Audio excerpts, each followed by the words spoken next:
The Oriental Religions in Roman Paganism. By Franz Cumont. Introduction.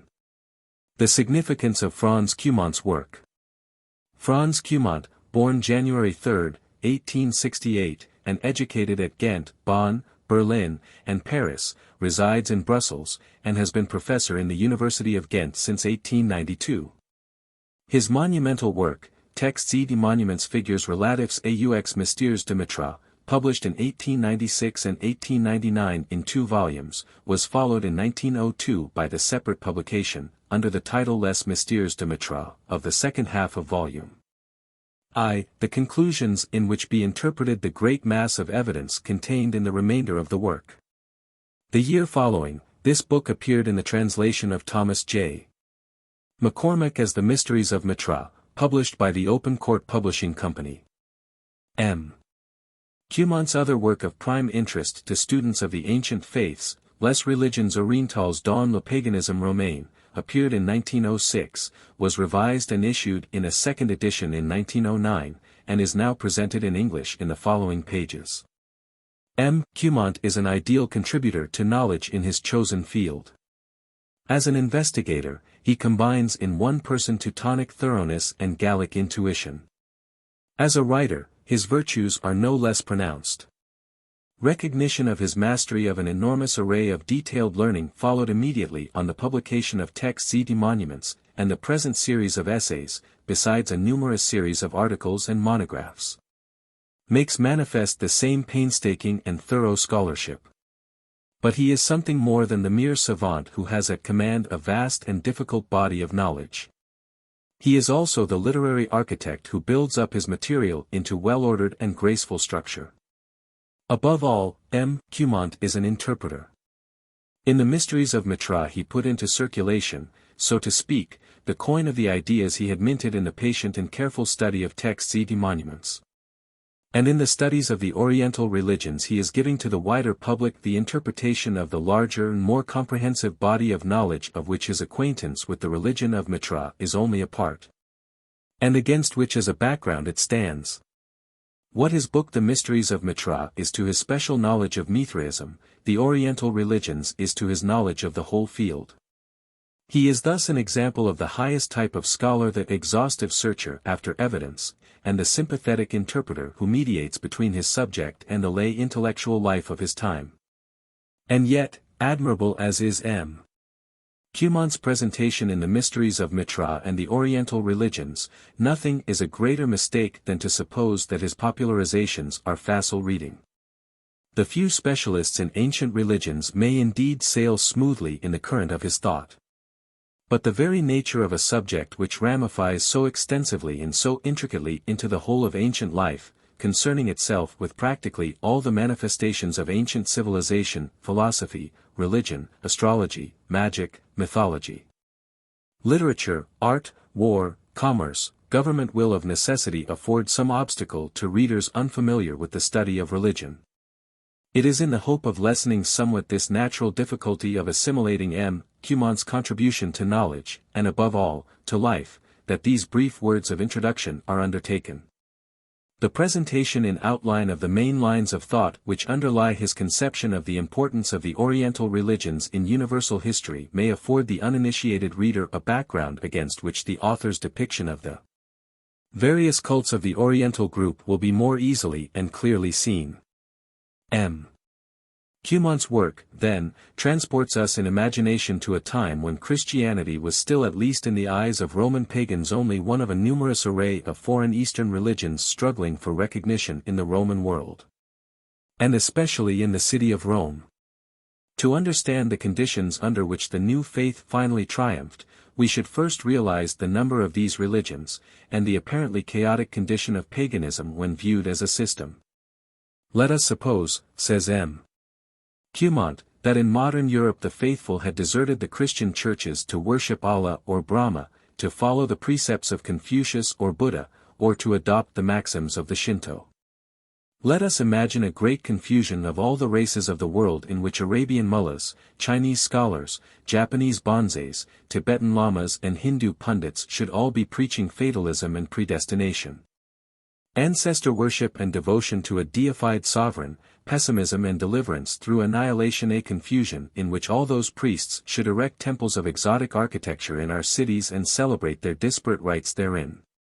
Such a dream, which the future may perhaps realize, would offer a pretty accurate picture of the religious chaos in which the ancient world was struggling before the reign of Constantine.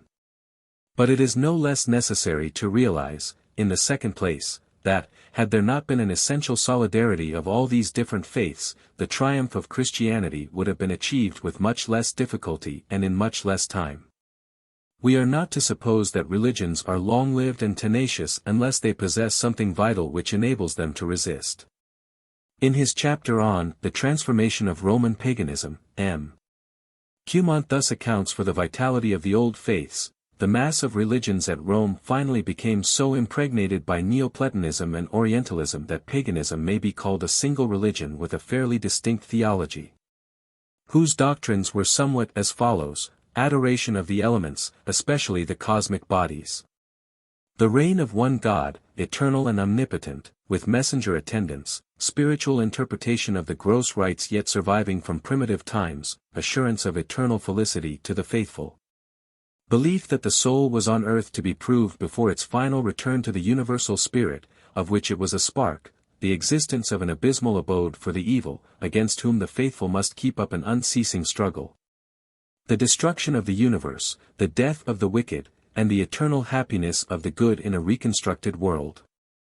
1. If this formulation of pagan doctrine surprises those who have been told that paganism was a fashion rather than a faith, and are accustomed to think of it in terms of Jupiter and Juno, Venus and Mars, and the other empty, cold, and formalized deities that have so long filled literature and art, it will be because they have failed to take into account that between Augustus and Constantine 300 years elapsed, and are unfamiliar with the very natural fact that during all that long period the character of paganism was gradually undergoing change and growth. The faith of the friends of Symmachus, M. Cumont tells us, was much farther removed from the religious ideal of Augustus, although they would never have admitted it, than that of their opponents in the Senate. To what was due this change in the content of the pagan ideal, so great that the phraseology in which the ideal is described puts us in mind of Christian doctrine itself? First, answers M. Cumont, to Neoplatonism, which attempted the reconciliation of the antiquated religions with the advanced moral and intellectual ideas of its own time by spiritual interpretation of outgrown cult stories and cult practices. A second and more vital cause, however, wrought to bring about the same result. This was the invasion of the Oriental religions, and the slow working, from the advent of the Great Mother of the Gods in B.C. 204 to the downfall of paganism at the end of the 4th century of the Christian era, of the leaven of Oriental sentiment. The cults of Asia and Egypt bridged the gap between the old religions and Christianity, and in such a way as to make the triumph of Christianity an evolution, not a revolution. The Great Mother and Attis, with self-consecration, enthusiasm, and asceticism, Isis and Serapis, with the ideals of communion and purification, Baal, the omnipotent dweller in the far-off heavens. Jehovah, the jealous God of the Hebrews, omniscient and omnipresent. Mitra, deity of the sun, with the Persian dualism of good and evil, and with after-death rewards and punishments, all these, and more, flowed successively into the channel of Roman life and mingled their waters to form the late Roman paganism which proved so pertinacious a foe to the Christian religion. The influence that underlay their pretensions was so real that there is some warrant for the view of Renan that at one time it was doubtful whether the current as it flowed away into the Dark Ages should be Mithraic or Christian. The vitalization of the evidence regarding these cults is M. Cumont's great contribution. His perseverance in the accurate collection of material is equaled only by his power to see the real nature and effect of the religions of which he writes. Assuming that no religion can succeed merely because of externals, but must stand on some foundation of moral excellence, he shows how the pagan faiths were able to build their own, and even to contest the ground with Christianity. These religions, he asserts, gave greater satisfaction first, to the senses and passions, secondly, to the intelligence, finally, and above all, to the conscience. The spread of the Oriental religions, again I quote a summary from classical philology, was due to merit. In contrast to the cold and formal religions of Rome, the Oriental faiths, with their hoary traditions and basis of science and culture, their fine ceremonial, the excitement attendant on their mysteries, their deities with hearts of compassion. Their cultivation of the social bond, their appeal to conscience and their promises of purification and reward in a future life, were personal rather than civic, and satisfied the individual soul. With such a conception of latter-day paganism, we may more easily understand its strength and the bitter rivalry between it and the new faith, as well as the facility with which pagan society, once its cause was proved hopeless, turned to Christianity. The Oriental religions had made straight the way. Christianity triumphed after long conflict because its antagonists also were not without weapons from the armory of God. Both parties to the struggle had their loins girt about with truth, and both wielded the sword of the Spirit. But the steel of the Christian was the more piercing, the breastplate of his righteousness was the stronger, and his feet were better shod with the preparation of the gospel of peace. Nor did Christianity stop there. It took from its opponents their own weapons, and used them. The better elements of paganism were transferred to the new religion. As the religious history of the empire is studied more closely, writes M. Cumont, the triumph of the Church will, in our opinion, appear more and more as the culmination of a long evolution of beliefs. We can understand the Christianity of the 5th century with its greatness and weaknesses, its spiritual exaltation and its puerile superstitions, if we know the moral antecedents of the world in which it developed. M. Cumont is therefore a contributor to our appreciation of the continuity of history. Christianity was not a sudden and miraculous transformation, but a composite of slow and laborious growth. Its 4 centuries of struggle were not a struggle against an entirely unworthy religion, else would our faith in its divine warrant be diminished. It is to its own great credit, and also to the credit of the opponents that succumbed to it, that it finally overwhelmed them. To quote Emile Ost, Christianity did not wake into being the religious sense, but it afforded that sense the fullest opportunity of being satisfied. And paganism fell because the less perfect must give place to the more perfect, not because it was sunken in sin and vice. It had out of its own strength laid out the ways by which it advanced to lose itself in the arms of Christianity, and to recognize this does not mean to minimize the significance of Christianity. We are under no necessity of artificially darkening the heathen world, the light of the Evangel streams into it brightly enough without this, too. Finally, the work of M. Cumont and others in the field of the ancient Oriental religions is not an isolated activity, but part of a larger intellectual movement. Their effort is only one manifestation of the interest of recent years in the study of universal religion. Other manifestations of the same interest are to be seen in the histories of the Greek and Roman religions by Grupp, Farnell, and Wissowa, in the anthropological labors of Tyler, Lang, and Fraser, in the publication of Ranach's Orpheus. In the study of comparative religion, and in such a phenomenon as a world's parliament of religions. In a word, M. Cumont and his companion ancient Orientalists are but one brigade engaged in the modern campaign for the liberation of religious thought. His studies are therefore not concerned alone with paganism, nor alone with the religions of the ancient past. In common with the labors of students of modern religion, they touch our own faith and our own times, and are in vital relation with our philosophy of living, and consequently with our highest welfare. To us moderns, says Professor Fraser in the preface to his Golden Bough, a still wider vista is vouchsafed, a greater panorama is unrolled by the study which aims at bringing home to us the faith and the practice, the hopes and the ideals. Not of 2 highly gifted races only, but of all mankind, and thus at enabling us to follow the long march, the slow and toilsome ascent, of humanity from savagery to civilization.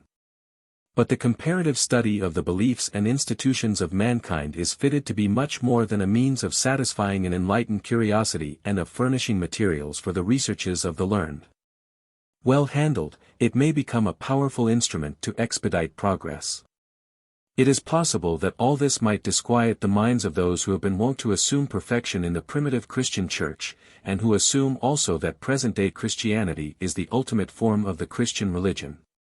Such persons, if there are such, should rather take heart from the whole-souled devotion to truth everywhere to be seen in the works of scholars in ancient religion, and from their equally evident sympathy with all manifestations of human effort to establish the divine relation. But most of all from their universal testimony that for all time and in all places and under all conditions the human heart has felt powerfully the need of the divine relation. From the knowledge that the desire to get right with God, the common and essential element in all religions, has been the most universal and the most potent and persistent factor in past history. It is not far to the conviction that it will always continue to be so, and that the struggle toward the divine light of religion pure and undefiled will never perish from the earth. Grant Showerman. The University of Wisconsin. How do you find this book? Any thoughts about the book or the author? Any suggestion for improvement? Please take a moment to share your thoughts in a comment. If you like it, share it with your friends who might enjoy it as well. Subscribe to keep in touch. Visit CompleteAudiobooks.com for more quality content. Preface. In November 1905, the College de France honored the writer by asking him to succeed M. Neville in opening the series of lectures instituted by the Mycones Foundation. A few months later the Hibbert Trust invited him to Oxford to develop certain subjects which he had touched upon at Paris. In this volume have been collected the contents of both series with the addition of a short bibliography and notes intended for scholars desirous of verifying assertions made in the text. The form of the work has scarcely been changed, but we trust that these pages, intended though they were for oral delivery, will bear reading, and that the title of these studies will not seem too ambitious for what they have to offer. The propagation of the Oriental religions, with the development of Neoplatonism, is the leading fact in the moral history of the pagan empire. May this small volume on a great subject throw at least some light upon this truth, and may the reader receive these essays with the same kind interest shown by the audiences at Paris and Oxford. The reader will please remember that the different chapters were thought out and written as lectures. They do not claim to contain a debit and credit account of what the Latin paganism borrowed from or loaned to the Orient. Certain well-known facts have been deliberately passed over in order to make room for others that are perhaps less known. We have taken liberties with our subject matter that would not be tolerated in a didactic treatise, but to which surely no one will object. We are more likely to be reproached for an apparently serious omission. We have investigated only the internal development of paganism in the Latin world, and have considered its relation to Christianity only incidentally and by the way. The question is nevertheless important and has been the subject of celebrated lectures as well as of learned monographs and widely distributed manuals. For we wish to slight neither the interest nor the importance of that controversy, and it is not because it seemed negligible that we have not entered into it. By reason of their intellectual bent and education the theologians were for a long time more inclined to consider the continuity of the Jewish tradition than the causes that disturbed it. But a reaction has taken place, and today they endeavor to show that the Church has borrowed considerably from the conceptions and ritualistic ceremonies of the pagan mysteries. In spite of the prestige that surrounded Eleusis, the word mysteries calls up Hellenized Asia rather than Greece proper, because in the first place the earliest Christian communities were founded, formed and developed in the heart of Oriental populations, Semites, Phrygians and Egyptians. Moreover, the religions of those people were much farther advanced, much richer in ideas and sentiments, more striking and stirring than the Greco-Latin anthropomorphism. Their liturgy always derives its inspiration from generally accepted beliefs about purification embodied in certain acts regarded as sanctifying. These facts were almost identical in the various sects. The new faith poured its revelation into the hallowed molds of earlier religions because in that form alone could the world in which it developed receive its message. This is approximately the point of view adopted by the latest historians. But, however absorbing this important problem may be, we could not think of going into it, even briefly, in these studies on Roman paganism. In the Latin world the question assumes much more modest proportions, and its aspect changes completely. Here Christianity spread only after it had outgrown the embryonic state and really became established. Moreover, like Christianity, the Oriental mysteries at Rome remained for a long time chiefly the religion of a foreign minority. Did any exchange take place between these rival sects? The silence of the ecclesiastical writers is not sufficient reason for denying it. We dislike to acknowledge a debt to our adversaries, because it means that we recognize some value in the cause they defend, but I believe that the importance of these exchanges should not be exaggerated. Without a doubt, certain ceremonies and holidays of the Church were based on pagan models. In the 4th century, Christmas was placed on the 25th of December because on that date was celebrated the birth of the sun, Natalis Invicti, who was born to a new life each year after the solstice. 5. Certain vestiges of the religions of Isis and Cybele besides other polytheistic practices perpetuated themselves in the adoration of local saints. On the other hand, as soon as Christianity became a moral power in the world, it imposed itself even on its enemies. The Phrygian priests of the Great Mother openly opposed their celebration of the vernal equinox to the Christian Easter, and attributed to the blood shed in the Taurobolium the redemptive power of the blood of the divine Lamb. 6. All these facts constitute a series of very delicate problems of chronology and interrelation, and it would be rash to attempt to solve them en bloc. Probably there is a different answer in each particular case, and I am afraid that some cases must always remain unsolved. We may speak of Vespers of Isis or of a Eucharist of Mitra and his companions, but only in the same sense as when we say, the vassal princes of the empire, or Diocletian's socialism. These are tricks of style used to give prominence to a similarity and to establish a parallel strongly and closely. A word is not a demonstration, and we must be careful not to infer an influence from an analogy. Preconceived notions are always the most serious obstacles to an exact knowledge of the past. Some modem writers, like the ancient Church Fathers, are fain to see a sacrilegious parody inspired by the spirit of lies in the resemblance between the mysteries and the church ceremonies. Other historians seem disposed to agree with the Oriental priests, who claimed priority for their cults at Rome, and saw a plagiarism of their ancient rituals in the Christian ceremonies. It would appear that both are very much mistaken. Resemblance does not necessarily presuppose imitation, and frequently a similarity of ideas and practices must be explained by common origin, exclusive of any borrowing. An illustration will make my thought clearer. The votaries of Mitra likened the practice of their religion to military service. When the neophyte joined, he was compelled to take an oath, sacramentum, similar to the one required of recruits in the army, and there is no doubt that an indelible mark was likewise branded on his body with a hot iron. The third degree of the mystical hierarchy was that of soldier, miles. Thenceforward the initiate belonged to the sacred militia of the invincible God and fought the powers of evil under his orders. All these ideas and institutions are so much in accord with what we know of Mazdean dualism, in which the entire life was conceived as a struggle against the malevolent spirits. They are so inseparable from the history even of Mithraism, which always was a soldier's religion, that we cannot doubt they belonged to it before its appearance in the Occident. On the other hand, we find similar conceptions in Christianity. The Society of the Faithful, the term is still in use as the Church Militant. During the first centuries the comparison of the Church with an army was carried out even in details. 7. The baptism of the neophyte was the oath of fidelity to the flag taken by the recruits. Christ was the emperor, the commander-in-chief, of his disciples, who formed cohorts triumphing under his command over the demons.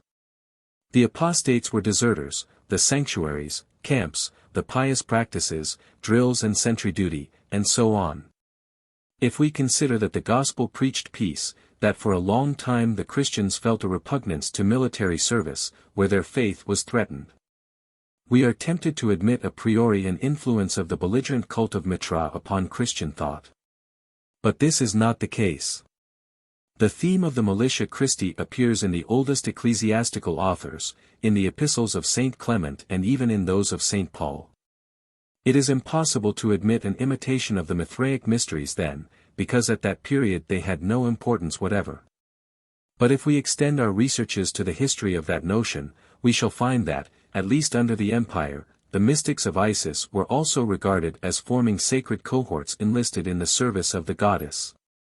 That previously in the Stoic philosophy human existence was frequently likened to a campaign, and that even the astrologers called the man who submitted to destiny and renounced all revolt a soldier of fate. 8. This conception of life, especially of religious life, was therefore very popular from the beginning of our era. It was manifestly prior both to Christianity and to Mithraism. It developed in the military monarchies of the Asiatic Diadochi. Here the soldier was no longer a citizen defending his country, but in most instances a volunteer bound by a sacred vow to the person of his king. In the martial states that fought for the heritage of the Achaemenides, this personal devotion dominated or displaced all national feeling. We know the oaths taken by those subjects to their deified kings. 9. They agreed to defend and uphold them even at the cost of their own lives, and always to have the same friends and the same enemies as they dedicated to them not only their actions and words, but their very thoughts. Their duty was a complete abandonment of their personality in favor of those monarchs who were held the equals of the gods. The sacred militia of the mysteries was nothing but this civic morality viewed from the religious standpoint. It confounded loyalty with piety. As we see, the researches into the doctrines or practices common to Christianity and the Oriental mysteries lead almost always beyond the limits of the Roman Empire into the Hellenistic Orient. The religious conceptions which imposed themselves on Latin Europe under the Caesars 10 were developed there, and it is there we must look for the key to enigmas still unsolved. It is true that at present nothing is more obscure than the history of the religions that arose in Asia when Greek culture came in contact with barbarian theology. It is rarely possible to formulate satisfactory conclusions with any degree of certainty, and before further discoveries are made we shall frequently be compelled to weigh contrasting probabilities. We must frequently throw out the sounding line into the shifting sea of possibility in order to find secure anchorage. But at any rate we perceive with sufficient distinctness the direction in which the investigations must be pursued. It is our belief that the main point to be cleared up is the composite religion of those Jewish or Jewish pagan communities, the worshippers of Hypsistos, the Sabbatists, the Sabbasiasts and others in which the new creed took root during the Apostolic Age. In those communities the Mosaic law had become adapted to the sacred usages of the Gentiles even before the beginning of our era, and monotheism had made concessions to idolatry. Many beliefs of the ancient Orient, as for instance the ideas of Persian dualism regarding the infernal world, arrived in Europe by two roads. The more or less orthodox Judaism of the communities of the dispersion in which the gospel was accepted immediately, and the pagan mysteries imported from Syria or Asia Minor. Certain similarities that surprised and shocked the apologists will cease to look strange as soon as we reach the distant sources of the channels that reunited at Rome. But these delicate and complicated researches into origins and relationships belong especially to the history of the Alexandrian period. In considering the Roman Empire, the principal fact is that the Oriental religions propagated doctrines, previous to and later side by side with Christianity, that acquired with it universal authority at the decline of the ancient world. The preaching of the Asiatic priests also unwittingly prepared for the triumph of the Church which put its stamp on the work at which they had unconsciously labored. Through their popular propaganda they had completely disintegrated the ancient national faith of the Romans, while at the same time the Caesars had gradually destroyed the political particularism. After their advent it was no longer necessary for religion to be connected with a state in order to become universal. Religion was no longer regarded as a public duty, but as a personal obligation. No longer did it subordinate the individual to the city-state, but pretended above all to assure his welfare in this world and especially in the world to come. The Oriental mysteries offered their votaries radiant perspectives of eternal happiness. Thus the focus of morality was changed. The aim became to realize the sovereign good in the life hereafter instead of in this world, as the Greek philosophy had done. No longer did man act in view of tangible realities, but to attain ideal hopes. Existence in this life was regarded as a preparation for a sanctified life, as a trial whose outcome was to be either everlasting happiness or everlasting pain. As we see, the entire system of ethical values was overturned. The salvation of the soul, which had become the one great human care, was especially promised in these mysteries upon the accurate performance of the sacred ceremonies. The rites possessed a power of purification and redemption. They made man better and freed him from the dominion of hostile spirits. Consequently, religion was a singularly important and absorbing matter, and the liturgy could be performed only by a clergy devoting itself entirely to the task. The Asiatic gods exacted undivided service, their priests were no longer magistrates, scarcely citizens. They devoted themselves unreservedly to their ministry, and demanded of their adherents submission to their sacred authority. All these features that we are but sketching here, gave the Oriental religions a resemblance to Christianity, and the reader of these studies will find many more points in common among them. These analogies are even more striking to us than they were in those times because we have become acquainted in India and China with religions very different from the Roman paganism and from Christianity as well. And because the relationships of the two latter strike us more strongly on account of the contrast. These theological similarities did not attract the attention of the ancients, because they scarcely conceived of the existence of other possibilities, while differences were what they remarked especially. I am not at all forgetting how considerable these were. The principal divergence was that Christianity, by placing God in an ideal sphere beyond the confines of this world, endeavored to rid itself of every attachment to a frequently abject polytheism. But even if we oppose tradition, we cannot break with the past that has formed us, nor separate ourselves from the present in which we live. As the religious history of the empire is studied more closely, the triumph of the Church will, in our opinion, appear more and more as the culmination of a long evolution of beliefs. We can understand the Christianity of the 5th century with its greatness and weaknesses, its spiritual exaltation and its puerile superstitions, if we know the moral antecedents of the world in which it developed. The faith of the friends of Symmachus was much farther removed from the religious ideal of Augustus, although they would never have admitted it, than that of their opponents in the Senate. I hope that these studies will succeed in showing how the pagan religions from the Orient aided the long-continued effort of Roman society, contented for many centuries with a rather insipid idolatry, toward more elevated and more profound forms of worship. Possibly their credulous mysticism deserves as much blame as is laid upon the theurgy of Neoplatonism, which drew from the same sources of inspiration. But like Neoplatonism, it has strengthened man's feeling of eminent dignity by asserting the divine nature of the soul. By making inner purity the main object of earthly existence, they refined and exalted the psychic life and gave it an almost supernatural intensity, which until then was unknown in the ancient world. Preface to the second edition. In this second edition the 8 lectures forming the reading matter of this book have suffered scarcely any change, and, excepting the chapter on Syria, the additions are insignificant. It would have been an easy matter to expand them, but I did not want these lectures to become erudite dissertations, nor the ideas which are the essential part of a sketch like the present to be overwhelmed by a multiplicity of facts. In general I have therefore limited myself to weeding out certain errors that were overlooked, or introduced, in the proofreading. The notes, however, have been radically revised. I have endeavored to give expression to the suggestions or observations communicated to me by obliging readers, to mention new publications and to utilize the results of my own studies. The index makes it easy to find the subjects discussed. And here I must again thank my friend Charles Michel, who undertook the tedious task of rereading the proofs of this book, and whose scrupulous and sagacious care has saved me from many and many a blunder. F.C. Paris, France, February, 1909. 1. Rome and the Orient.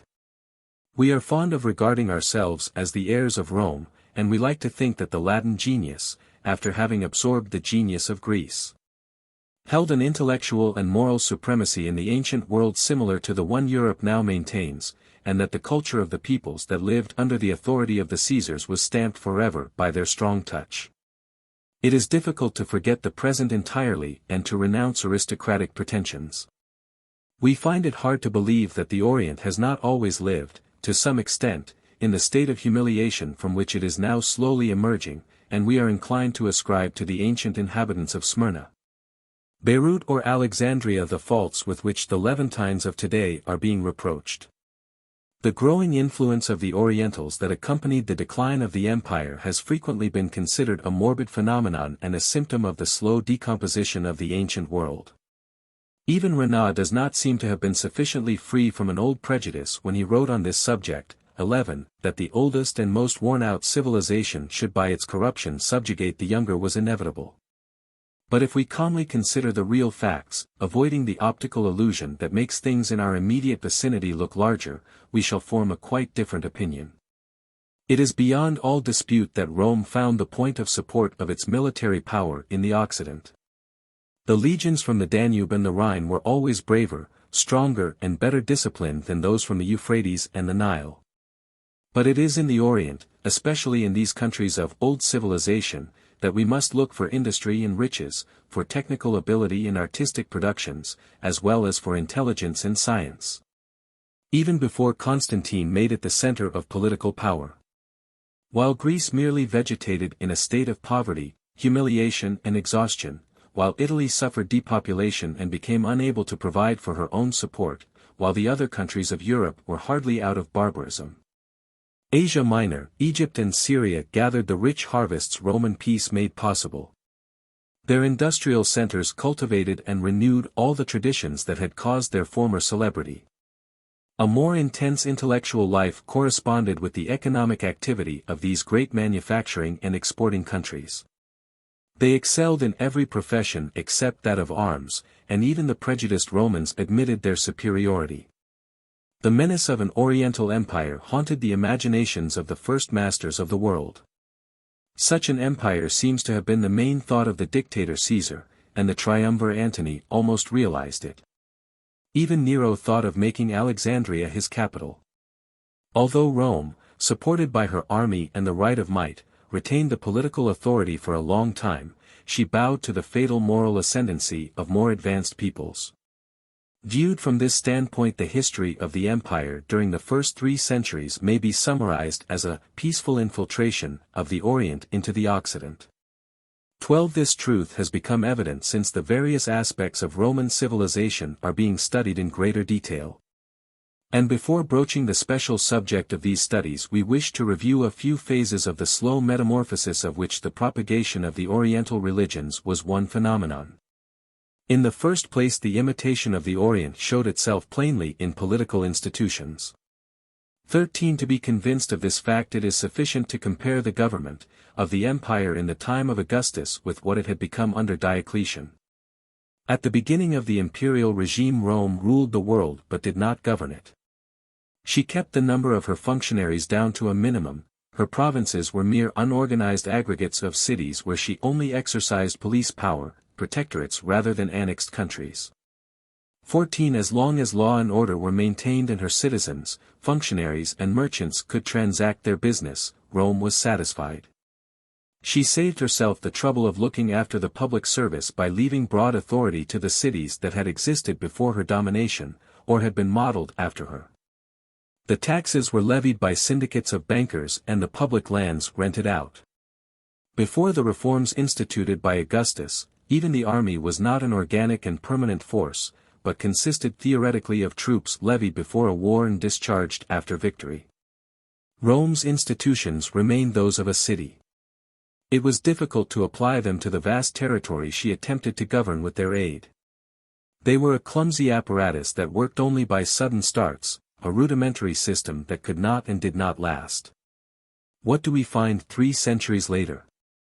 A strongly centralized state in which an absolute ruler, worshipped like a god and surrounded by a large court, commanded a whole hierarchy of functionaries. Cities divested of their local liberties and ruled by an omnipotent bureaucracy, the old capital herself the first to be dispossessed of her autonomy and subjected to prefects. Outside of the cities, the monarch, whose private fortune was identical with the state finances, possessed immense domains managed by intendants and supporting a population of serf colonists.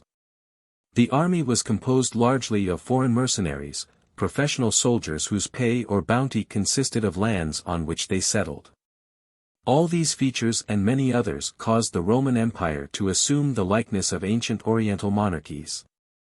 It would be impossible to admit that like causes produce like results, and then maintain that a similarity is not sufficient proof of an influence in history. Wherever we can closely follow the successive transformations of a particular institution, we notice the action of the Orient and especially of Egypt. When Rome had become a great cosmopolitan metropolis like Alexandria, Augustus reorganized it in imitation of the capital of the Ptolemies. The fiscal reforms of the Caesars, like the taxes on sales and inheritances, the register of land surveys and the direct collection of taxes, were suggested by the very perfect financial system of the Lagides. 15 And it can be maintained that their government was the first source from which those of modern Europe were derived, through the medium of the Romans. The imperial saltus, superintended by a procurator and cultivated by métayers reduced to the state of serfs, was an imitation of the ones that the Asiatic potentates formerly cultivated through their agents. 16 It would be easy to increase this list of examples. The absolute monarchy, theocratic and bureaucratic at the same time, that was the form of government of Egypt, Syria, and even Asia Minor during the Alexandrine period, was the ideal on which the deified Caesars gradually fashioned the Roman Empire. One cannot however deny Rome the glory of having elaborated a system of private law that was logically deduced from clearly formulated principles and was destined to become the fundamental law of all civilized communities. But even in connection with this private law, where the originality of Rome is uncontested and her preeminence absolute, recent researches have shown with how much tenacity the Hellenized Orient maintained its old legal codes. And how much resistance local customs, the woof of the life of nations, offered to unification. In truth, unification never was realized except in theory.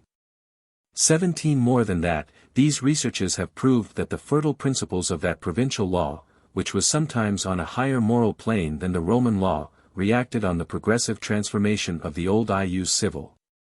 And how could it be otherwise? Were not a great number of famous jurists like Ulpian of Tyre and Papinian of Hemisa natives of Syria?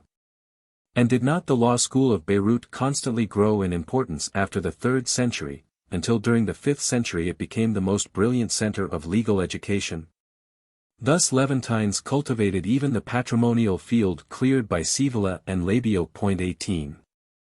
In the austere temple of law the Orient held as yet only a minor position, everywhere else its authority was predominant. The practical mind of the Romans, which made them excellent lawyers, prevented them from becoming great scholars. They esteemed pure science but little, having small talent for it, and one notices that it ceased to be earnestly cultivated wherever their direct domination was established. The great astronomers, mathematicians, and physicians, like the originators or defenders of the great metaphysical systems, were mostly Orientals.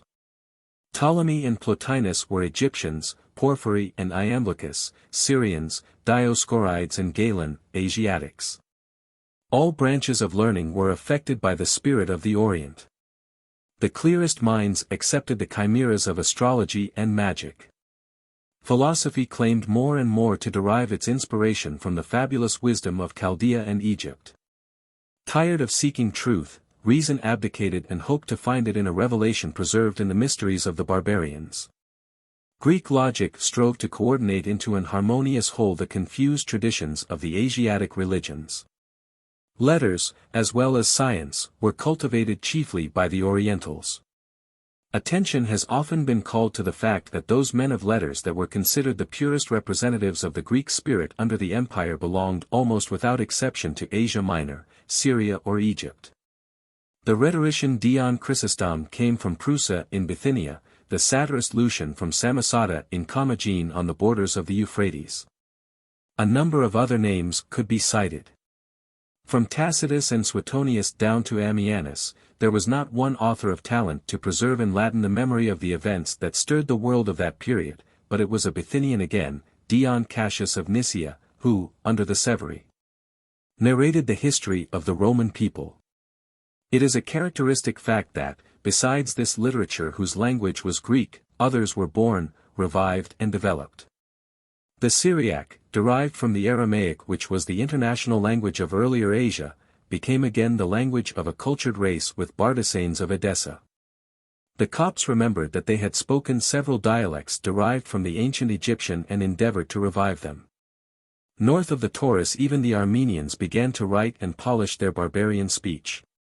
Christian preaching, addressed to the people, took hold of the popular idioms and roused them from their long lethargy. Along the Nile as well as on the plains of Mesopotamia or in the valleys of Anatolia it proclaimed its new ideas in dialects that had been despised hitherto, and wherever the old Orient had not been entirely denationalized by Hellenism. It successfully reclaimed its intellectual autonomy. A revival of native art went hand in hand with this linguistic awakening. In no field of intellect has the illusion mentioned above been so complete and lasting as in this one. Until a few years ago the opinion prevailed that an imperial art had come into existence in the Rome of Augustus and that thence its predominance had slowly spread to the periphery of the ancient world. If it had undergone some special modifications in Asia these were due to exotic influences, undoubtedly Assyrian or Persian. Not even the important discoveries of M. De Vogue and Horan 19 were sufficient to prove the emptiness of a theory that was supported by our lofty conviction of European leadership. Today it is fully proven not only that Rome has given nothing or almost nothing to the Orientals but also that she has received quite a little from them. Impregnated with Hellenism, Asia produced an astonishing number of original works of art in the kingdoms of the Diadoques. The old processes, the discovery of which dates back to the Chaldeans, the Hittites, or the subjects of the pharaohs, were first utilized by the conquerors of Alexander's empire who conceived a rich variety of new types and created an original style. But if during the 3 centuries preceding our era, sovereign Greece played the part of the demiurge who creates living beings out of pre-existing matter, during the 3 following centuries her productive power became exhausted. Her faculty of invention weakened, the ancient local traditions revolted against her empire and with the help of Christianity overcame it. Transferred to Byzantium they expanded in a new efflorescence and spread over Europe where they paved the way for the formation of the Romanesque art of the early Middle Ages. 20. Rome, then, far from having established her suzerainty, was tributary to the Orient in this respect. The Orient was her superior in the extent and precision of its technical knowledge as well as in the inventive genius and ability of its workmen. The Caesars were great builders but frequently employed foreign help. Trajan's principal architect, a magnificent builder, was a Syrian, Apollodorus of Damascus. 21. Her Levantine subjects not only taught Italy the artistic solution of architectonic problems like the erection of a cupola on a rectangular or octagonal edifice, but also compelled her to accept their taste. And they saturated her with their genius. They imparted to her their love of luxuriant decoration, and of violent polychromy, and they gave religious sculpture and painting the complicated symbolism that pleased their abstruse and subtle minds. In those times art was closely connected with industry, which was entirely manual and individual. They learned from each other, they improved and declined together, in short they were inseparable. Shall we call the painters that decorated the architecturally fantastic and airy walls of Pompeii in Alexandrian or perhaps Syrian taste artisans or artists? And how shall we classify the goldsmiths, Alexandrians also, who carved those delicate leaves, those picturesque animals, those harmoniously elegant or cunningly animated groups that cover the phials and goblets of Bosco Real? And descending from the productions of the industrial arts to those of industry itself, one might also trace the growing influence of the Orient. One might show how the action of the great manufacturing centers of the East gradually transformed the material civilization of Europe. One might point out how the introduction into Gaul 22 of exotic patterns and processes changed the old native industry and gave its products a perfection and a popularity hitherto unknown. But I dislike to insist overmuch on a point apparently so foreign to the one now before us. It was important however to mention this subject at the beginning because in whatever direction scholars of today pursue their investigations they always notice Asiatic culture slowly supplanting that of Italy. The latter developed only by absorbing elements taken from the inexhaustible reserves of the old civilizations, of which we spoke at the beginning. The Hellenized Orient imposed itself everywhere through its men and its works. It subjected its Latin conquerors to its ascendancy in the same manner as it dominated its Arabian conquerors later when it became the civilizer of Islam. But in no field of thought was its influence, under the empire, so decisive as in religion, because it finally brought about the complete destruction of the Greco-Latin paganism. 23. The invasion of the barbarian religions was so open, so noisy and so triumphant that it could not remain unnoticed. It attracted the anxious or sympathetic attention of the ancient authors, and since the Renaissance modern scholars have frequently taken interest in it. Possibly however they did not sufficiently understand that this religious evolution was not an isolated and extraordinary phenomenon, but that it accompanied and aided a more general evolution, just as that aided it in turn. The transformation of beliefs was intimately connected with the establishment of the monarchy by divine right, the development of art, the prevailing philosophic tendencies, in fact with all the manifestations of thought, sentiment and taste. We shall attempt to sketch this religious movement with its numerous and far-reaching ramifications. First we shall try to show what caused the diffusion of the Oriental religions. In the second place we shall examine those in particular that originated in Asia Minor, Egypt, Syria and Persia, and we shall endeavor to distinguish their individual characteristics and estimate their value. We shall see, finally, how the ancient idolatry was transformed and what form it assumed in its last struggle against Christianity, whose victory was furthered by Asiatic mysteries, although they opposed its doctrine. But before broaching this subject a preliminary question must be answered. Is the study which we have just outlined possible? What items will be of assistance to us in this undertaking? From what sources are we to derive our knowledge of the Oriental religions in the Roman Empire? It must be admitted that the sources are inadequate and have not as yet been sufficiently investigated. Perhaps no loss caused by the general wreck of ancient literature has been more disastrous than that of the liturgic books of paganism. A few mystic formulas quoted incidentally by pagan or Christian authors and a few fragments of hymns in honor of the gods 24 are practically all that escaped destruction. In order to obtain an idea of what those lost rituals may have been one must turn to their imitations contained in the chorus of tragedies, and to the parodies comic authors sometimes made. Or look up in books of magic the plagiarisms that writers of incantations may have committed. 25 But all this gives us only a dim reflection of the religious ceremonies. Shut out from the sanctuary like profane outsiders, we hear only the indistinct echo of the sacred songs and not even in imagination can we attend the celebration of the mysteries. We do not know how the ancients prayed, we cannot penetrate into the intimacy of their religious life, and certain depths of the soul of antiquity we must leave unsound. If a fortunate windfall could give us possession of some sacred book of the later paganism its revelations would surprise the world.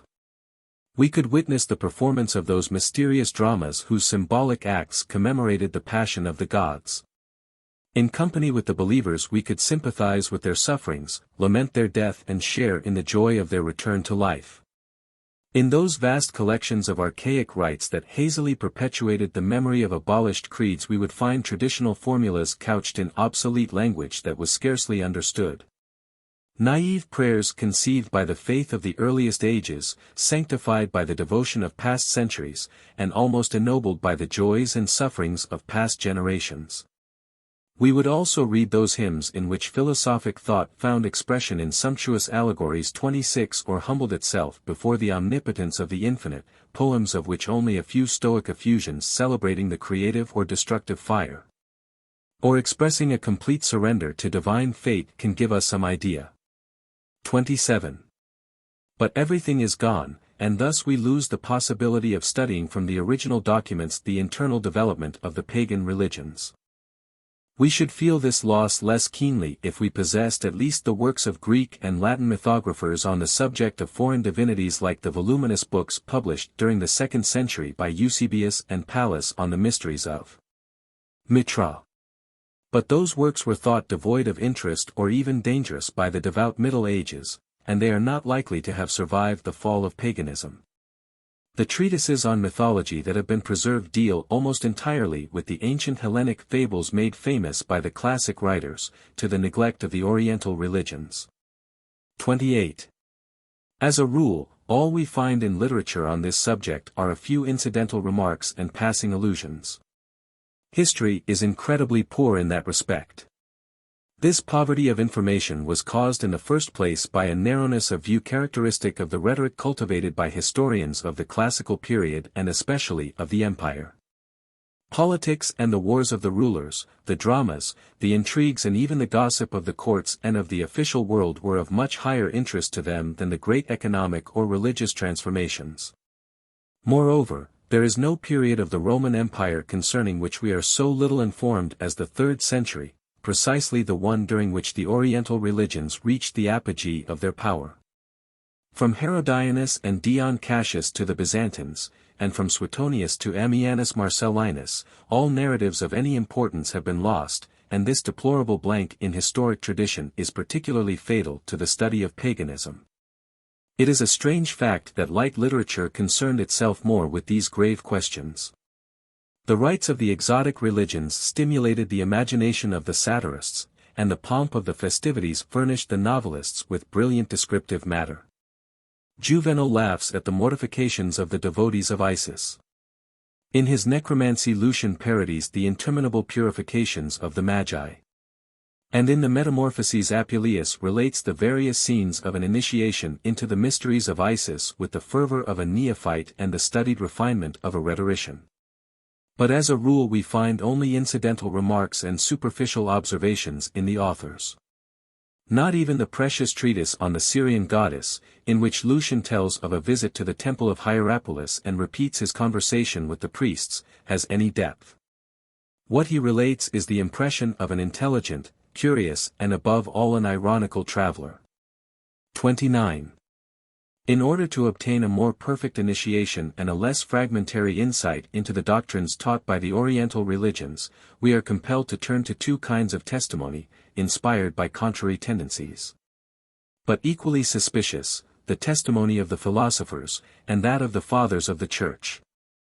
The Stoics and the Platonists frequently took an interest in the religious beliefs of the barbarians, and it is to them that we are indebted for the possession of highly valuable data on this subject. Plutarch's treatise Isis and Osiris is a source whose importance is appreciated even by Egyptologists, whom it aids in reconstructing the legends of those divinities. 30 But the philosophers very seldom expounded foreign doctrines objectively and for their own sake. They embodied them in their systems as a means of proof or illustration. They surrounded them with personal exegesis or drowned them in transcendental commentaries. In short, they claimed to discover their own ideas in them. It is always difficult and sometimes impossible to distinguish the dogmas from the self-confident interpretations which are usually as incorrect as possible. The writings of the ecclesiastical authors, although prejudiced, are very fertile sources of information, but in perusing them one must guard against another kind of error. By a peculiar irony of fate those controversialists are today in many instances our only aid in reviving the idolatry they attempted to destroy. Although the Oriental religions were the most dangerous and most persistent adversaries of Christianity, the works of the Christian writers do not supply as abundant information as one might suppose. The reason for this is that the fathers of the Church often show a certain reserve in speaking of idolatry, and affect to recall its monstrosities only in guarded terms. Moreover, as we shall see later on, 31 The apologists of the 4th century were frequently behind the times as to the evolution of doctrines, and drawing on literary tradition, from Epicureans and skeptics. They fought especially the beliefs of the ancient Grecian and Italian religions that had been abolished or were dying out, while they neglected the living beliefs of the contemporary world. Some of these polemicists nevertheless directed their attacks against the divinities of the Orient and their Latin votaries. Either they derived their information from converts or they had been pagans themselves during their youth. This was the case with Firmicus Maternus, who has written a bad treatise on astrology and finally fought the error of the profane religions. However, the question always arises as to how much they can have known of the esoteric doctrines and the ritual ceremonies, the secret of which was jealously guarded. They boast so loudly of their power to disclose these abominations, that they incur the suspicion that the discretion of the initiates baffled their curiosity. In addition, they were too ready to believe all the calumnies that were circulated against the pagan mysteries, calumnies directed against occult sects of all times and against the Christians themselves. In short, the literary tradition is not very rich and frequently little worthy of belief. While it is comparatively considerable for the Egyptian religions because they were received by the Greek world as early as the period of the Ptolemies, and because letters and science were always cultivated at Alexandria. It is even less important for Phrygia, although Cybele was Hellenized and Latinized very early, and accepting the tract by Lucian on the goddess of Hierapolis, it is almost nothing for the Syrian, Cappadocian and Persian religions. The insufficiency of the data supplied by writers increases the value of information furnished by epigraphic and archaeological documents, whose number is steadily growing. The inscriptions possess a certainty and precision that is frequently absent in the phrases of the writers. They enable one to draw important conclusions as to the dates of propagation and disappearance of the various religions, their extent, the quality and social rank of their votaries, the sacred hierarchy and sacerdotal personnel, the constitution of the religious communities, the offerings made to the gods, and the ceremonies performed in their honor. In short, conclusions as to the secular and profane history of these religions, and in a certain measure their ritual. But the conciseness of the lapidary style and the constant repetition of stereotyped formulas naturally render that kind of text hardly explicit and sometimes enigmatical. There are dedications like the Nama Cibizio engraved upon the great Mitra bas-relief preserved in the Louvre, that caused a number of dissertations to be written without anyone explaining it. And besides, in a general way, epigraphy gives us but little information about the liturgy and almost nothing regarding the doctrines. Archaeology must endeavor to fill the enormous blanks left by the written tradition. The monuments, especially the artistic ones, have not as yet been collected with sufficient care nor interpreted with sufficient method. By studying the arrangement of the temples and the religious furniture that adorned them, one can at the same time determine part of the liturgic ceremonies which took place there. On the other hand, the critical interpretation of statuary relics enables us to reconstruct with sufficient correctness certain sacred legends and to recover part of the theology of the mysteries. Unlike Greek art, the religious art at the close of paganism did not seek, or sought only incidentally, to elevate the soul through the contemplation of an ideal of divine beauty. True to the traditions of the ancient Orient, it tried to edify and to instruct at the same time. 32 It told the history of the gods and the world in cycles of pictures, or it expressed through symbols the subtle conceptions of theology and even certain doctrines of profane science, like the struggle of the four elements. Just as during the Middle Ages, so the artist of the empire interpreted the ideas of the clergy, teaching the believers by means of pictures and rendering the highest religious conceptions intelligible to the humblest minds. But to read this mystic book whose pages are scattered in our museums we must laboriously look for its key. And we cannot take for a guide and exegetist some Vincent de Beauvais of Diocletian's period 33 as when looking over the marvelous sculptured encyclopedias in our Gothic cathedrals. Our position is frequently similar to that of a scholar of the year 4000 who would undertake to write the history of the Passion from the pictures of the 14 stations. Or to study the veneration of the saints from the statues found in the ruins of our churches. But, as far as the Oriental religions are concerned, the results of all the laborious investigations now being made in the classical countries can be indirectly controlled, and this is a great advantage. Today we are tolerably well acquainted with the old religions of Egypt, Babylonia, and Persia. We read and translate correctly the hieroglyphics of the Nile, the cuneiform tablets of Mesopotamia and the sacred books, Zend or Pahlavi, of Parsiism. Religious history has profited more by their deciphering than the history of politics or of civilization. In Syria also, the discovery of Aramaic and Phoenician inscriptions and the excavations made in temples have in a certain measure covered the deficiency of information in the Bible or in the Greek writers on Semitic paganism. Even Asia Minor, that is to say the uplands of Anatolia, is beginning to reveal herself to explorers although almost all the great sanctuaries, Pessinus, the two communas, Castabala, are as yet buried underground. We can, therefore, even now form a fairly exact idea of the beliefs of some of the countries that sent the Oriental mysteries to Rome. To tell the truth, these researches have not been pushed far enough to enable us to state precisely what form religion had assumed in those regions at the time they came into contact with Italy, and we should be likely to commit very strange errors if we brought together practices that may have been separated by thousands of years. It is a task reserved for the future to establish a rigorous chronology in this matter, to determine the ultimate phase that the evolution of creeds in all regions of the Levant had reached at the beginning of our era, and to connect them without interruption of continuity to the mysteries practiced in the Latin world, the secrets of which archaeological researches are slowly bringing to light. We are still far from welding all the links of this long chain firmly together. The Orientalists and the classical philologists cannot, as yet, shake hands across the Mediterranean. We raise only one corner of Isis's veil, and scarcely guess a part of the revelations that were, even formerly, reserved for a pious and chosen few. Nevertheless we have reached, on the road of certainty, a summit from which we can overlook the field that our successors will clear. In the course of these lectures I shall attempt to give a summary of the essential results achieved by the erudition of the 19th century and to draw from them a few conclusions that will, possibly, be provisional. The invasion of the Oriental religions that destroyed the ancient religions and national ideals of the Romans also radically transformed the society and government of the empire. And in view of this fact it would deserve the historian's attention even if it had not foreshadowed and prepared the final victory of Christianity. 2. Why the Oriental Religions Spread. Bibliography, Boissier, La Religion Romaine d'Auguste aux Antonins, especially Book 2, ch. 2, Jean Reville, La Religion à Rome sous les Sévères, Paris, 1886. Wissawa, Religion und Kultus der Römer, Munich, 1902, pages 71 ff, 289 ff. Samuel Dill, Roman Society from Nero to Marcus Aurelius, London, 1905, Big, The Church's Task Under the Roman Empire, Oxford, 1905, cf. Also Grupp, Grieche.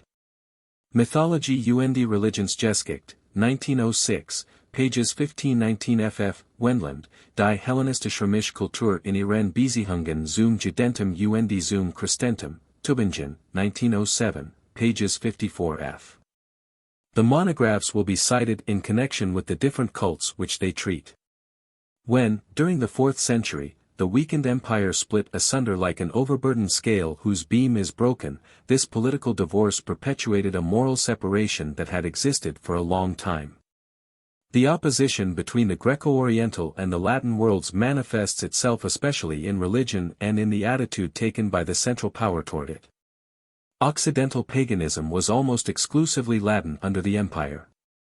After the annexation of Spain, Gaul and Brittany, the old Iberian, Celtic and other religions were unable to keep up the unequal struggle against the more advanced religion of the conquerors. The marvelous rapidity with which the literature of the civilizing Romans was accepted by the subject peoples has frequently been pointed out. Its influence was felt in the temples as well as in the forum. It transformed the prayers to the gods as well as the conversation between men. Besides, it was part of the political program of the Caesars to make the adoption of the Roman divinities general, and the government imposed the rules of its sacerdotal law as well as the principles of its public and civil law upon its new subjects.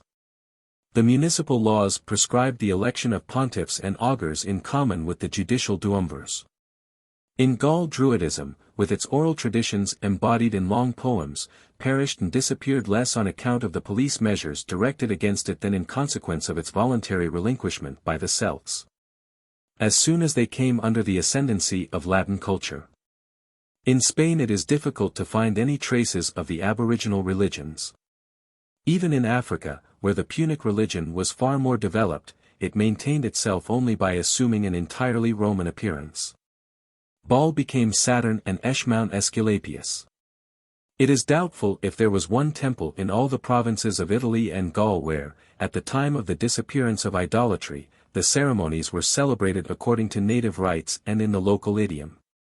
To this exclusive predominance of Latin is due the fact that it remained the only liturgic language of the Occidental Church, which here as in many other cases perpetuated a pre-existing condition and maintained a unity previously established. By imposing her speech upon the inhabitants of Ireland and Germany, Christian Rome simply continued the work of assimilation in the barbarian provinces subject to her influence that she had begun while pagan. 34. In the Orient, however, the churches that are separate from the Greek Orthodoxy use, even today, a variety of dialects calling to mind the great diversity of races formerly subject to Rome. In those times 20 varieties of speech translated the religious thought of the peoples joined under the dominion of the Caesars. At the beginning of our era Hellenism had not yet conquered the uplands of Anatolia 35 nor central Syria, nor the divisions of Egypt. Annexation to the empire might retard and in certain regions weaken the power of expansion of Greek civilization. But it could not substitute Latin culture for it. 36 except around the camps of the legions guarding the frontier and in a very few colonies. It especially benefited the individuality of each region. The native religions retained all their prestige and independence. In their ancient sanctuaries that took rank with the richest and most famous of the world, a powerful clergy continued to practice ancestral devotions according to barbarian rites, and frequently in a barbarian tongue. The traditional liturgy, everywhere performed with scrupulous respect, remained Egyptian or Semitic, Phrygian or Persian, according to the locality. Neither pontifical law nor augural science ever obtained credit outside of the Latin world. It is a characteristic fact that the worship of the deified emperors, the only official worship required of everyone by the government as a proof of loyalty, should have originated of its own accord in Asia. Received its inspiration from the purest monarchic traditions, and revived in form and spirit the veneration accorded to the Diadochi by their subjects. Not only were the gods of Egypt and Asia never supplanted like those of Gaul or Spain, but they soon crossed the seas and gained worshippers in every Latin province. Isis and Serapis, Cybele and Attis, the Syrian Baals, Sabazius and Mitra were honored by brotherhoods of believers as far as the remotest limits of Germany. The Oriental reaction that we perceive from the beginning of our era, in studying the history of art, literature, and philosophy, manifested itself with incomparably greater power in the religious sphere. First, there was a slow infiltration of despised exotic religions, then, toward the end of the 1st century, the Orontes, the Nile and the Halys, to use the words of Juvenal, flowed into the Tiber, to the great indignation of the old Romans. Finally, 100 years later, an influx of Egyptian, Semitic and Persian beliefs and conceptions took place that threatened to submerge all that the Greek and Roman genius had laboriously built up. What called forth and permitted this spiritual commotion, of which the triumph of Christianity was the outcome?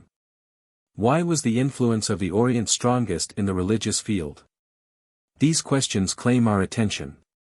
Like all great phenomena of history, this particular one was determined by a number of influences that concurred in producing it. In the mass of half-known particulars that brought it about, certain factors or leading causes, of which every one has in turn been considered the most important, may be distinguished. If we yielded to the tendency of many excellent minds of today and regarded history as the resultant of economic and social forces, it would be easy to show their influence in that great religious movement. The industrial and commercial preponderance of the Orient was manifest, for there were situated the principal centers of production and export. The ever-increasing traffic with the Levant induced merchants to establish themselves in Italy, in Gaul, in the Danubian countries, in Africa and in Spain. In some cities they formed real colonies. The Syrian emigrants were especially numerous. Compliant, quick and diligent, they went wherever they expected profit, and their colonies, scattered as far as the north of Gaul, were centers for the religious propaganda of paganism just as the Jewish communities of the diaspora were for Christian preaching. Italy not only bought her grain from Egypt, she imported men also. She ordered slaves from Phrygia, Cappadocia, Syria and Alexandria to cultivate her depopulated fields and perform the domestic duties in her palaces. Who can tell what influence chambermaids from Antioch or Memphis gained over the minds of their mistresses? At the same time the necessities of war removed officers and men from the Euphrates to the Rhine or to the outskirts of the Sahara, and everywhere they remained faithful to the gods of their faraway country. The requirements of the government transferred functionaries and their clerks, the latter frequently of servile birth, into the most distant provinces. Finally, the ease of communication, due to the good roads, increased the frequency and extent of travel. Thus the exchange of products, men and ideas necessarily increased, and it might be maintained that theocracy was a necessary consequence of the mingling of the races, that the gods of the Orient followed the great commercial and social currents, and that their establishment in the Occident was a natural result of the movement that drew the excess population of the Asiatic cities and rural districts into the less thickly inhabited countries. These reflections, which could be developed at some length, surely show the way in which the Oriental religion spread. It is certain that the merchants acted as missionaries in the seaports and places of commerce, the soldiers on the frontiers and in the capital, the slaves in the city homes, 37 in the rural districts and in public affairs. But while this acquaints us with the means and the agents of the diffusion of those religions, it tells us nothing of the reasons for their adoption by the Romans. We perceive the how, but not the why, of their sudden expansion. Especially imperfect is our understanding of the reasons for the difference between the Orient and the Occident pointed out above. An example will make my meaning clear. A Celtic divinity, Epona, 38 was held in particular honor as the protectress of horses, as we all know. The Gallic horsemen worshipped her wherever they were cantoned. Her monuments have been found scattered from Scotland to Transylvania. And yet, although this goddess enjoyed the same conditions as, for instance, Jupiter Dolichinas whom the cohorts of Commagene introduced into Europe, it does not appear that she ever received the homage of many strangers. It does not appear, above all, that Druidism ever assumed the shape of mysteries of Epona, into which Greeks and Romans would have asked to be initiated. It was too deficient in the intrinsic strength of the Oriental religions, to make proselytes.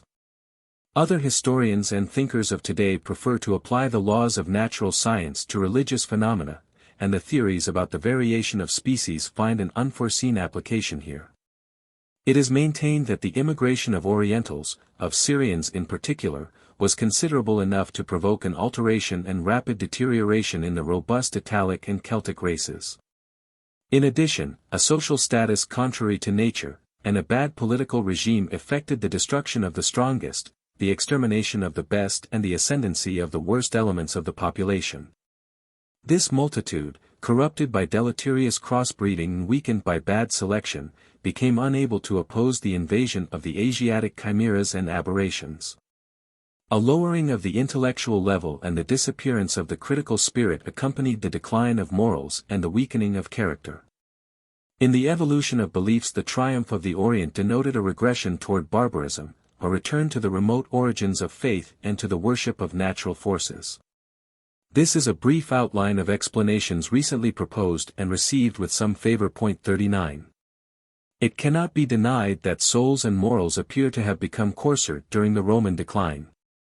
Society as a whole was deplorably lacking in imagination, intellect and taste.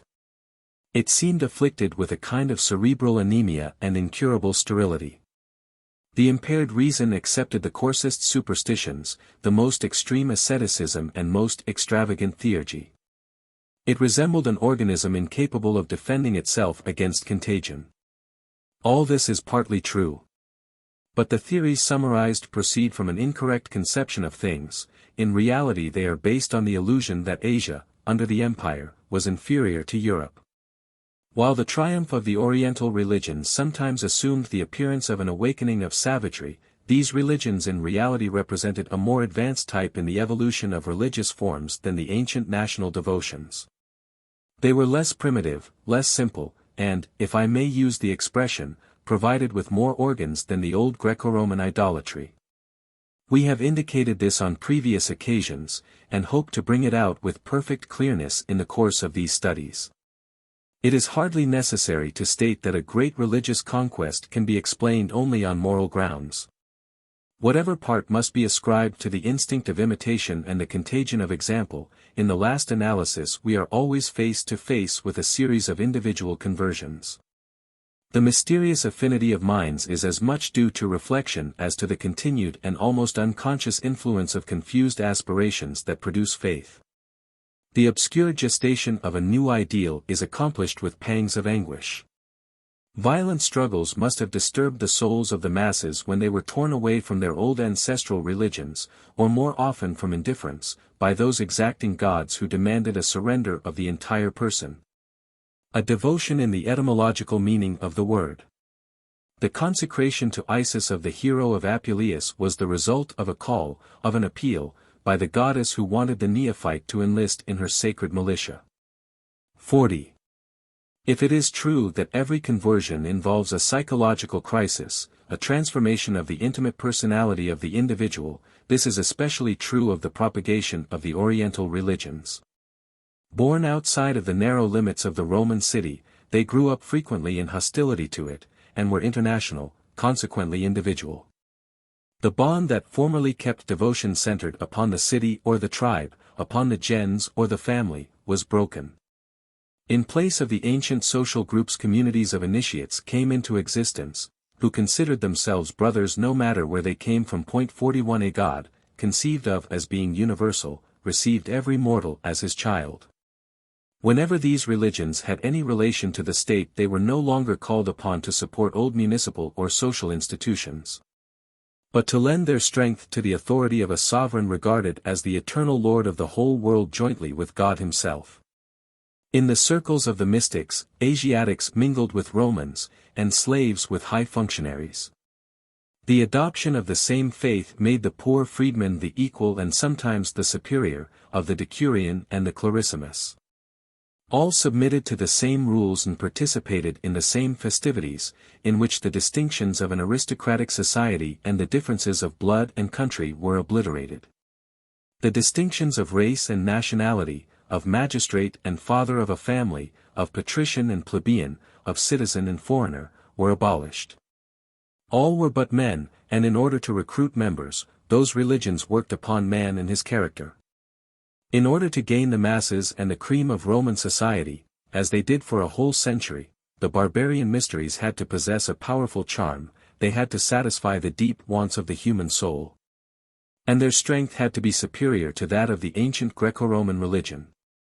To explain the reasons for their victory, we must try to reveal the nature of this superiority, I mean their superiority in the struggle, without assuming innate superiority. I believe that we can define it by stating that those religions gave greater satisfaction first, to the senses and passions, secondly, to the intelligence, finally, and above all, to the conscience. In the first place, they appealed more strongly to the senses. This was their most obvious feature, and it has been pointed out more often than any other. Perhaps there never was a religion so cold and prosaic as the Roman.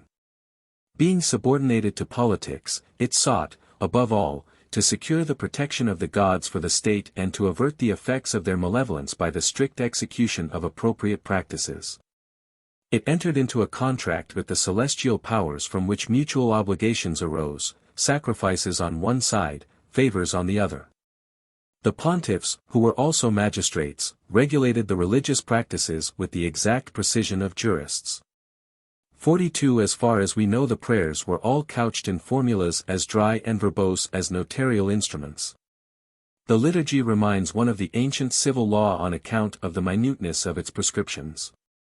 This religion looked suspiciously at the abandonment of the soul to the ecstasies of devotion.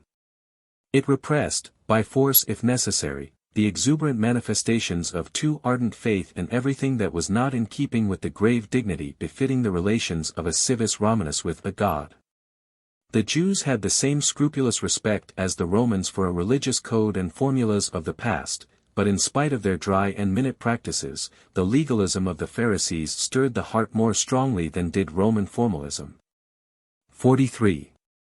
Lacking the recognized authority of official creeds, the Oriental religions had to appeal to the passions of the individual in order to make proselytes. They attracted men first by the disturbing seductiveness of their mysteries, where terror and hope were evoked in turns, and charmed them by the pomp of their festivities and the magnificence of their processions. Men were fascinated by the languishing songs and intoxicating melodies. Above all, these religions taught men how to reach that blissful state in which the soul was freed from the tyranny of the body and of suffering, and lost itself in raptures. They led to ecstasy either by means of nervous tension resulting from continued maceration and fervent contemplation or by more material means like the stimulation of vertiginous dances and dizzy music. Or even by the absorption of fermented liquors after a long abstinence 44 as in the case of the priests of the Great Mother. In mysticism it is easy to descend from the sublime to the vile. Even the gods, with whom the believers thought they were uniting themselves in their mystic outbursts, were more human and sometimes more sensual than those of the Occident. The latter had that quietude of soul in which the philosophic morality of the Greeks saw a privilege of the sage. In the serenity of Olympus they enjoyed perpetual youth, they were immortals. The divinities of the Orient, on the contrary, suffered and died, but only to revive again. 45 Osiris, Attis and Adonis were mourned like mortals by wife or mistress, Isis, Cybele or Astarte. With them the mystics moaned for their deceased god and later, after he had revived, celebrated with exultation his birth to a new life. Or else they joined in the passion of Mitra, condemned to create the world in suffering. This common grief and joy were often expressed with savage violence, by bloody mutilations, long wails of despair, and extravagant acclamations. The manifestations of the extreme fanaticism of those barbarian races that had not been touched by Greek skepticism and the very ardor of their faith inflamed the souls of the multitudes attracted by the exotic gods. The Oriental religions touched every chord of sensibility and satisfied the thirst for religious emotion that the austere Roman creed had been unable to quench. But at the same time they satisfied the intellect more fully, and this is my second point. In very early times Greece, later imitated by Rome, became resolutely rationalistic. Her greatest originality lies here. Her philosophy was purely laical. Thought was unrestrained by any sacred tradition, it even pretended to pass judgment upon these traditions and condemned or approved of them. Being sometimes hostile, sometimes indifferent and sometimes conciliatory, it always remained independent of faith. But while Greece thus freed herself from the fetters of a superannuated mythology, and openly and boldly constructed those systems of metaphysics by means of which she claimed to solve the enigmas of the universe, her religion lost its vitality and dried up because it lacked the strengthening nourishment of reflection. It became a thing devoid of sense, whose raison d'être was no longer understood, it embodied dead ideas and an obsolete conception of the world. In Greece as well as at Rome it was reduced to a collection of unintelligible rites, scrupulously and mechanically reproduced without addition or omission because they had been practiced by the ancestors of long ago. And formulas hallowed by the mos maiorum, that were no longer understood or sincerely cherished. Never did a people of advanced culture have a more infantile religion. The Oriental civilizations on the contrary were sacerdotal in character. As in medieval Europe, the scholars of Asia and Egypt were priests. In the temples the nature of the gods and of man were not the only subjects of discussion, mathematics, astronomy, medicine, philology and history were also studied. The successors of Berosus, a priest from Babylonia, and Manetho, a priest from Heliopolis, were considered deeply versed in all intellectual disciplines as late as the time of Strabo. 46. This state of affairs proved detrimental to the progress of science. Researches were conducted according to preconceived ideas and were perverted through strange prejudices. Astrology and magic were the monstrous fruit of a hybrid union. But all this certainly gave religion a power it had never possessed either in Greece or Rome. All results of observation, all conquests of thought, were used by an erudite clergy to attain the principal object of their activities, the solution of the problem of the destiny of man and matter, and of the relations of heaven and earth. An ever-enlarging conception of the universe kept transforming the modes of belief. Faith presumed to enslave both physics and metaphysics. The credit of every discovery was given to the gods. Thoth in Egypt and Bel in Chaldea were the revealers not only of theology and the ritual, but of all human knowledge. 47 The names of the Oriental Hipparchy and Euclids who solved the first problems of astronomy and geometry were unknown. But a confused and grotesque literature made use of the name and authority of Hermes Trismegistus. The doctrines of the planetary spheres and the opposition of the four elements were made to support systems of anthropology and of morality. The theorems of astronomy were used to establish an alleged method of divination, formulas of incantation, supposed to subject divine powers to the magician, were combined with chemical experiments and medical prescriptions. This intimate union of erudition and faith continued in the Latin world. Theology became more and more a process of deification of the principles or agents discovered by science and a worship of time regarded as the first cause, the stars whose course determined the events of this world.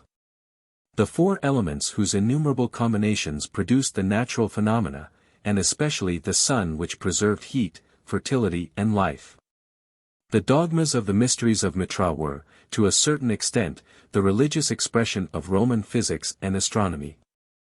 In all forms of pantheism the knowledge of nature appears to be inseparable from that of God.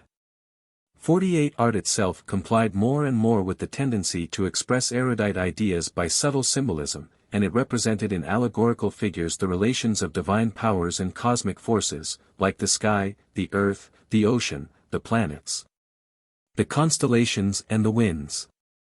The sculptors engraved on stone everything man thought and taught. In a general way the belief prevailed that redemption and salvation depended on the revelation of certain truths, on a knowledge of the gods, of the world and of our person, and piety became gnosis. 49. But, you will say, since in the classic age philosophy also claimed to lead to morality through instruction and to acquaint man with the supreme good, why did it yield to Oriental religions that were in reality neither original nor innovating? Quite right, and if a powerful rationalist school, possessed of a good critical method, had led the minds, we may believe that it would have checked the invasion of the barbarian mysteries or at least limited their field of action. However, as has frequently been pointed out, even in ancient Greece the philosophic critics had very little hold on popular religion obstinately faithful to its inherited superstitious forms. But how many second-century minds shared Lucian's skepticism in regard to the dogmatic systems? The various sects were fighting each other for ever so long without convincing one another of their alleged error. The satirist of Samosata enjoyed opposing their exclusive pretensions while he himself reclined on the soft pillow of doubt. But only intelligent minds could delight in doubt or surrender to it, the masses wanted certainties. There was nothing to revive confidence in the power of a decrepit and threadbare science.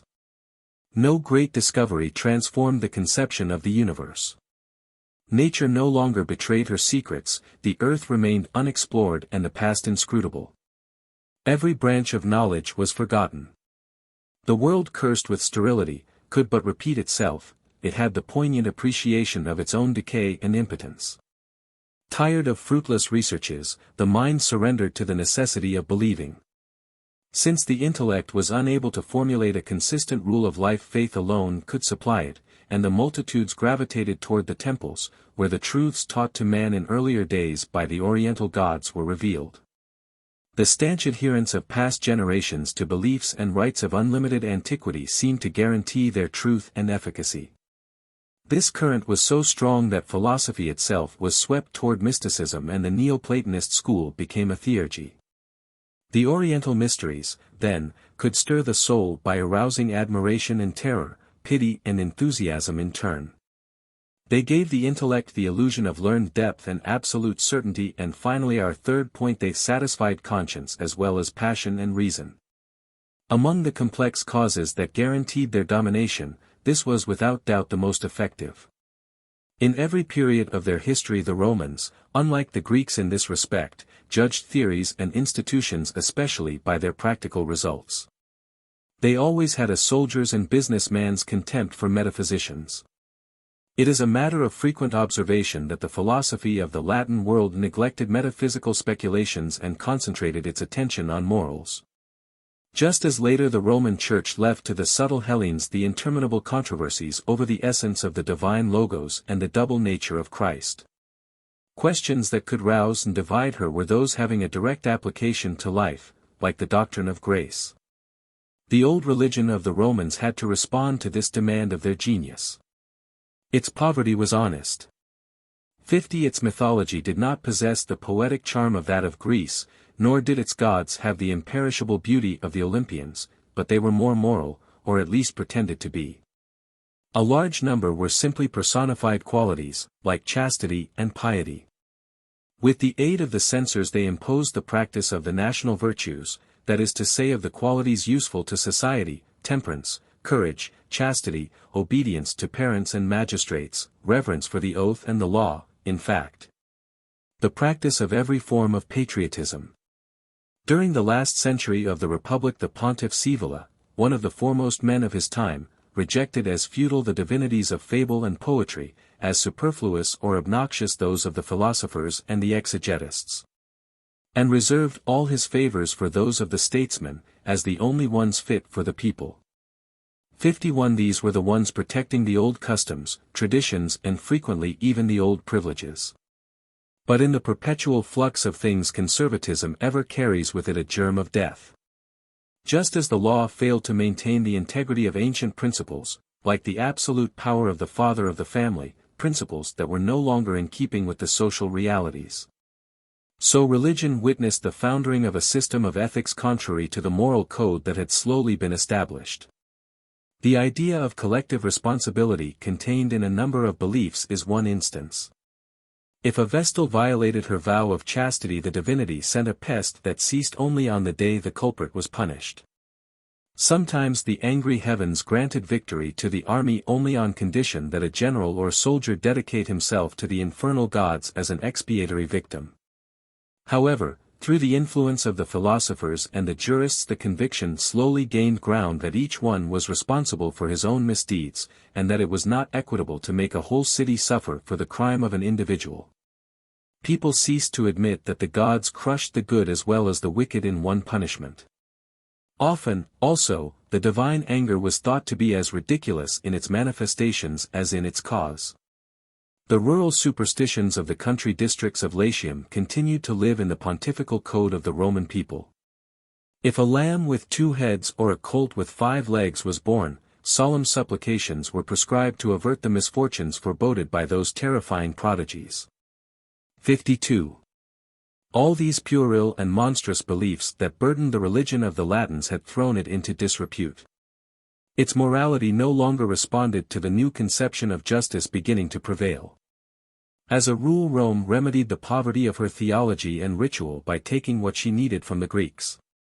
But here this resource failed her because the poetic, artistic and even intellectual religion of the Greeks was hardly moral.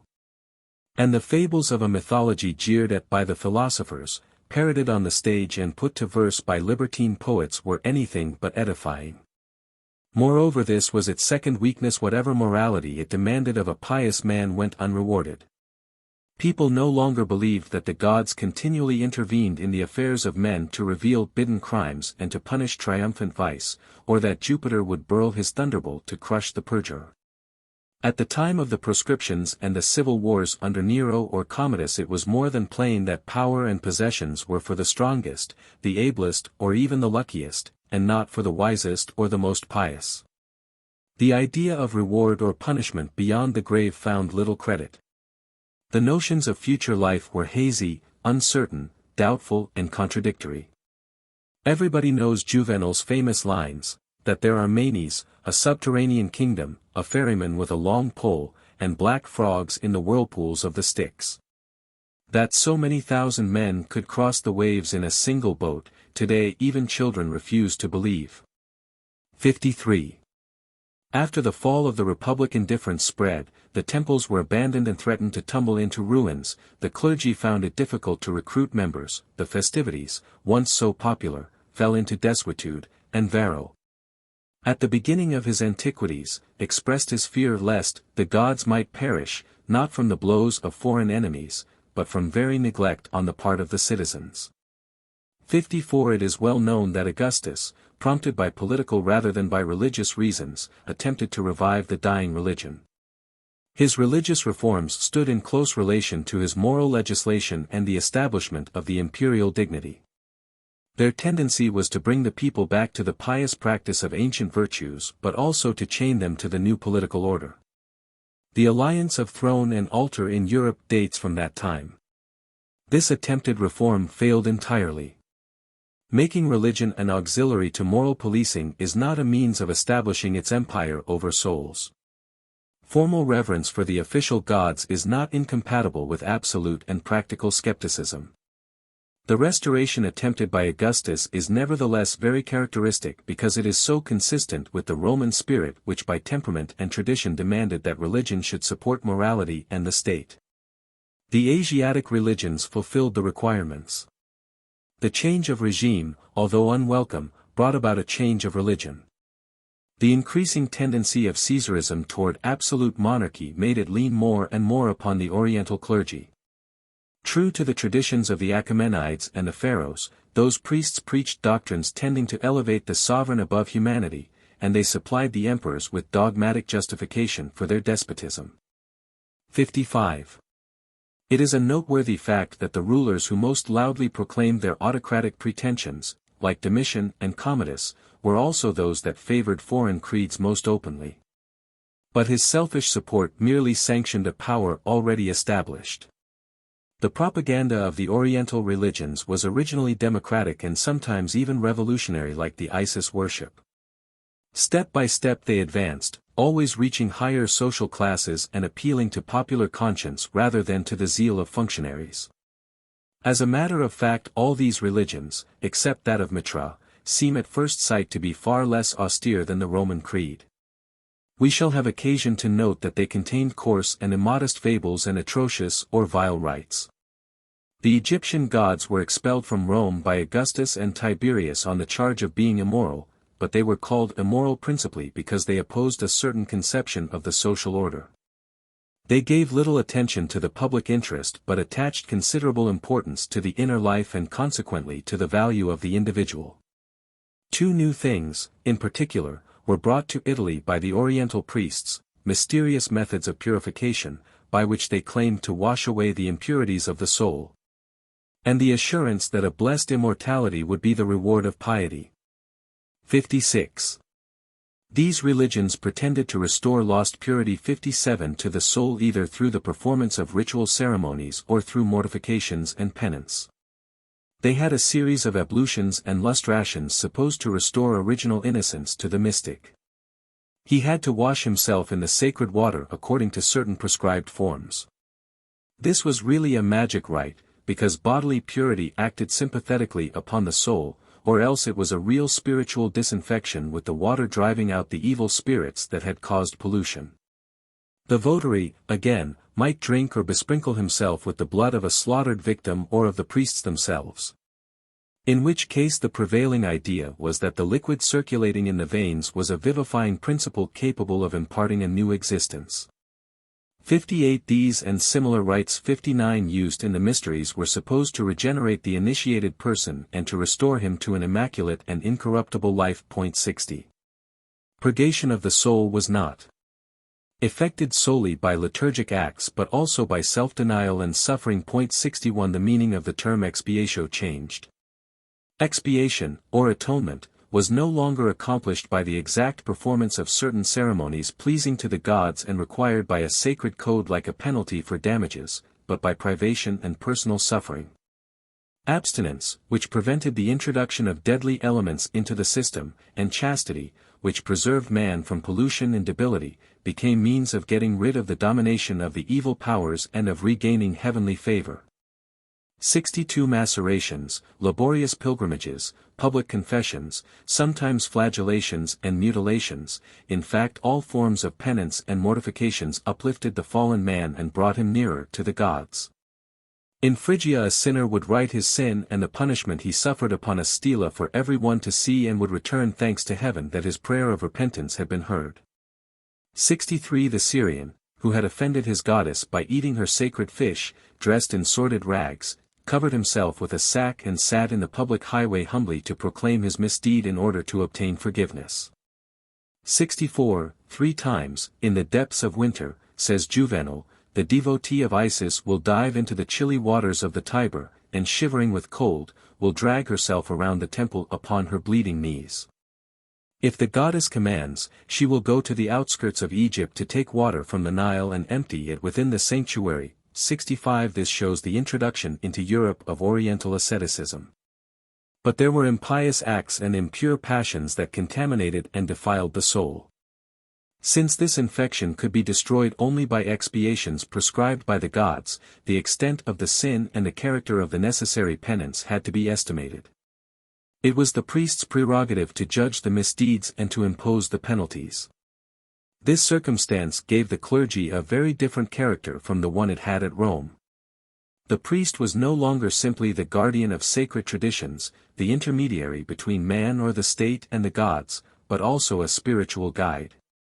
He taught his flock the long series of obligations and restrictions for shielding their weakness from the attacks of evil spirits. He knew how to quiet remorse and scruples, and to restore the sinner to spiritual calm. Being versed in sacred knowledge, he had the power of reconciling the gods. Frequent sacred repasts maintained a spirit of fellowship among the mystics of Cybele, Mitra, or the Baals 66, and a daily service unceasingly revived the faith of the Isis worshippers. In consequence, the clergy were entirely absorbed in their holy office and lived only for and by their temples. Unlike the sacerdotal colleges of Rome in which the secular and religious functions were not yet clearly differentiated, 67, they were not an administrative commission ruling the sacred affairs of the state under the supervision of the Senate. They formed what might almost be called a caste of recluses distinguished from ordinary men by their insignia, garb, habits and food, and constituting an independent body with a hierarchy, formulary and even councils of their own. 68 They did not return to everyday duties as private citizens or to the direction of public affairs as magistrates as the ancient pontiffs had done after the solemn festival service. We can readily understand that these beliefs and institutions were bound to establish the Oriental religions and their priests on a strong basis. Their influence must have been especially powerful at the time of the Caesars. The laxity of morals at the beginning of our era has been exaggerated, but it was real. Many unhealthy symptoms told of a profound moral anarchy weighing on a weakened and irresolute society. The farther we go toward the end of the empire, the more its energy seems to fail and the character of men to weaken. The number of strong healthy minds incapable of a lasting aberration and without need of guidance or comfort was growing ever smaller. We note the spread of that feeling of exhaustion and debility which follows the aberrations of passion, and the same weakness that led to crime impelled men to seek absolution in the formal practices of asceticism. They applied to the Oriental priests for spiritual remedies. People flattered themselves that by performing the rites they would attain a condition of felicity after death. All barbarian mysteries pretended to reveal to their adherents the secret of blessed immortality. Participation in the occult ceremonies of the sect was a chief means of salvation.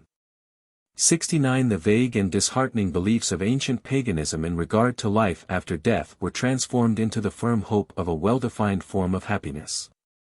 70.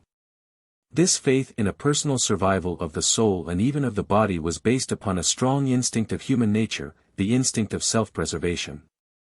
Social and moral conditions in the empire during its decline gave it greater strength than it had ever possessed before. 71 The 3rd century saw so much suffering, anguish and violence, so much unnecessary ruin and so many unpunished crimes, that the Roman world took refuge in the expectation of a better existence in which all the iniquity of this world would be retrieved. No earthly hope brightened life. The tyranny of a corrupt bureaucracy choked all disposition for political progress. Science stagnated and revealed no more unknown truths. Growing poverty discouraged the spirit of enterprise. The idea gained ground that humanity was afflicted with incurable decay, that nature was approaching her doom and that the end of world was near. 72 We must remember all these causes of discouragement and despondency to understand the power of the idea, expressed so frequently, that the spirit animating man was forced by bitter necessity to imprison itself in matter and that it was delivered from its carnal captivity by death. In the heavy atmosphere of a period of oppression and impotence the dejected soul longed with incredible ardor to fly to the radiant abode of heaven. To recapitulate, the Oriental religions acted upon the senses, the intellect and the conscience at the same time, and therefore gained a hold on the entire man. Compared with the ancient creeds, they appear to have offered greater beauty of ritual, greater truth of doctrine and a far superior morality. The imposing ceremonial of their festivities and the alternating pomp and sensuality, gloom and exaltation of their services appealed especially to the simple and the humble, while the progressive revelation of ancient wisdom, inherited from the old and distant Orient, captivated the cultured mind. The emotions excited by these religions and the consolations offered strongly attracted the women, who were the most fervent and generous followers and most passionate propagandists 73 of the religions of Isis and Cybele. Mitra was worshipped almost exclusively by men, whom he subjected to a rigid moral discipline. Thus souls were gained by the promise of spiritual purification and the prospect of eternal happiness. The worship of the Roman gods was a civic duty, the worship of the foreign gods the expression of a personal belief. The latter were the objects of the thoughts, feelings and intimate aspirations of the individual, not merely of the traditional and, one might say, functional adoration of the citizen. The ancient municipal devotions were connected with a number of earthly interests that helped to support each other. They were one of various forms of family spirit and patriotism and guaranteed the prosperity of the community. The Oriental mysteries, directing the will toward an ideal goal and exalting the inner spirit, were less mindful of economic utility, but they could produce that vibration of the moral being that caused emotions, stronger than any rational faculty, to gush forth from the depths of the soul. Through a sudden illumination they furnished the intuition of a spiritual life whose intensity made all material happiness appear insipid and contemptible. This stirring appeal of supernatural life made the propaganda irresistible. The same ardent enthusiasm guaranteed at the same time the uncontested domination of Neoplatonism among the philosophers. Antiquity expired and a new era was born. 3. Asia Minor. Bibliography, Jean Reville, La Religion à Rome sous les Sévères, pages 62 ff. Drexler in Roscher, Lexicon der Mittel, S. v. Meter, 2, 2932, Wissowa, Religion und Kultus der Römer, pages 263 ff. Where the earlier bibliography will be found, p. 271, Schauerman, The Great Mother of the Gods, Bulletin of the University of Wisconsin, No. 43, Madison, 1901, Hepting, Addis, Saint Mython und Saint Cult, Gießen, 1903. Dill, Roman Society from Nero to Marcus Aurelius, London, 1905, pages 547 ff. Grupp, Grieche. Mythology, 1906, pages 1521 ff. Isley, Die Phrygiscan Cult, Neue Jarb. Für das Class. Altertum, Exii, 1909, pages 620 ff. For a number of years Henri Graillot has been collecting the monuments of the religion of Cybele with a view to publishing them in their entirety. Numerous remarks on the Phrygian religion will be found in the works and articles of Ramsay, especially in Cities and Bishoprics of Phrygia, 1895, and Studies in the Eastern Roman Provinces, 1906. The first Oriental religion adopted by the Romans was that of the goddess of Phrygia, whom the people of Pessinus and Mount Ida worshipped, and who received the name of Magna Mater Deum Idea in the Occident. Its history in Italy covers 6 centuries. And we can trace each phase of the transformation that changed it in the course of time from a collection of very primitive nature beliefs into a system of spiritualized mysteries used by some as a weapon against Christianity. We shall now endeavor to outline the successive phases of that slow metamorphosis. This religion is the only one whose success in the Latin world was caused originally by a mere chance circumstance. In 205 B.C., when Hannibal, vanquished but still threatening, made his last stand in the mountains of Bruttium, repeated torrents of stones frightened the Roman people. When the books were officially consulted in regard to this prodigy, they promised that the enemy would be driven from Italy if the great mother of Ida could be brought to Rome. Nobody but the Sibyls themselves had the power of averting the evils prophesied by them. They had come to Italy from Asia Minor, and in this critical situation their sacred poem recommended the practice of their native religion as a remedy. In token of his friendship, King Attalus presented the ambassadors of the Senate with the black aerolite, supposed to be the abode of the goddess, that this ruler had shortly before transferred from Pessinus to Pergamum. According to the mandate of the oracle, the stone was received at Ostia by the best citizen of the land, an honor accorded to Scipio Nazica and carried by the most esteemed matrons to the Palatine, where, hailed by the cheers of the multitude and surrounded by fumes of incense, it was solemnly installed, Nones of April, 204. This triumphal entry was later glorified by marvelous legends, and the poets told of edifying miracles that had occurred during Cybele's voyage. In the same year Scipio transferred the seat of war to Africa, and Hannibal, compelled to meet him there, was beaten at Zama. The prediction of the Sibyls had come true and Rome was rid of the long Punic terror. The foreign goddess was honored in recognition of the service she had rendered. A temple was erected to her on the summit of the Palatine, and every year a celebration enhanced by scenic plays, the Ludi Megalenses, commemorated the date of dedication of the sanctuary and the arrival of the goddess, April 4th to 10th.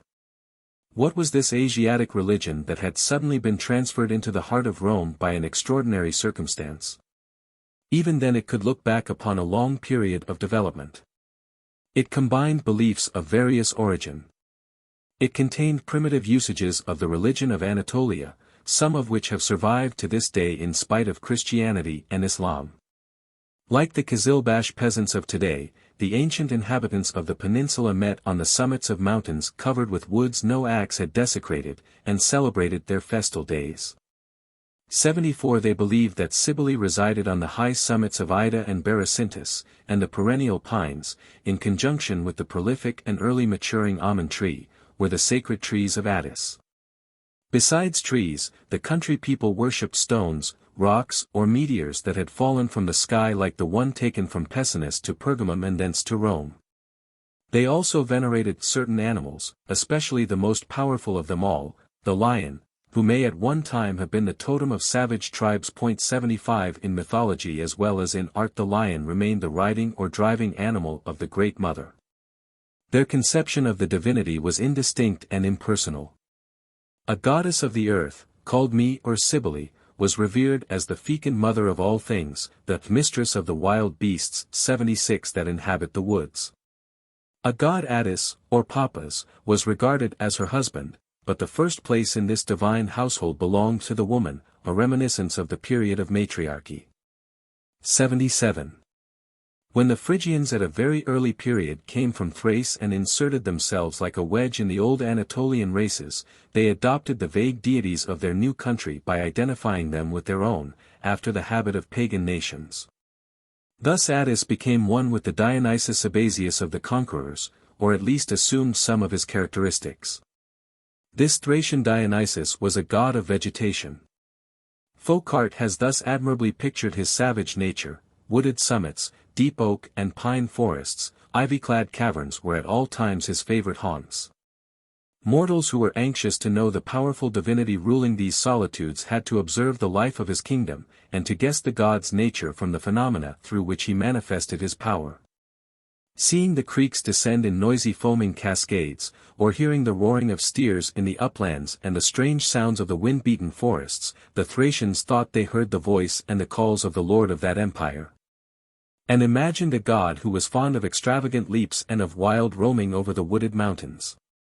This conception inspired their religion, for the surest way for mortals to ingratiate themselves with a divinity was to imitate him, and as far as possible to make their lives resemble his. For this reason the Thracians endeavored to attain the divine delirium that transported their Dionysus, and hoped to realize their purpose by following their invisible yet ever-present lord in his chase over the mountains. 78.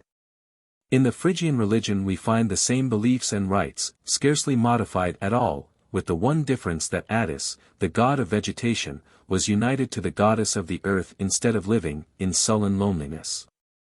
When the tempest was beating the forests of the Beresintis or Ida, it was Cybele traveling about in her car drawn by roaring lions mourning her lover's death.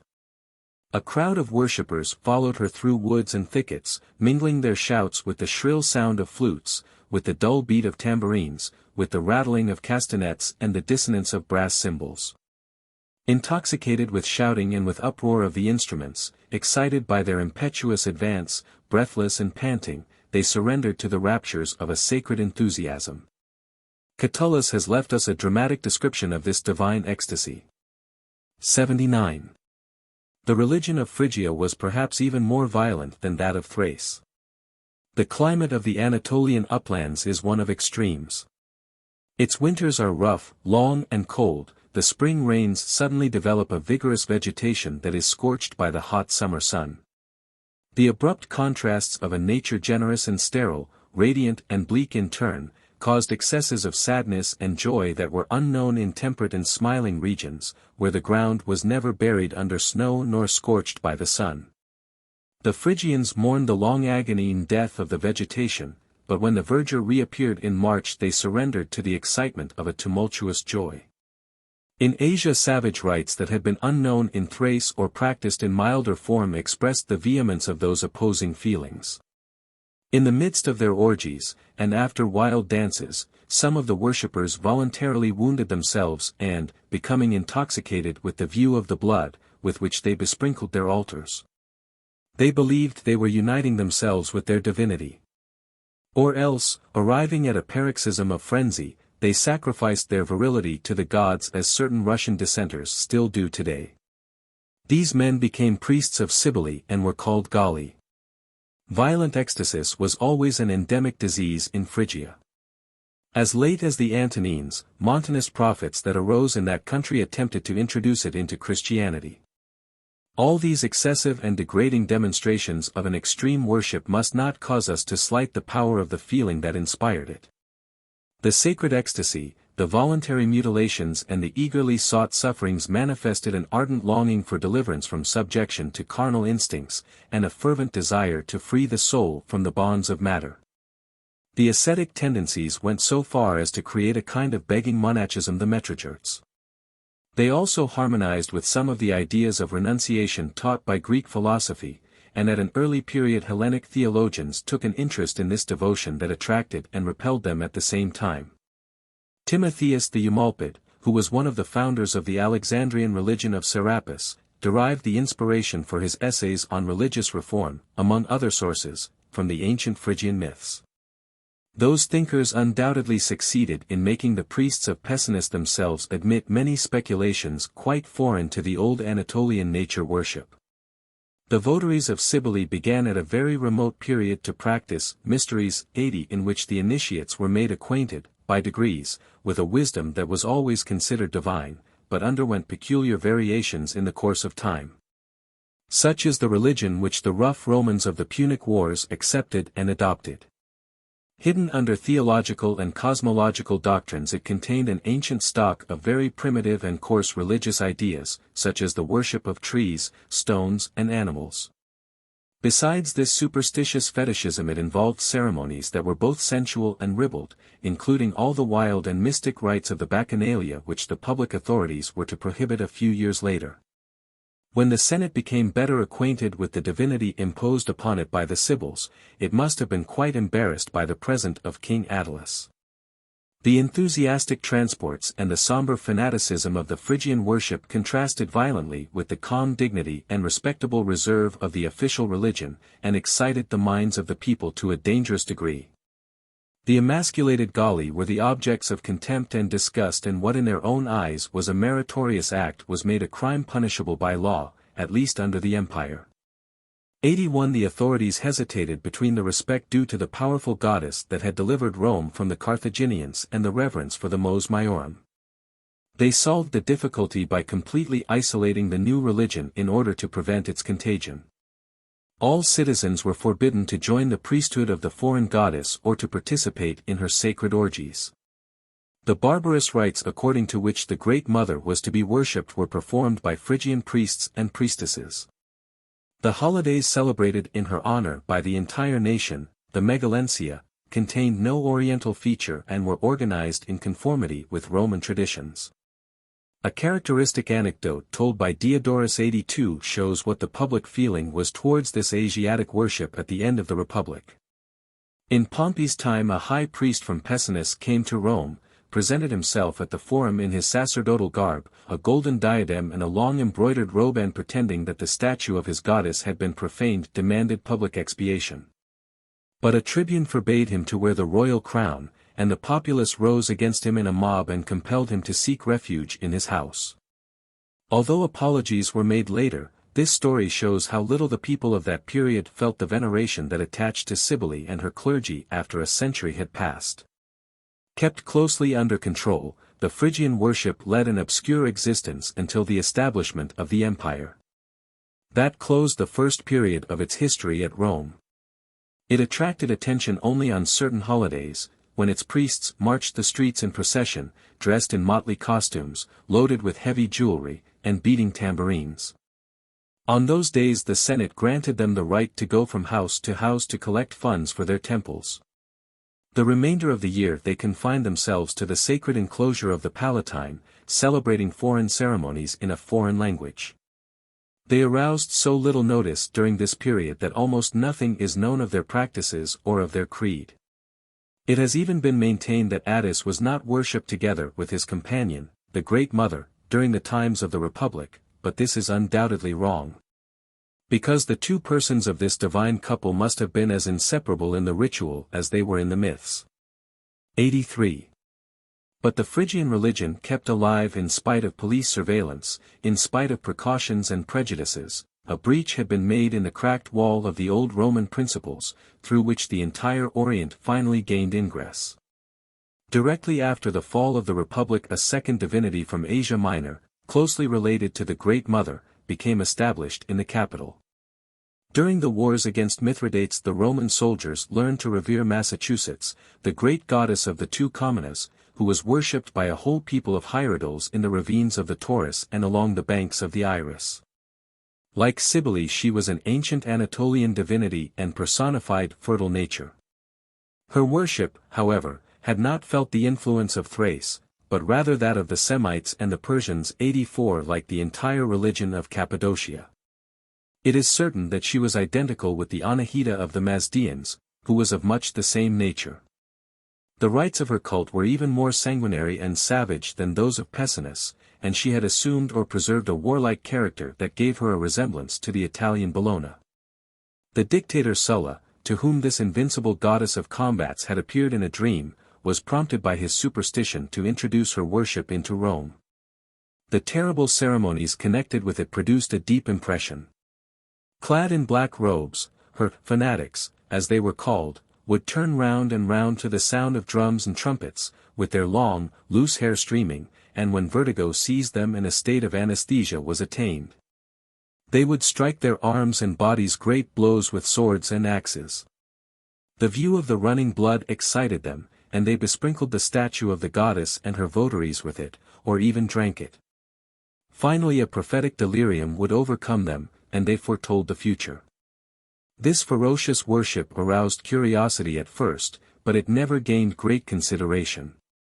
It appears that the Cappadocian Bellona joined the number of divinities that were subordinated to the Magna Mater and, as the texts put it, became her follower, Petasequa.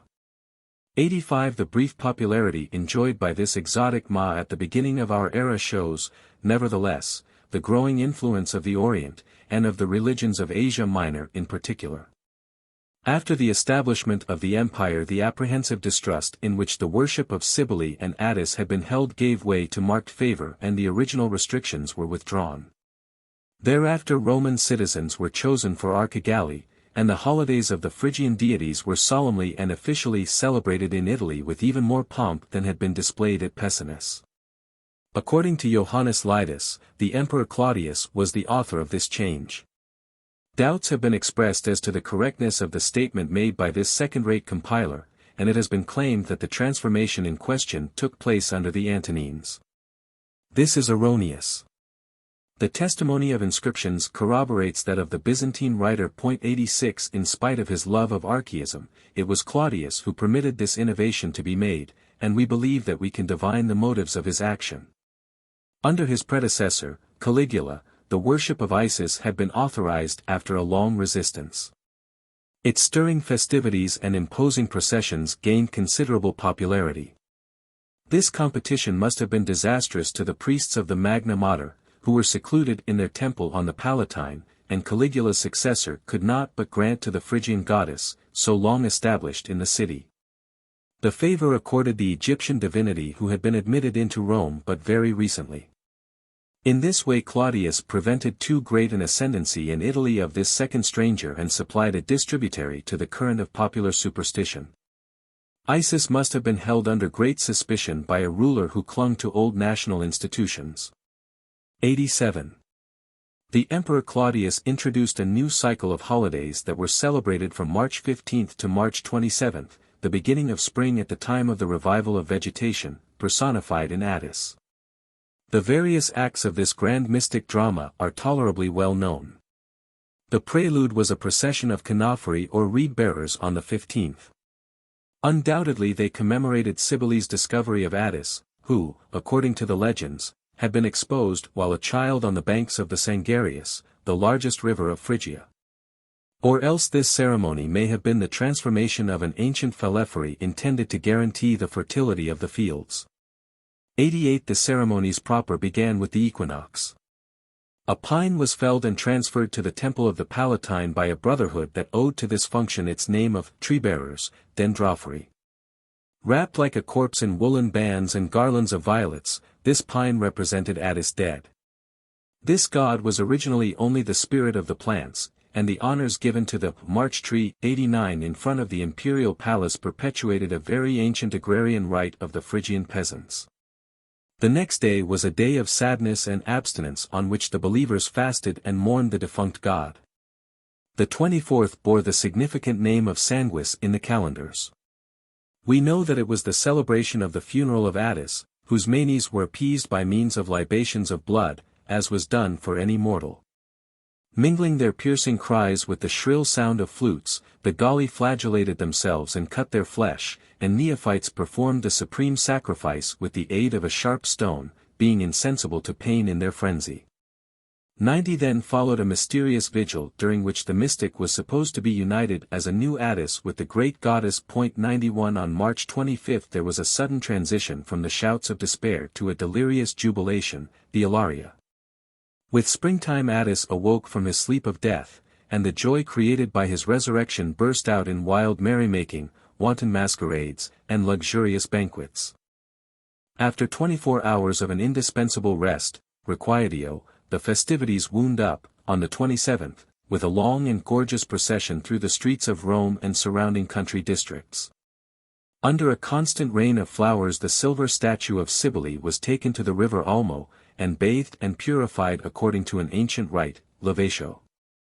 The worship of the Mother of the Gods had penetrated into the Hellenic countries long before it was received at Rome, but in Greece it assumed a peculiar form and lost most of its barbarous character. The Greek mind felt an unconquerable aversion to the dubious nature of Attis. The Magna Mater, who is thoroughly different from her Hellenized sister, penetrated into all Latin provinces and imposed herself upon them with the Roman religion.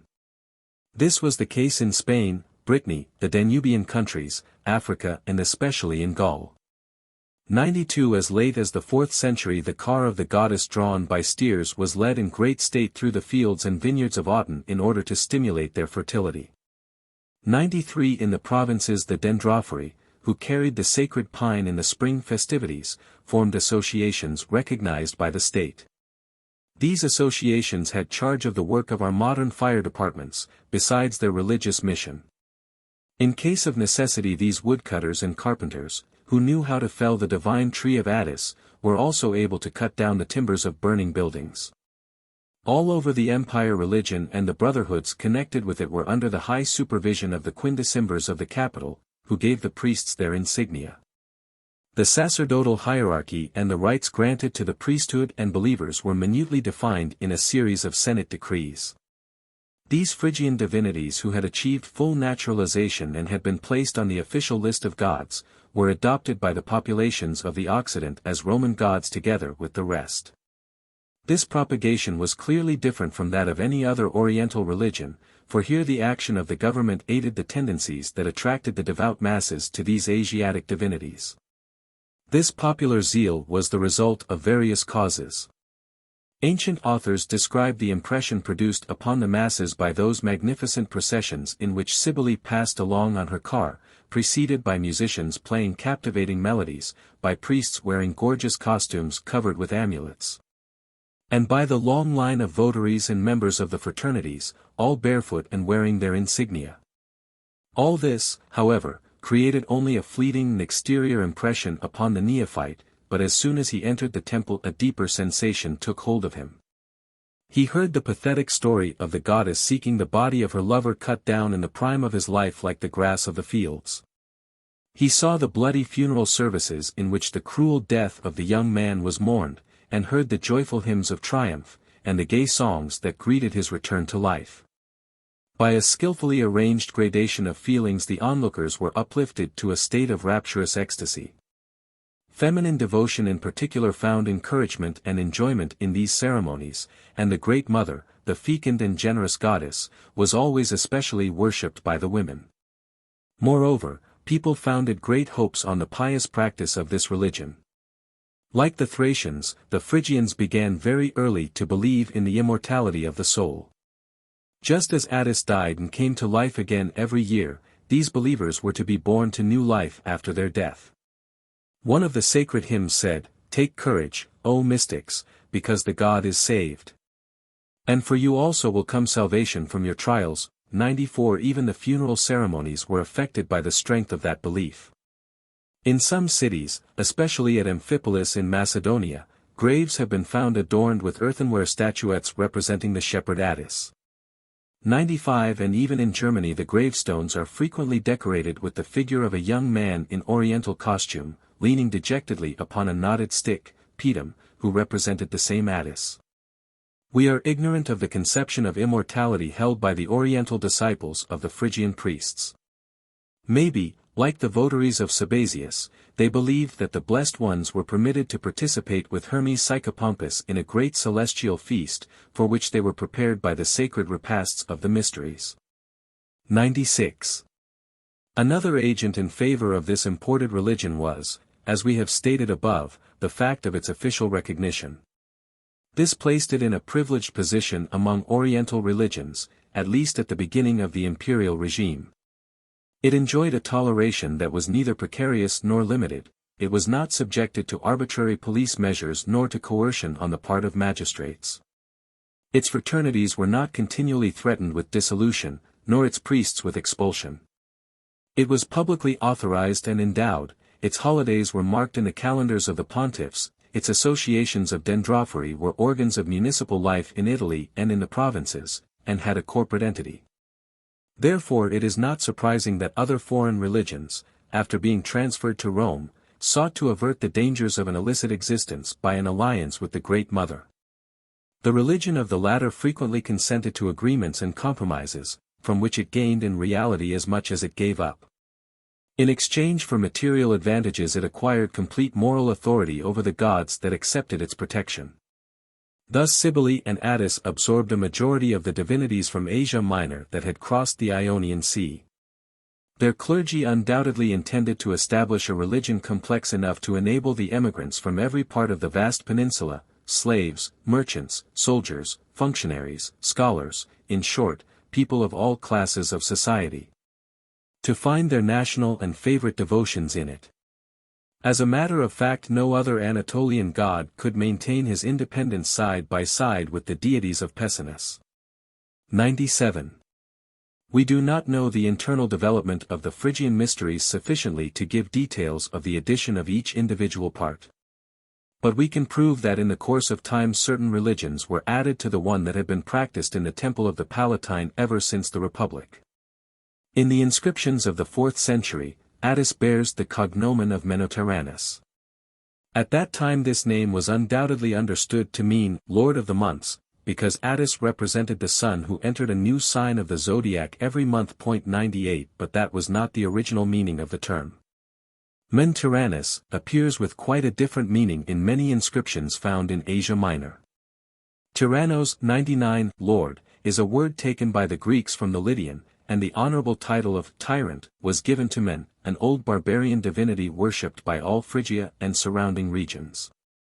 100 The Anatolian tribes from Korea to the remotest mountains of Pontus worshipped a lunar god under that name who was supposed to rule not only the heavens but also the underworld. Because the moon was frequently brought into connection with the somber kingdom of the dead. The growth of plants and the increase of cattle and poultry were ascribed to his celestial influence, and the villagers invoked his protection for their farms and their district. They also placed their rural burial grounds under the safeguard of this king of shadows. No god enjoyed greater popularity in the country districts. This powerful divinity penetrated into Greece at an early period. Among the mixed populations of the Aegean seaports, in the Piraeus, at Rhodes, Delos and Thassos, religious associations for his worship were founded. In Attica the presence of the cult can be traced back to the 4th century, and its monuments rival those of Cybele in number and variety. In the Latin Occident, however, no trace of it can be found, because it had been absorbed by the worship of Magna Mater. In Asia itself, Attis and Men were sometimes considered identical, and this involved the Roman world in a complete confusion of those two persons, who in reality were very different. A marble statue discovered at Ostia represents Attis holding the lunar crescent, which was the characteristic emblem of Men. His assimilation to the tyrant of the infernal regions transformed the shepherd of Ida into a master of the underworld, an office that he combined with his former one as author of resurrection. A second title that was given to him reveals another influence. A certain Roman inscription is dedicated to Attis the Supreme. 101-102 This epithet is very significant. In Asia Minor, Hypsistos was the appellation used to designate the god of Israel. 103 A number of pagan Thiasai had arisen who, though not exactly submitting to the practice of the synagogue, yet worshipped none but the Most High, the Supreme God, the Eternal God, God the Creator, to whom every mortal owed service. These must have been the attributes ascribed to Cybele's companion by the author of the inscription, because the verse continues, 104, to thee, who containest and maintainest all things. 105 Must we then believe that Hebraic monotheism had some influence upon the mysteries of the Great Mother? This is not at all improbable. We know that numerous Jewish colonies were established in Phrygia by the Seleucids, and that these expatriated Jews agreed to certain compromises in order to conciliate their hereditary faith with that of the pagans in whose midst they lived. It is also possible that the clergy of Pessinus suffered the ascendancy of the biblical theology. Under the empire Attis and Cybele became the almighty gods, omnipotence, par excellence, and it is easy to see in this new conception a leaning upon Semitic or Christian doctrines, more probably upon Semitic ones. 106. We shall now take up the difficult question of the influence of Judaism upon the mysteries during the Alexandrian period and at the beginning of the empire. Many scholars have endeavored to define the influence exercised by the pagan beliefs on those of the Jews. It has been shown how the Israelitic monotheism became Hellenized at Alexandria and how the Jewish propaganda attracted proselytes who revered the one God, without, however, observing all the prescriptions of the Mosaic law. But no successful researches have been made to ascertain how far paganism was modified through an infiltration of biblical ideas. Such a modification must necessarily have taken place to some extent. A great number of Jewish colonies were scattered everywhere on the Mediterranean, and these were long animated with such an ardent spirit of proselytism that they were bound to impose some of their conceptions on the pagans that surrounded them. The magical texts, which are almost the only original literary documents of paganism we possess, clearly reveal this mixture of Israelitic theology with that of other peoples. In them we frequently find names like Iao, Yahweh, Sabaoth, or the names of angels side by side with those of Egyptian or Greek divinities. Especially in Asia Minor, where the Israelites formed a considerable and influential element of the population, an intermingling of the old native traditions and the religion of the strangers from the other side of the Taurus must have occurred. This mixture certainly took place in the mysteries of Sabazius, the Phrygian Jupiter or Dionysus. 107 They were very similar to those of Attis, with whom he was frequently confounded. By means of an audacious etymology that dates back to the Hellenistic period, this old Thraco-Phrygian divinity has been identified with Yahweh Zebaoth, the biblical Lord of Hosts.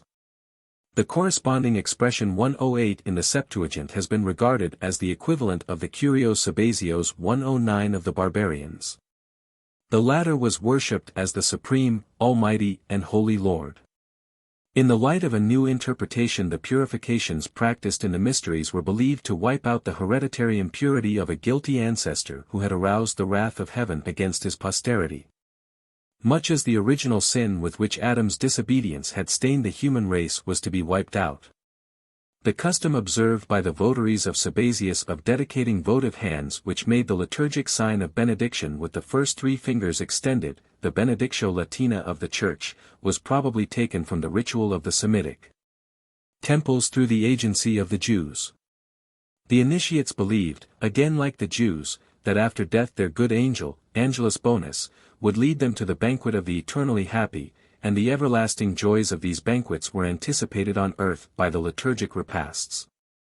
This celestial feast can be seen in a fresco painting on the grave of a priest of Sabazius called Vincentius, who was buried in the Christian catacomb of Praetextatus, a strange fact for which no satisfactory explanation has as yet been furnished. Undoubtedly he belonged to a Jewish pagan sect that admitted neophytes of every race to its mystic ceremonies. In fact, the church itself formed a kind of secret society sprung from the synagogue but distinct from it, in which Gentiles and the children of Israel joined in a common adoration. If it is a fact, then, that Judaism influenced the worship of Sabazius, it is very probable that it influenced the cult of Cybele also, although in this case the influence cannot be discerned with the same degree of certainty. The religion of the Great Mother did not receive rejuvenating germs from Palestine only, but it was greatly changed after the gods of more distant Persia came and joined it. In the ancient religion of the Achaemenides, Mitra, the genius of light, was coupled with Anahita, the goddess of the fertilizing waters. In Asia Minor the latter was assimilated with the fecund Great Mother, worshipped all over the peninsula 110, and when at the end of the 1st century of our era the mysteries of Mitra spread over the Latin provinces. Its votaries built their sacred crypts in the shadow of the temples of the Magna Mater. Everywhere in the empire the 2 religions lived in intimate communion. By ingratiating themselves with the Phrygian priests, the priests of Mitra obtained the support of an official institution and shared in the protection granted by the state. Moreover, men alone could participate in the secret ceremonies of the Persian liturgy, at least in the Occident. Other mysteries, to which women could be admitted, had therefore to be added in order to complete them, and so the mysteries of Cybele received the wives and daughters of the Mithraists. This union had even more important consequences for the old religion of Pessinus than the partial infusion of Judaic beliefs had had. Its theology gained a deeper meaning and an elevation hitherto unknown, after it had adopted some of the conceptions of Mazdaism. The introduction of the Toribolium in the ritual of the Magna Mater, where it appeared after the middle of the 1st century, was probably connected with this transformation. We know the nature of this sacrifice, of which Prudentius gives a stirring description based on personal recollection of the proceeding. On an open platform a steer was killed, and the blood dropped down upon the mystic, who was standing in an excavation below. Through the 1,000 crevices in the wood, says the poet, the bloody dew runs down into the pit. The neophyte receives the falling drops on his head, clothes, and body. He leans backward to have his cheeks, his ears, his lips and his nostrils wetted. He pours the liquid over his eyes, and does not even spare his palate, for he moistens his tongue with blood and drinks it eagerly. 111 After submitting to this repulsive sprinkling he offered himself to the veneration of the crowd. They believed that he was purified of his faults, and had become the equal of the deity through his red baptism. Although the origin of this sacrifice that took place in the mysteries of Cybele at Rome is as yet shrouded in obscurity, recent discoveries enable us to trace back very closely the various phases of its development. In accordance with a custom prevalent in the entire Orient at the beginning of history, the Anatolian lords were fond of pursuing and lassoing wild buffaloes, which they afterwards sacrificed to the gods. Beasts caught during a hunt were immolated, and frequently also prisoners of war. Gradually the savagery of this primitive rite was modified until finally nothing but a circus play was left. During the Alexandrian period people were satisfied with organizing a corrida in the arena, in the course of which the victim intended for immolation was seized. This is the proper meaning of the terms torabolium and cryobolium, 112, which had long been enigmas, 113, and which denoted the act of catching a steer or a ram by means of a hurled weapon, probably the thong of a lasso. Without doubt even this act was finally reduced to a mere sham under the Roman Empire, but the weapon with which the animal was slain always remained a hunting weapon, a sacred boar spear. 114. The ideas on which the immolation was based were originally just as barbarous as the sacrifice itself. It is a matter of general belief among savage peoples that one acquires the qualities of an enemy slain in battle or of a beast killed in the chase by drinking or washing in the blood, or by eating some of the viscera of the body. The blood especially has often been considered as the seat of vital energy. By moistening his body with the blood of the slaughtered steer, the neophyte believed that he was transfusing the strength of the formidable beast into his own limbs. This naive and purely material conception was soon modified and refined. The Thracians brought into Phrygia, and the Persian Magi into Cappadocia, the fast-spreading belief in the immortality of mankind. Under their influence, especially under that of Mazdaism, which made the mythical steer the author of creation and of resurrection, the old savage practice assumed a more spiritual and more elevated meaning. By complying with it, people no longer thought they were acquiring the buffalo's strength. The blood, as the principle of life, was no longer supposed to renew physical energy, but to cause a temporary or even an eternal rebirth of the soul. The descent into the pit was regarded as burial. A melancholy dirge accompanied the burial of the old man who had died. When he emerged purified of all his crimes by the sprinkling of blood and raised to a new life, he was regarded as the equal of a god, and the crowd worshipped him from a respectful distance. 115. The vogue obtained in the Roman Empire by the practice of this repugnant rite can only be explained by the extraordinary power ascribed to it. He who submitted to it was in aeternum renatus, 116 according to the inscriptions. We could also outline the transformation of other Phrygian ceremonies, of which the spirit and sometimes the letter slowly changed under the influence of more advanced moral ideas. This is true of the sacred feasts attended by the initiates. One of the few liturgic formulas antiquity has left us refers to these Phrygian banquets. One hymn says, "I have eaten from the tambourine, I have drunk from the cymbal, I have become a mystic of Attis." The banquet, which is found in several Oriental religions, was sometimes simply the external sign indicating that the votaries of the same divinity formed one large family. Admitted to the sacred table, the neophyte was received as the guest of the community and became a brother among brothers. The religious bond of the thyasis or sodalicium took the place of the natural relationship of the family, the gens or the clan, just as the foreign religion replaced the worship of the domestic hearth. Sometimes other effects were expected of the food eaten in common. When the flesh of some animal supposed to be of a divine nature was eaten, the votary believed that he became identified with the god and that he shared in his substance and qualities.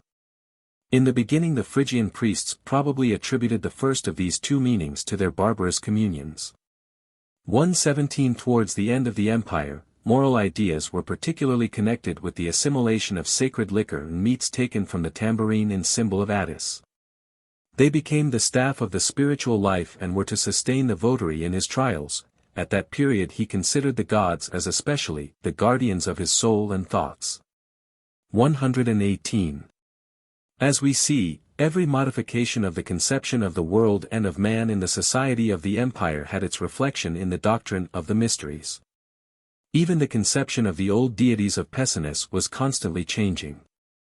When astrology and the Semitic religions caused the establishment of a solar henotheism as the leading religion at Rome, Attis was considered as the sun, the shepherd of the twinkling stars.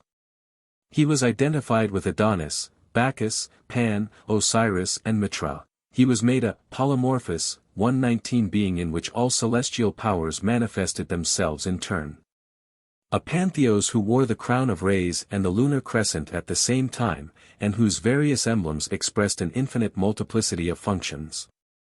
When Neoplatonism was triumphing, the Phrygian fable became the traditional mold into which subtle exegetists boldly poured their philosophic speculations on the creative and stimulating forces that were the principles of all material forms, and on the deliverance of the divine soul that was submerged in the corruption of this earthly world. In his hazy oration on the Mother of the Gods, Julian lost all notion of reality on account of his excessive use of allegory and was swept away by an extravagant symbolism. 120. Any religion as susceptible to outside influences as this one was bound to yield to the ascendancy of Christianity. From the explicit testimony of ecclesiastical writers we know that attempts were made to oppose the Phrygian mysteries to those of the Church. It was maintained that the sanguinary purification imparted by the Taurobolium was more efficacious than baptism. The food that was taken during the mystic feasts was likened to the bread and wine of the communion. The Mother of the Gods was undoubtedly placed above the Mother of God, whose Son also had risen again. A Christian author, writing at Rome about the year 375, furnishes some remarkable information on this subject. As we have seen, a mournful ceremony was celebrated on March 24, the dies sanguinis, in the course of which the Galli shed their blood and sometimes mutilated themselves in commemoration of the wound that had caused Attis's death, ascribing an expiatory and atoning power to the blood thus shed. The pagans claimed that the Church had copied their most sacred rites by placing her Holy Week at the vernal equinox in commemoration of the sacrifice of the cross on which the divine Lamb, according to the Church, had redeemed the human race. Indignant at these blasphemous pretensions, St. Augustine tells of having known a priest of Cybele who kept saying, "Et ipsi Pileatus Christianus est," and even the god with the Phrygian cap, i.e., Attis, is a Christian. 121. But all efforts to maintain a barbarian religion stricken with moral decadence were in vain. On the very spot on which the last Taurobolium took place at the end of the 4th century, in the Phrygianum, stands today the Basilica of the Vatican. There is no Oriental religion whose progressive evolution we could follow at Rome so closely as the cult of Cybele and Attis, none that shows so plainly one of the reasons that caused their common decay and disappearance. They all dated back to a remote period of barbarism, and from that savage past they inherited a number of myths the odium of which could be masked but not eradicated by philosophical symbolism, and practices whose fundamental coarseness had survived from a period of rude nature worship, and could never be completely disguised by means of mystic interpretations. Never was the lack of harmony greater between the moralizing tendencies of theologians and the cruel shamelessness of tradition. A god held up as the august Lord of the universe was the pitiful and abject hero of an obscene love affair. The Taurobolium, performed to satisfy man's most exalted aspirations for spiritual purification and immortality, looked like a shower bath of blood and recalled cannibalistic orgies.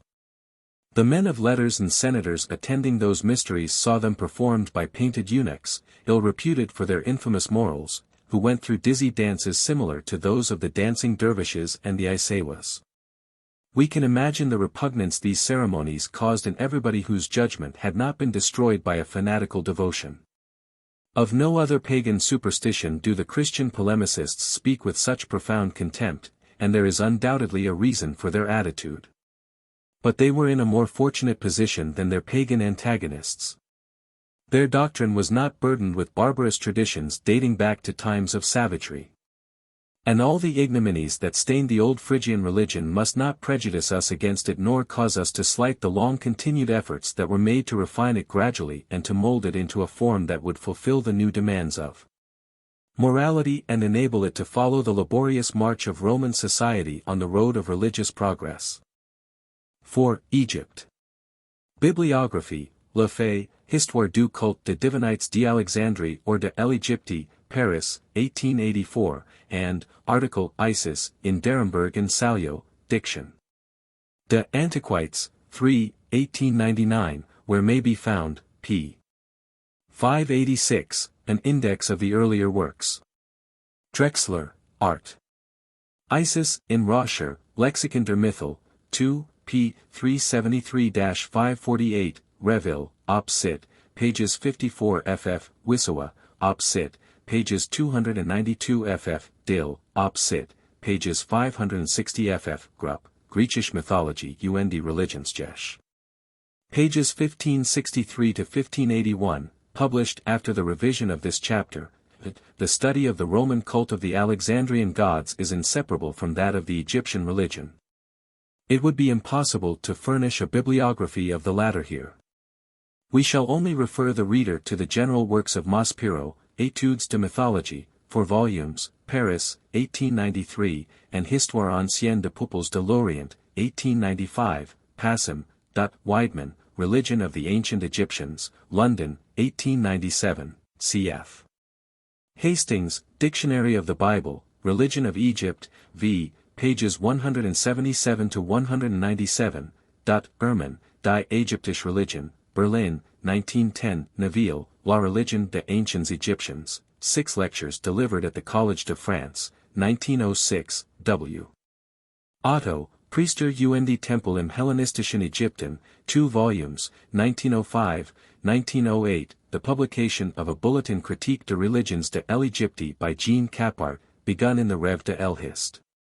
De Religions, L.I., 1905, pages 192 ff, LIII, 1906, pages 307 ff. 1909, pages 162 ff. We know more about the religion of the early Egyptians than about any other ancient religion. Its development can be traced back 3,000 or 4,000 years. We can read its sacred texts, mythical narratives, hymns, rituals, and the Book of the Dead in the original, and we can ascertain its various ideas as to the nature of the divine powers and of future life. A great number of monuments have preserved for our inspection the pictures of divinities and representations of liturgic scenes, while numerous inscriptions and papyri enlighten us in regard to the sacerdotal organization of the principal temples.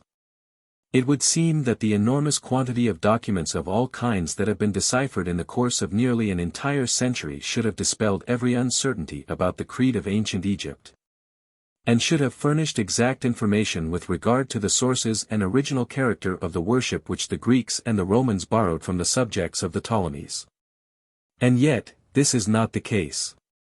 While of the 4 great Oriental religions which were transplanted into the Occident, the religion of Isis and Serapis is the one whose relation to the ancient belief of the mother country we can establish with greatest accuracy. We know very little of its first form and of its nature before the imperial period, when it was held in high esteem. One fact, however, appears to be certain. The Egyptian worship that spread over the Greco-Roman world came from the Serapeum founded at Alexandria by Ptolemy Soter, somewhat in the manner of Judaism that emanated from the Temple of Jerusalem. But the earliest history of that famous sanctuary is surrounded by such a thick growth of pious legends, that the most sagacious investigators have lost their way in it. Was Serapis of native origin, or was he imported from Sinope or Seleucia, or even from Babylon? Each of these opinions has found supporters very recently. Is his name derived from that of the Egyptian god Osiris Apis, or from that of the Chaldean deity Sarapsi? Grammatici certant. 122. Whichever solution we may adopt, one fact remains, namely, that Serapis and Osiris were either immediately identified or else were identical from the beginning. The divinity whose worship was started at Alexandria by Ptolemy was the god that ruled the dead and shared his immortality with them. He was fundamentally an Egyptian god, and the most popular of the deities of the Nile. Herodotus says that Isis and Osiris were revered by every inhabitant of the country, and their traditional holidays involved secret ceremonies whose sacred meaning the Greek writer dared not reveal. 123. Recognizing their Osiris in Serapis, the Egyptians readily accepted the new cult. There was a tradition that a new dynasty should introduce a new god or give a sort of preeminence to the god of its own district. From time immemorial politics had changed the government of heaven when changing that of earth. Under the Ptolemies the Serapis of Alexandria naturally became one of the principal divinities of the country, just as the Ammon of Thebes had been the chief of the celestial hierarchy under the pharaohs of that city, or as. Under the sovereigns from Sais, the local Neith had the primacy. At the time of the Antonines there were 42 Serapeums in Egypt. 124. But the purpose of the Ptolemies was not to add one more Egyptian god to the countless number already worshipped by their subjects. They wanted this god to unite in one common worship the two races inhabiting the kingdom, and thus to further a complete fusion. The Greeks were obliged to worship him side by side with the natives. It was a clever political idea to institute a Hellenized Egyptian religion at Alexandria. A tradition mentioned by Plutarch 125 has it that Manetho, a priest from Heliopolis, a man of advanced ideas, together with Timotheus, a Eumolpid from Eleusis, thought out the character that would best suit the newcomer. The result was that the composite religion founded by the Lagides became a combination of the old creed of the pharaohs and the Greek mysteries. First of all, the liturgic language was no longer the native idiom but Greek. This was a radical change. The philosopher Demetrius of Phalerum, who had been cured of blindness by Serapis, composed poems in honor of the god that were still sung under the Caesars several centuries later. 126 We can easily imagine that the poets, who lived on the bounty of the Ptolemies, vied with each other in their efforts to celebrate their benefactor's god. And the old rituals that were translated from the Egyptian were also enriched with edifying bits of original inspiration. A hymn to Isis, found on a marble monument in the island of Andros 127 gives us some idea of these sacred compositions, although it is of more recent date. In the second place, the artists replaced the old hieratratic idols by more attractive images and gave them the beauty of the immortals. It is not known who created the figure of Isis draped in a linen gown with a fringed cloak fastened over the breast, whose sweet meditative, graciously maternal face is a combination of the ideals imagined for Hera and Aphrodite. But we know the sculptor of the first statue of Serapis that stood in the great sanctuary of Alexandria until the end of paganism.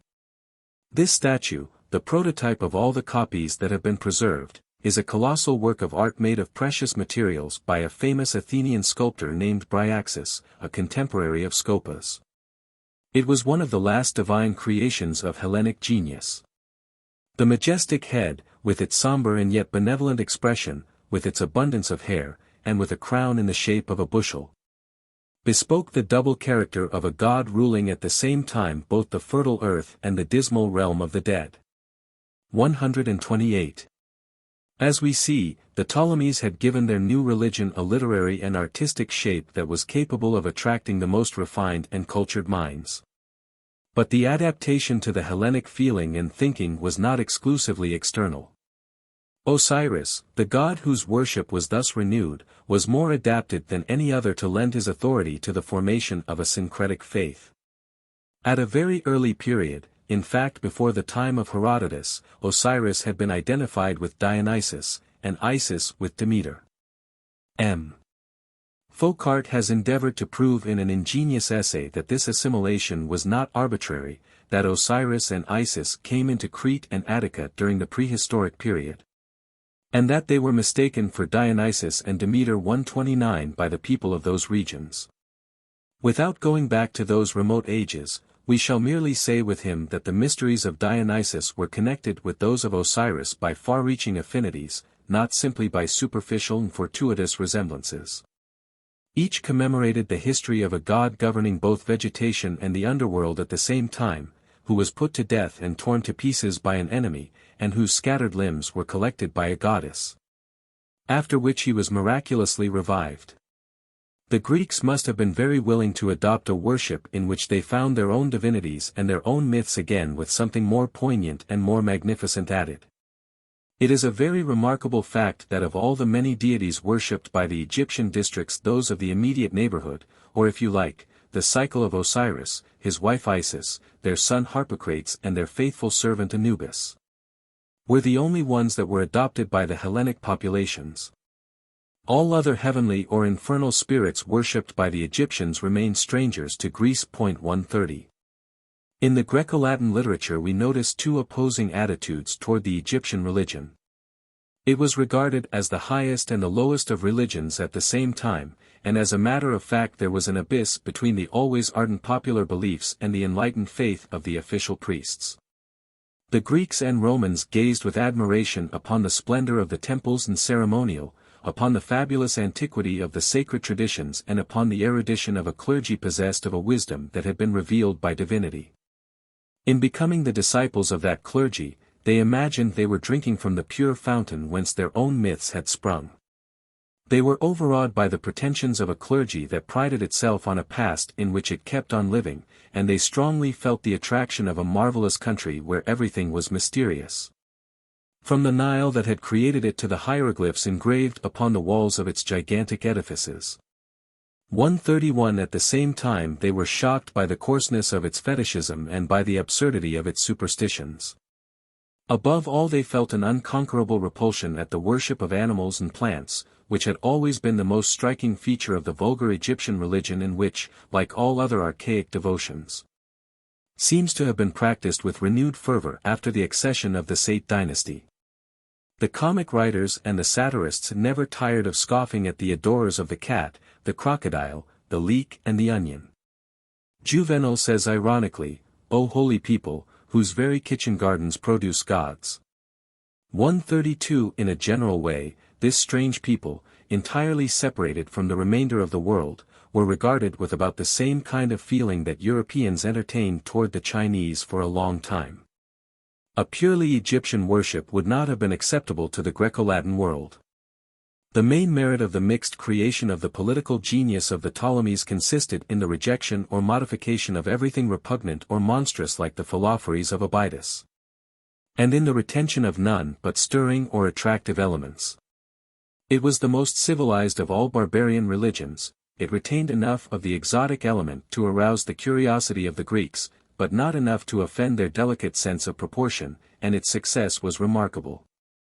It was adopted wherever the authority or the prestige of the Lagides was felt, and wherever the relations of Alexandria, the great commercial metropolis, extended. The Lagides induced the rulers and the nations with whom they concluded alliances to accept it. King Nicocreon introduced it into Cyprus after having consulted the oracle of the Serapeum 133 and Agathocles introduced it into Sicily, at the time of his marriage with the daughter-in-law of Ptolemy I, 298. 134 At Antioch, Seleucus Callinicus built a sanctuary for the statue of Isis sent to him from Memphis by Ptolemy Euergetes. 135 In token of his friendship Ptolemy Soter introduced his god Serapis into Athens, where the latter had a temple at the foot of the Acropolis. 136 Ever after, and Arsinoe, his mother or wife, founded another at Halicarnassus, about the year 307. 137 In this manner the political activity of the Egyptian dynasty was directed toward having the divinities, whose glory was in a certain measure connected with that of their house, recognized everywhere. Through Apuleius we know that under the empire the priests of Isis mentioned the ruling sovereign first of all in their prayers. 138 And this was simply an imitation of the grateful devotion which their predecessors had felt toward the Ptolemies. Protected by the Egyptian squadrons, sailors and merchants propagated the worship of Isis, the goddess of navigators, simultaneously on the coasts of Syria, Asia Minor and Greece, in the islands of the archipelago. 139 And as far as the Hellespont and Thrace. 140 At Delos, where the inscriptions enable us to study this worship somewhat in detail, it was not merely practiced by strangers, but the very sacerdotal functions were performed by members of the Athenian aristocracy. A number of funereal bas-reliefs, in which the deified dead wears the calathos of Serapis on his head, prove the popularity of the belief in future life propagated by these mysteries. According to the Egyptian faith he was identified with the god of the dead. 141. Even after the splendor of the court of Alexandria had faded and vanished. Even after the wars against Mithridates and the growth of piracy had ruined the traffic of the Aegean Sea, the Alexandrian worship was too deeply rooted in the soil of Greece to perish, although it became endangered in certain seaports like Delos. Of all the gods of the Orient, Isis and Serapis were the only ones that retained a place among the great divinities of the Hellenic world until the end of paganism. 142. It was this syncretic religion that came to Rome after having enjoyed popularity in the eastern Mediterranean. Sicily and the south of Italy were more than half Hellenized, and the Ptolemies had diplomatic relations with these countries, just as the merchants of Alexandria had commercial relations with them.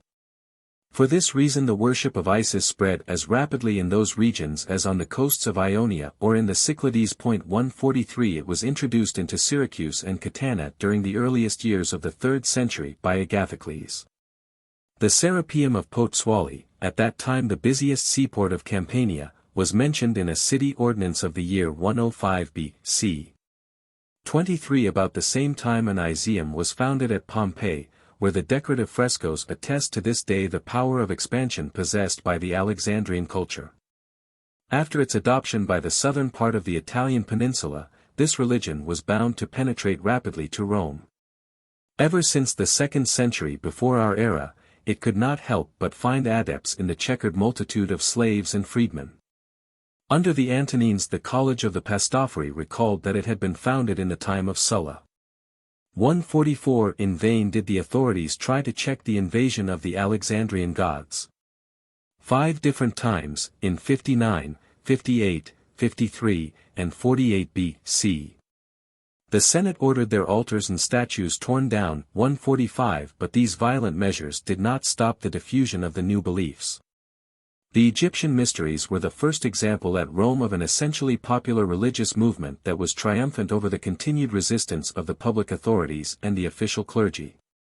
Why was this Egyptian worship the only one of all Oriental religions to suffer repeated persecutions? There were 2 motives, one religious and one political. In the first place, this cult was said to exercise a corrupting influence perversive of piety. Its morals were loose, and the mystery surrounding it excited the worst suspicions. Moreover, it appealed violently to the emotions and senses. All these factors offended the grave decency that a Roman was wont to maintain in the presence of the gods. The innovators had every defender of the mos maiorum for an adversary. In the second place, this religion had been founded, supported and propagated by the Ptolemies. It came from a country that was almost hostile to Italy during the last period of the Republic. 146 It issued from Alexandria, whose superiority Rome felt and feared.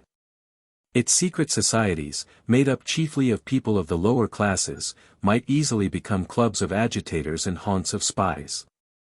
All these motives for suspicion and hatred were undoubtedly more potent in exciting persecution than the purely theological reasons, and persecution was stopped or renewed according to the vicissitudes of general politics. As we have stated, the chapels consecrated to Isis were demolished in the year 48 B.C. After Caesar's death, the triumvirs decided in 43 B.C. to erect a temple in her honor out of the public funds, undoubtedly to gain the favor of the masses. This action would have implied official recognition, but the project appears never to have been executed.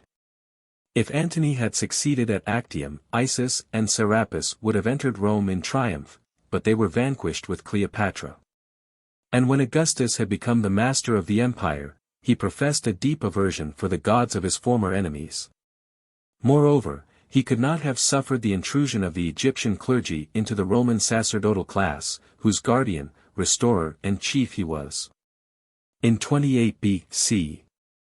an ordinance was issued forbidding the erecting of altars to the Alexandrian divinities inside the sacred enclosure of the Pomerium, and 7 years later Agrippa extended this prohibitive regulation to a radius of 1,000 paces around the city.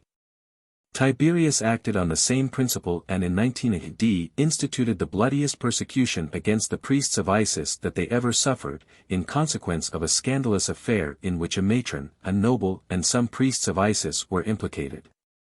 All these police measures, however, were strangely ineffectual.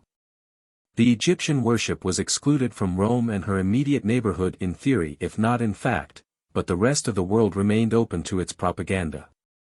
147. With the beginning of the empire it slowly invaded the center and the north of Italy and spread into the provinces. Merchants, sailors, slaves, artisans, Egyptian men of letters, even the discharged soldiers of the 3 legions cantoned in the valley of the Nile contributed to its diffusion. It entered Africa by way of Carthage, and the Danubian countries through the great emporium of Aquileia. The new province of Gaul was invaded through the valley of the Rhone. At that period many Oriental emigrants went to seek their fortunes in these new countries. Intimate relations existed between the cities of Alès and Alexandria, and we know that a colony of Egyptian Greeks, established at Nîmes by Augustus, took the gods of their native country thither. 148 At the beginning of our era there set in that great movement of conversion that soon established the worship of Isis and Serapis from the outskirts of the Sahara to the vallum of Britain, and from the mountains of Asturias to the mouths of the Danube. The resistance still offered by the central power could not last much longer. It was impossible to dam in this overflowing stream whose thundering waves struck the shaking walls of the Pomerium from every side. The prestige of Alexandria seemed invincible. At that period the city was more beautiful, more learned, and better policed than Rome. She was the model capital, a standard to which the Latins strove to rise. They translated the works of the scholars of Alexandria, imitated her authors, invited her artists and copied her institutions. It is plain that they had also to undergo the ascendancy of her religion. As a matter of fact, her fervent believers maintained her sanctuaries, despite the law, on the very capital. Under Caesar, Alexandrian astronomers had reformed the calendar of the pontiffs, and Alexandrian priests soon marked the dates of Isis holidays upon it. The decisive step was taken soon after the death of Tiberius. Caligula erected the great temple of Isis Campensis on the Campus Martius probably in the year 38.149 in order to spare the sacerdotal susceptibilities. He founded it outside of the sacred enclosure of the city of Servius.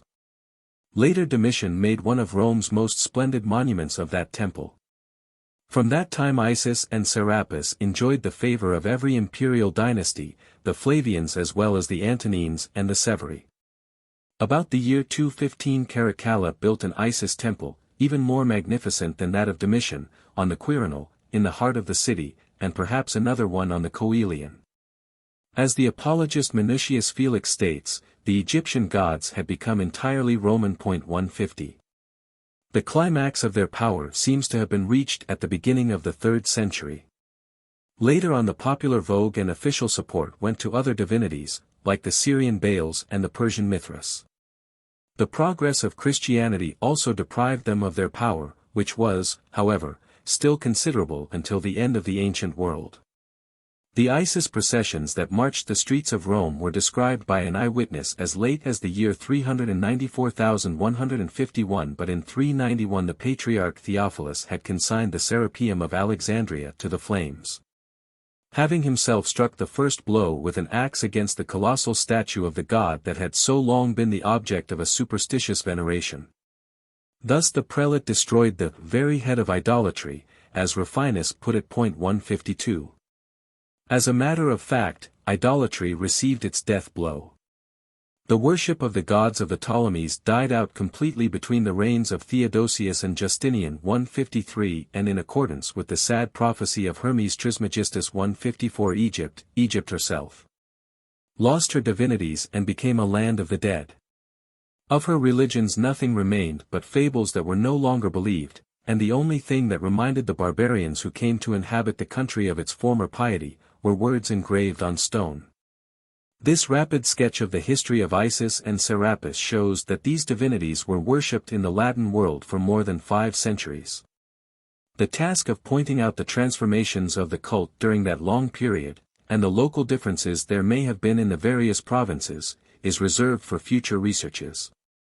These will undoubtedly find that the Alexandrian worship did not become Latinized under the empire, but that its Oriental character became more and more pronounced. When Domitian restored the Iseum of the Campus Martius and that of Beneventum, he transferred from the valley of the Nile sphinxes, cynocephaly and obelisks of black or pink granite bearing borders of hieroglyphics of Amasis, Nectanebos or even Ramesses II. On other obelisks that were erected in the propylaeums even the inscriptions of the emperors were written in hieroglyphics. 155 Half a century later that true dilettante, Hadrian, caused the luxuries of Canopus to be reproduced, along with the Vale of Tempe, in his immense villa at Tibur, to enable him to celebrate his voluptuous feasts under the friendly eyes of Serapis. He extolled the merits of the deified Antinous in inscriptions couched in the ancient language of the pharaohs, and set the fashion of statues hewn out of black basalt in the Egyptian style. 156 The amateurs of that period affected to prefer the hieratic rigidity of the barbarian idols to the elegant freedom of Alexandrian art. Those aesthetic manifestations probably corresponded to religious prejudices, and the Latin worship always endeavored to imitate the art of temples in the Nile Valley more closely than did the Greek. This evolution was in conformity with all the tendencies of the imperial period. By what secret virtue did the Egyptian religion exercise this irresistible influence over the Roman world? What new elements did those priests, who made proselytes in every province, give the Roman world? Did the success of their preaching mean progress or retrogression from the standard of the ancient Roman faith? These are complex and delicate questions that would require minute analysis and cautious treatment with a constant and exact observation of shades.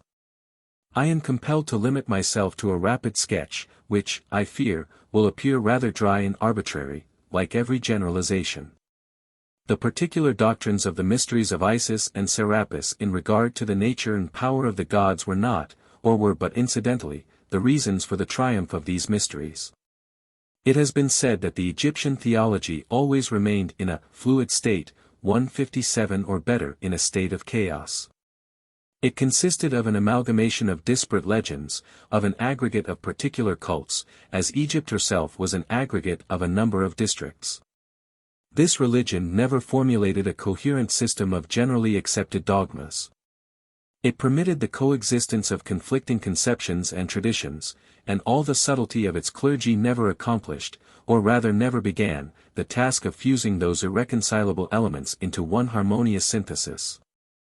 158 For the Egyptians there was no principle of contradiction. All the heterogeneous beliefs that ever obtained in the various districts during the different periods of a very long history, were maintained concurrently and formed an inextricable confusion in the sacred books.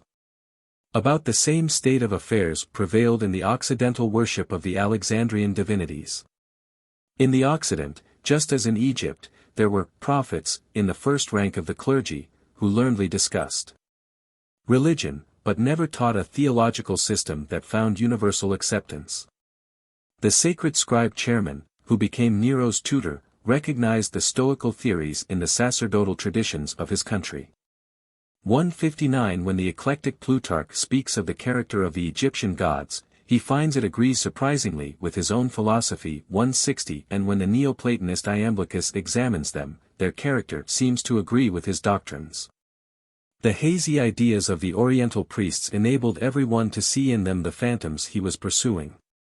The individual imagination was given ample scope, and the dilettantic men of letters rejoiced in molding these malleable doctrines at will. They were not outlined sharply enough, nor were they formulated with sufficient precision to appeal to the multitude. The gods were everything and nothing, they got lost in a sfumato. A disconcerting anarchy and confusion prevailed among them.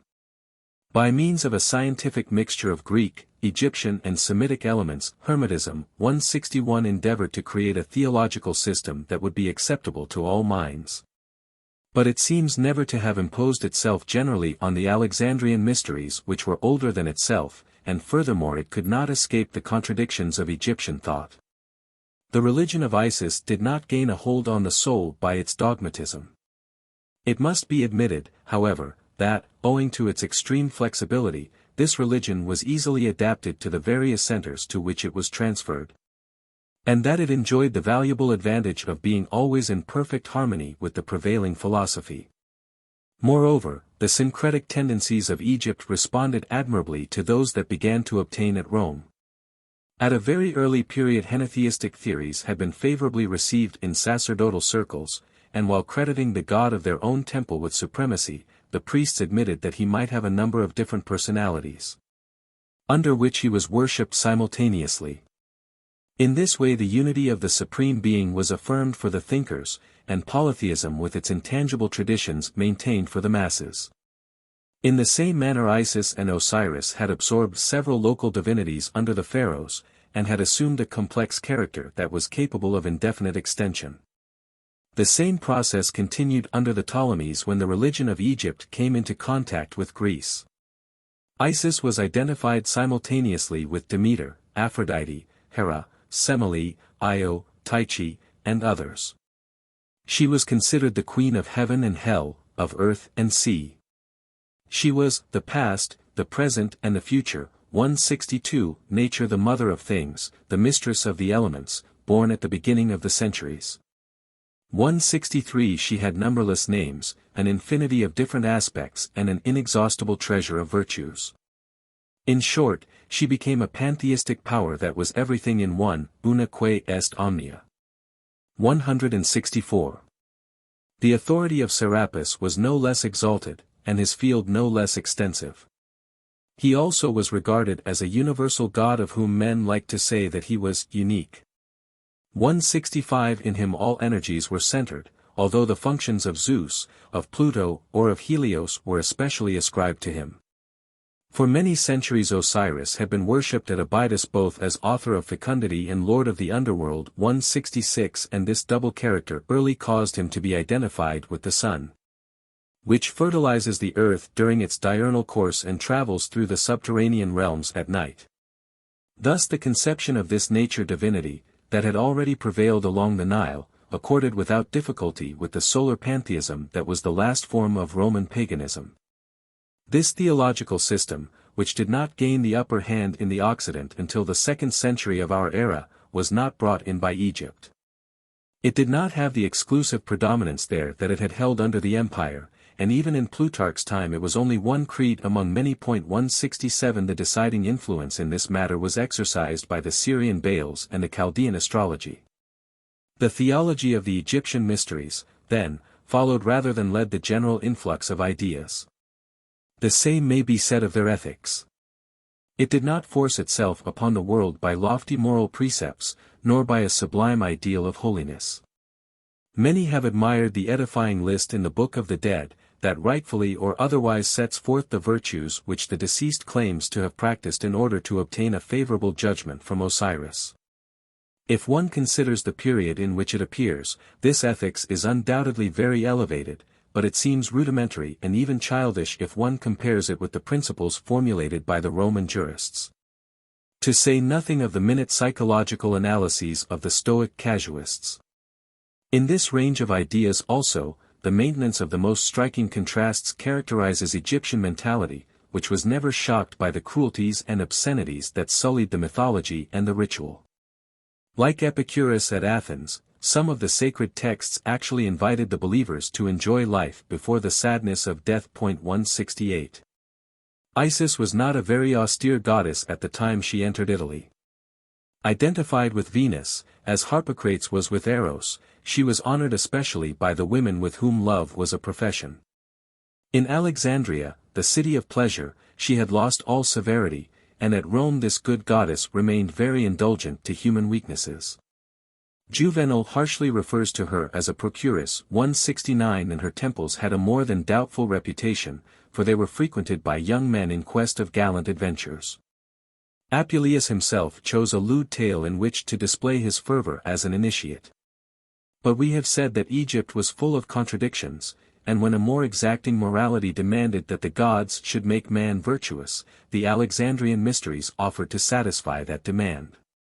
At all times the Egyptian ritual attributed considerable importance to purity, or, to use a more adequate term, to cleanliness. Before every ceremony the officiating priest had to submit to ablutions, sometimes to fumigations or anointing, and to abstain from certain foods and from incontinence for a certain time. Originally no moral idea was connected with this purification. It was considered a means of exorcising malevolent demons or of putting the priest into a state in which the sacrifice performed by him could have the expected effect. It was similar to the diet, shower baths and massage prescribed by physicians for physical health.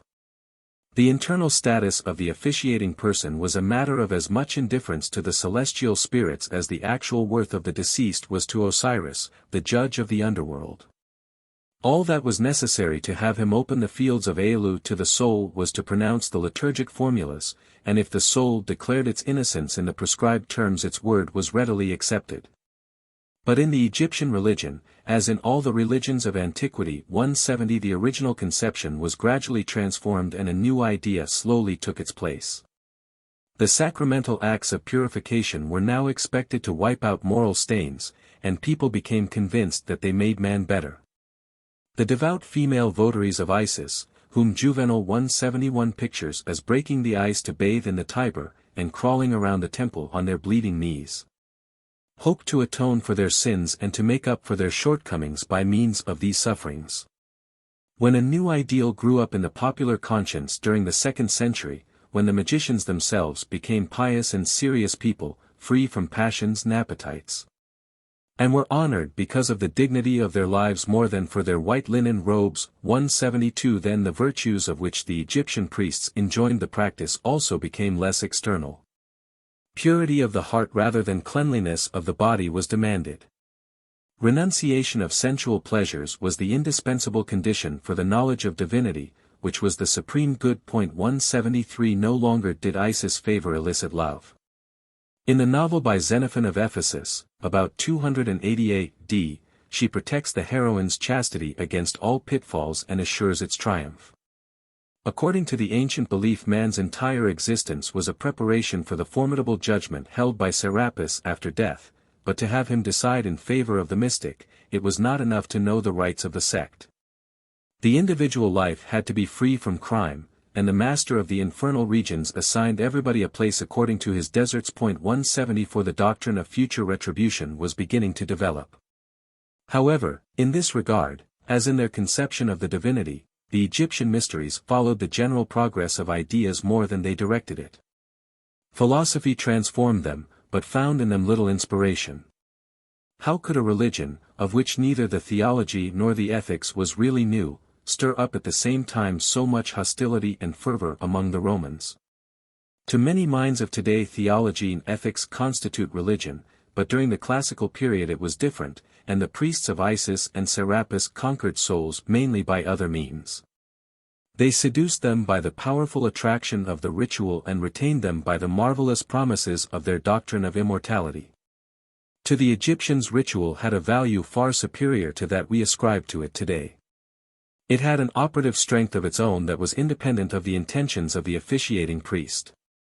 The efficacy of prayer depended not on the inner disposition of the believer, but on the correctness of the words, gestures, and intonation. Religion was not clearly differentiated from magic. If a divinity was invoked according to the correct forms, especially if one knew how to pronounce its real name, it was compelled to act in conformity to the will of its priest. The sacred words were an incantation that compelled the superior powers to obey the officiating person, no matter what purpose he had in view. With the knowledge of the liturgy men acquired an immense power over the world of spirits. Porphyry was surprised and indignant because the Egyptians sometimes dared to threaten the gods in their orations. 175 In the consecrations the priest's summons compelled the gods to come and animate their statues, and thus his voice created divinities. 176 As originally the almighty voice of Thoth had created the world. 177. The ritual that conferred such superhuman power. 178 Developed in Egypt into a state of perfection, completeness and splendor unknown in the Occident. It possessed a unity, a precision and a permanency that stood in striking contrast to the variety of the myths, the uncertainty of the dogmas and the arbitrariness of the interpretations. The sacred books of the Greco-Roman period are a faithful reproduction of the texts that were engraved upon the walls of the pyramids at the dawn of history, notwithstanding the centuries that had passed. Even under the Caesars the ancient ceremonies dating back to the first ages of Egypt, were scrupulously performed because the smallest word and the least gesture had their importance.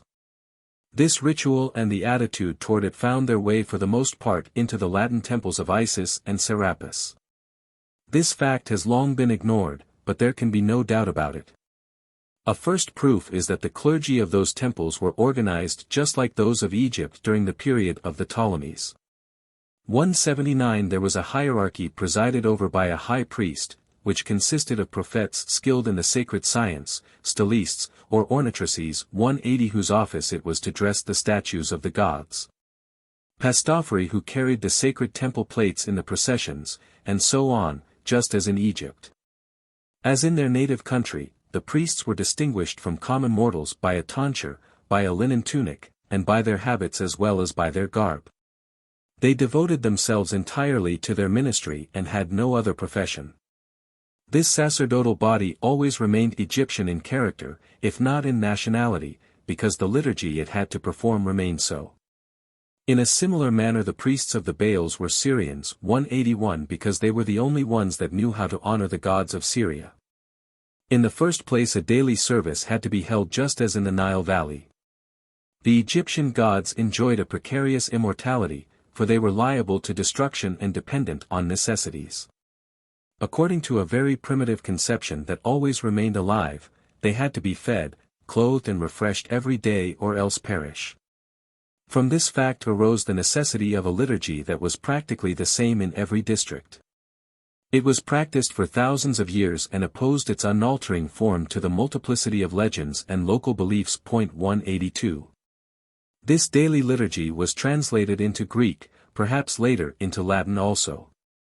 It was adapted to the new requirements by the founders of the Serapeum, and faithfully observed in the Roman temples of the Alexandrian gods. The essential ceremony always was the opening, Apertio, 183 of the sanctuary. At dawn the statue of the divinity was uncovered and shown to the community in the naos, that had been closed and sealed during the night. 184 Then, again as in Egypt, the priest lit the sacred fire and offered libations of water supposed to be from the deified Nile. 185 While he chanted the usual hymns to the sound of flutes. Finally, erect upon the threshold, I translate literally from Porphyry, he awakens the god by calling to him in the Egyptian language. 186 As we see, the god was revived by the sacrifice and, as under the pharaohs, awoke from his slumber at the calling of his name. As a matter of fact the name was indissolubly connected with the personality. He who could pronounce the exact name of an individual or of a divinity was obeyed as a master by his slave. 187 This fact made it necessary to maintain the original form of that mysterious word. There was no other motive for the introduction of a number of barbarian appellatives into the magical incantations. It is also probable that the toilet of the statue was made every day, that its body and head were dressed. 188 As in the Egyptian ritual. We have seen that the ornatrices or stylistes were especially entrusted with these duties. The idol was covered with sumptuous raiment and ornamented with jewels and gems. An inscription furnishes us with an inventory of the jewels worn by an Isis of ancient Cadiz. 189 Her ornaments were more brilliant than those of a Spanish Madonna.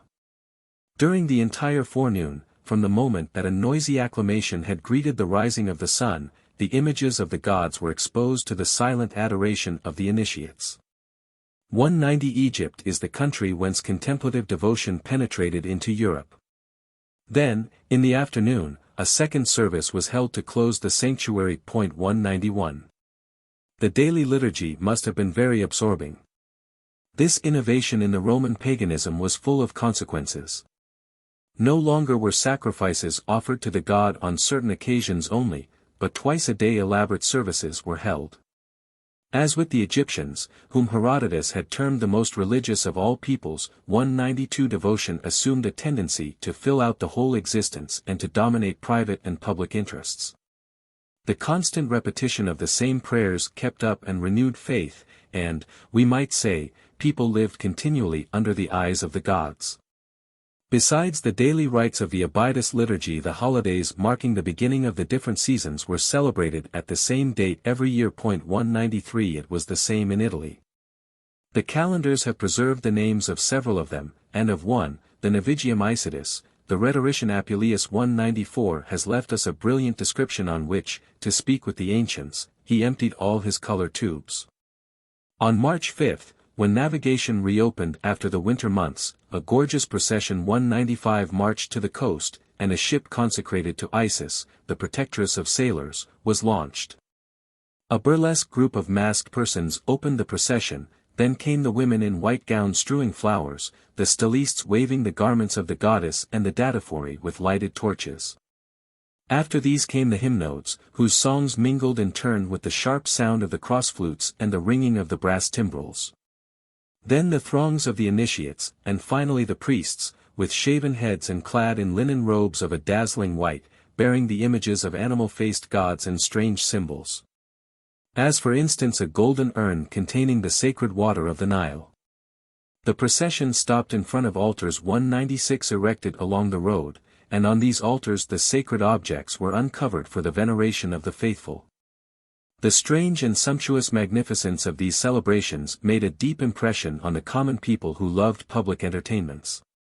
But of all the celebrations connected with the worship of Isis, the most stirring and the most suggestive was the commemoration of the finding of Osiris, inventio, epsilon rho epsilon sigma iota.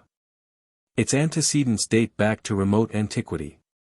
Since the time of the 12th dynasty, and probably much earlier, there had been held at Abydos and elsewhere a sacred performance similar to the mysteries of our Middle Ages, in which the events of Osiris's passion and resurrection were reproduced.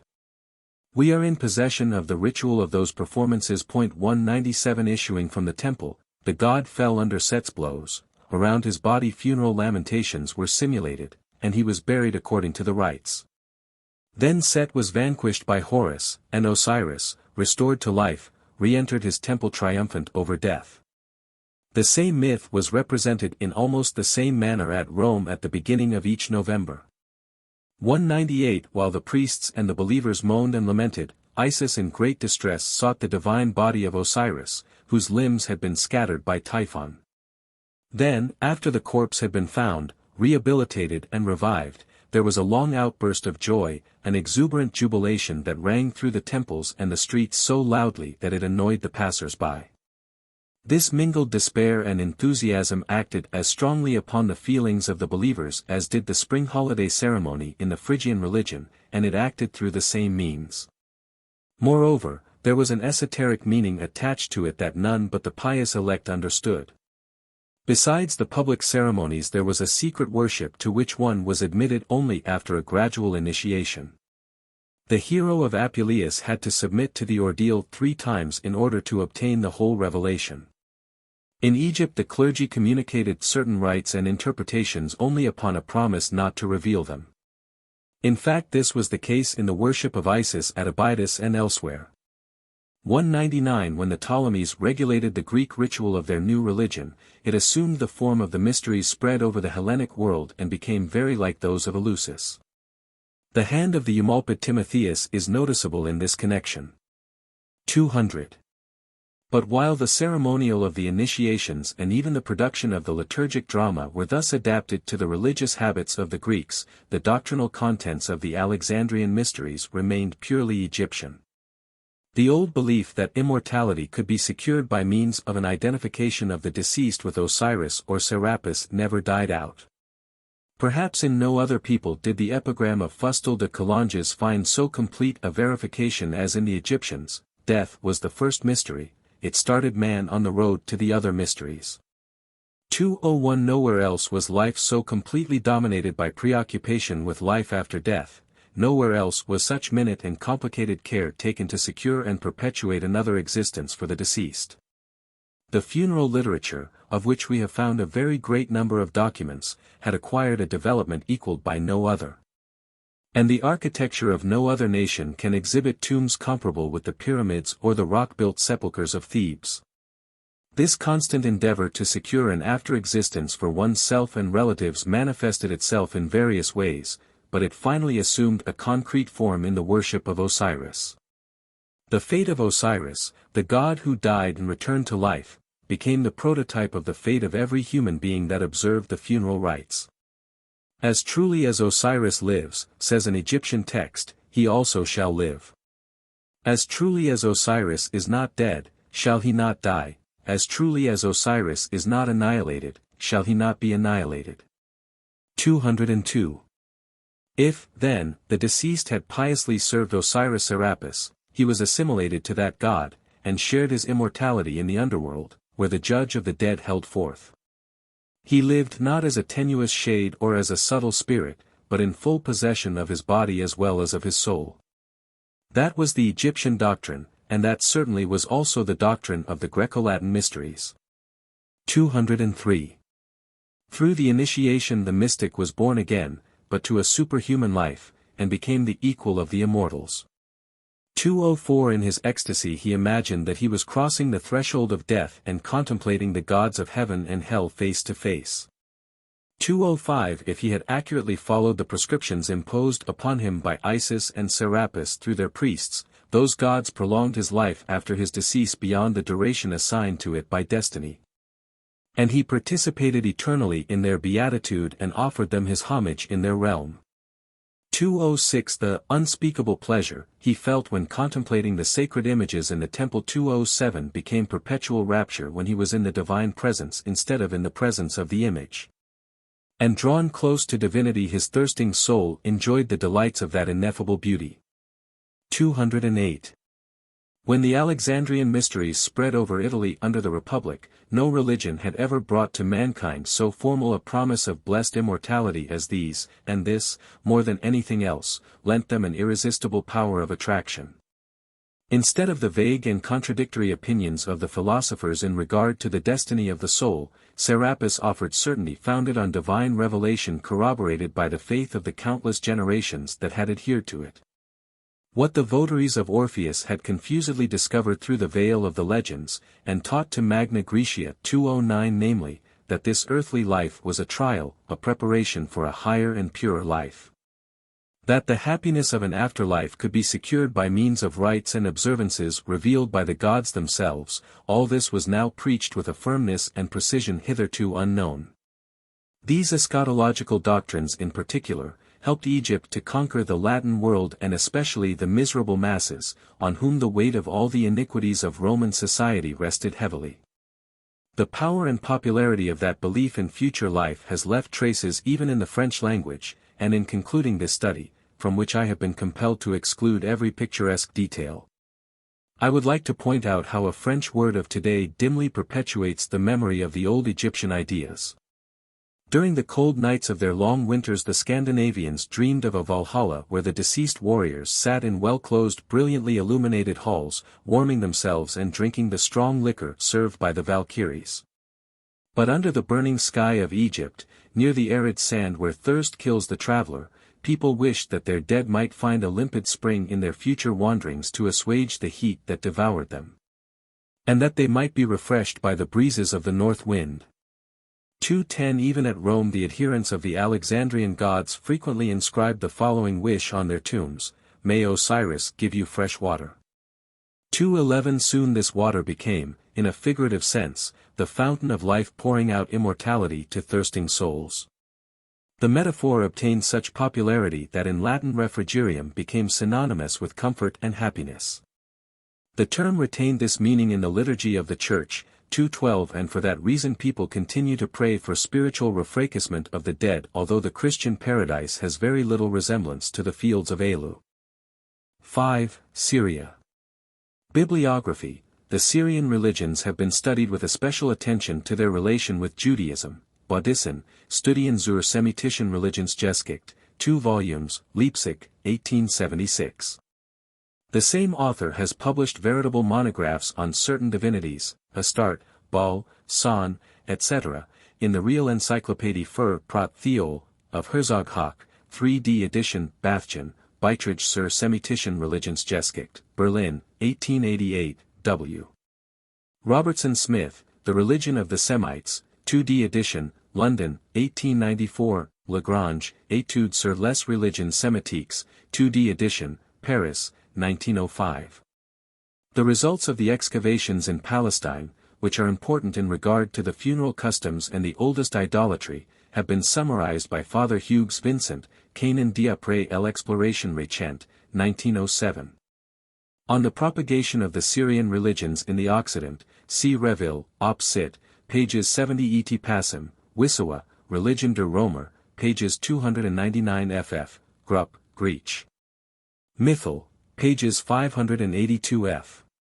Important observations will be found in Clermont-Ganneau, Recul d'Archéologie Orientale, 8 volumes, 1888, and in Desaud, Notes de Mythologie Syrienne, Paris, 1903. We have published a series of articles on particular divinities in the Real Encyclopedia of Polywissawa, Baal, Balsamum, Dea Syria, Dolichinas, Gad, etc. Other monographs are cited below. The religions of Syria never had the same solidarity in the Occident as those from Egypt or Asia Minor. From the coasts of Phoenicia and the valleys of Lebanon, from the borders of the Euphrates and the oases of the desert, they came at various periods, like the successive waves of the incoming tide, and existed side by side in the Roman world without uniting, in spite of their similarities. The isolation in which they remained and the persistent adherence of their believers to their particular rites were a consequence and reflection of the disunited condition of Syria herself, where the different tribes and districts remained more distinct than anywhere else, even after they had been brought together under the domination of Rome. They doggedly preserved their local gods and Semitic dialects. It would be impossible to outline each one of these religions in detail at this time and to reconstruct their history, because our meager information would not permit it, but we can indicate, in a general way, how they penetrated into the Occidental countries at various periods, and we can try to define their common characteristics by showing what new elements the Syrian paganism brought to the Romans. The first Semitic divinity to enter Italy was Atargatis, frequently mistaken for the Phoenician Astarte, who had a famous temple at Bambus or Hierapolis, not far from the Euphrates, and was worshipped with her husband, Hadad, in a considerable part of Syria besides. The Greeks considered her as the principal Syrian goddess 213, and in the Latin countries she was commonly known as Dea Syria, a name corrupted into Iasra by popular use. We all remember the unedifying descriptions of her itinerant priests that Lucian and Apuleius 214 have left. Led by an old eunuch of dubious habits, a crowd of painted young men marched along the highways with an ass that bore an elaborately adorned image of the goddess. Whenever they passed through a village or by some rich villa, they went through their sacred exercises. To the shrill accompaniment of their Syrian flutes they turned round, and with their heads thrown back fluttered about and gave vent to hoarse clamors until vertigo seized them and insensibility was complete. Then they flagellated themselves wildly, struck themselves with swords and shed their blood in front of a rustic crowd which pressed closely about them, and finally they took up a profitable collection from the wondering spectators. They received jars of milk and wine, cheeses, flour, bronze coins of small denominations and even some silver pieces, all of which disappeared in the folds of their capacious robes. If opportunity presented, they knew how to increase their profits by means of clever thefts or by making commonplace predictions for a moderate consideration. This picturesque description, based on a novel by Lucius of Patras, is undoubtedly extreme. It is difficult to believe that the sacerdotal corps of the goddess of Hierapolis should have consisted only of charlatans and thieves. But how can the presence in the Occident of that begging and low nomadic clergy be explained? It is certain that the first worshippers of the Syrian goddess in the Latin world were slaves. During the wars against Antiochus the Great, a number of prisoners were sent to Italy to be sold at public auction, as was the custom, and the first appearance in Italy of the Chaldei 215 has been connected with that event. The Chaldei were Oriental fortune-tellers who asserted that their predictions were based on the Chaldean astrology. They found credulous clients among the farm laborers, and Cato gravely exhorts the good landlord to oust them from his estate. 216. Beginning with the 2nd century before Christ, merchants began to import Syrian slaves. At that time Delos was the great trade center in this human commodity, and in that island especially Atargatis was worshipped by citizens of Athens and Rome. 217 Trade spread her worship in the Occident. 218 We know that the great slave revolution that devastated Sicily in 134 BC was started by a slave from Apamea, a votary of the Syrian goddess. Simulating divine madness, he called his companions to arms, pretending to act in accordance with orders from heaven. 219 This detail, which we know by chance, shows how considerable a proportion of Semites there was in the gangs working the fields, and how much authority Atargatis enjoyed in the rural centers. Being too poor to build temples for their national goddess, those agricultural laborers waited with their devotions until a band of itinerant Galli passed through the distant hamlet where the lot of the auction had sent them. The existence of those wandering priests depended, therefore, on the number of fellow countrymen they met in the rural districts, who supported them by sacrificing a part of their poor savings. Towards the end of the Republic those diviners appear to have enjoyed rather serious consideration at Rome. It was a Pythoness from Syria that advised Marius on the sacrifices he was to perform. 220. Under the empire the importation of slaves increased. Depopulated Italy needed more and more foreign hands, and Syria furnished a large quota of the forced immigration of cultivators. But those Syrians, quick and intelligent as they were strong and industrious, performed many other functions. They filled the countless domestic positions in the palaces of the aristocracy and were especially appreciated as litter-bearers. 221 The imperial and municipal administrations, as well as the big contractors to whom customs and the mines were farmed out, hired or bought them in large numbers, and even in the remotest border provinces the Cyrus was found serving princes, cities or private individuals. The worship of the Syrian goddess profited considerably by the economic current that continually brought new worshippers. We find her mentioned in the 1st century of our era in a Roman inscription referring in precise terms to the slave market, and we know that Nero took a devout fancy to the stranger that did not, however, last very long. 222 In the popular Trastevere quarter she had a temple until the end of paganism. 223. During the imperial period, however, the slaves were no longer the only missionaries that came from Syria, and Atargatis was no longer the only divinity from that country to be worshipped in the Occident. The propagation of the Semitic worship progressed for the most part in a different manner under the empire. At the beginning of our era the Syrian merchants, Syrian negotiators, undertook a veritable colonization of the Latin provinces. 224 During the 2nd century before Christ the traders of that nation had established settlements along the coast of Asia Minor, on the Piraeus, and in the archipelago. At Delos, a small island but a large commercial center, they maintained several associations that worshipped their national gods, in particular Hadad and Atargatis. But the wars that shook the Orient at the end of the Republic, and above all the growth of piracy, ruined maritime commerce and stopped emigration. This began again with renewed vigor when the establishment of the empire guaranteed the safety of the seas and when the Levantine traffic attained a development previously unknown. We can trace the history of the Syrian establishments in the Latin provinces from the 1st to the 7th century, and recently we have begun to appreciate their economic, social and religious importance at its true value. The Syrians' love of lucre was proverbial. Active, compliant and able, frequently little scrupulous, they knew how to conclude first small deals, then larger ones, everywhere. Using the special talents of their race to advantage, they succeeded in establishing themselves on all coasts of the Mediterranean, even in Spain. 225 At Malaga an inscription mentions a corporation formed by them. The Italian ports where business was especially active, Pozzuoli, Ostia, later Naples, attracted them in great numbers. But they did not confine themselves to the seashore.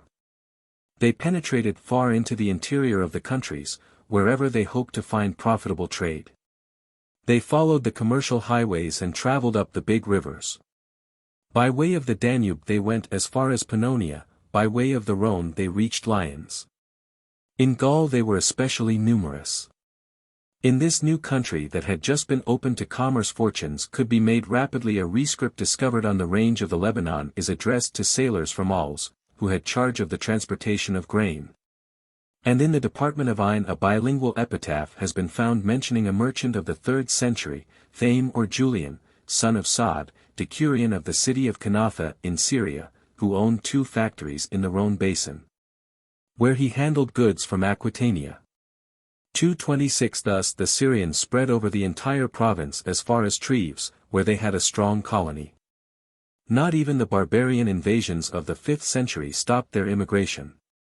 Saint Jerome describes them traversing the entire Roman world amidst the troubles of the invasion, prompted by the lust of gain to defy all dangers.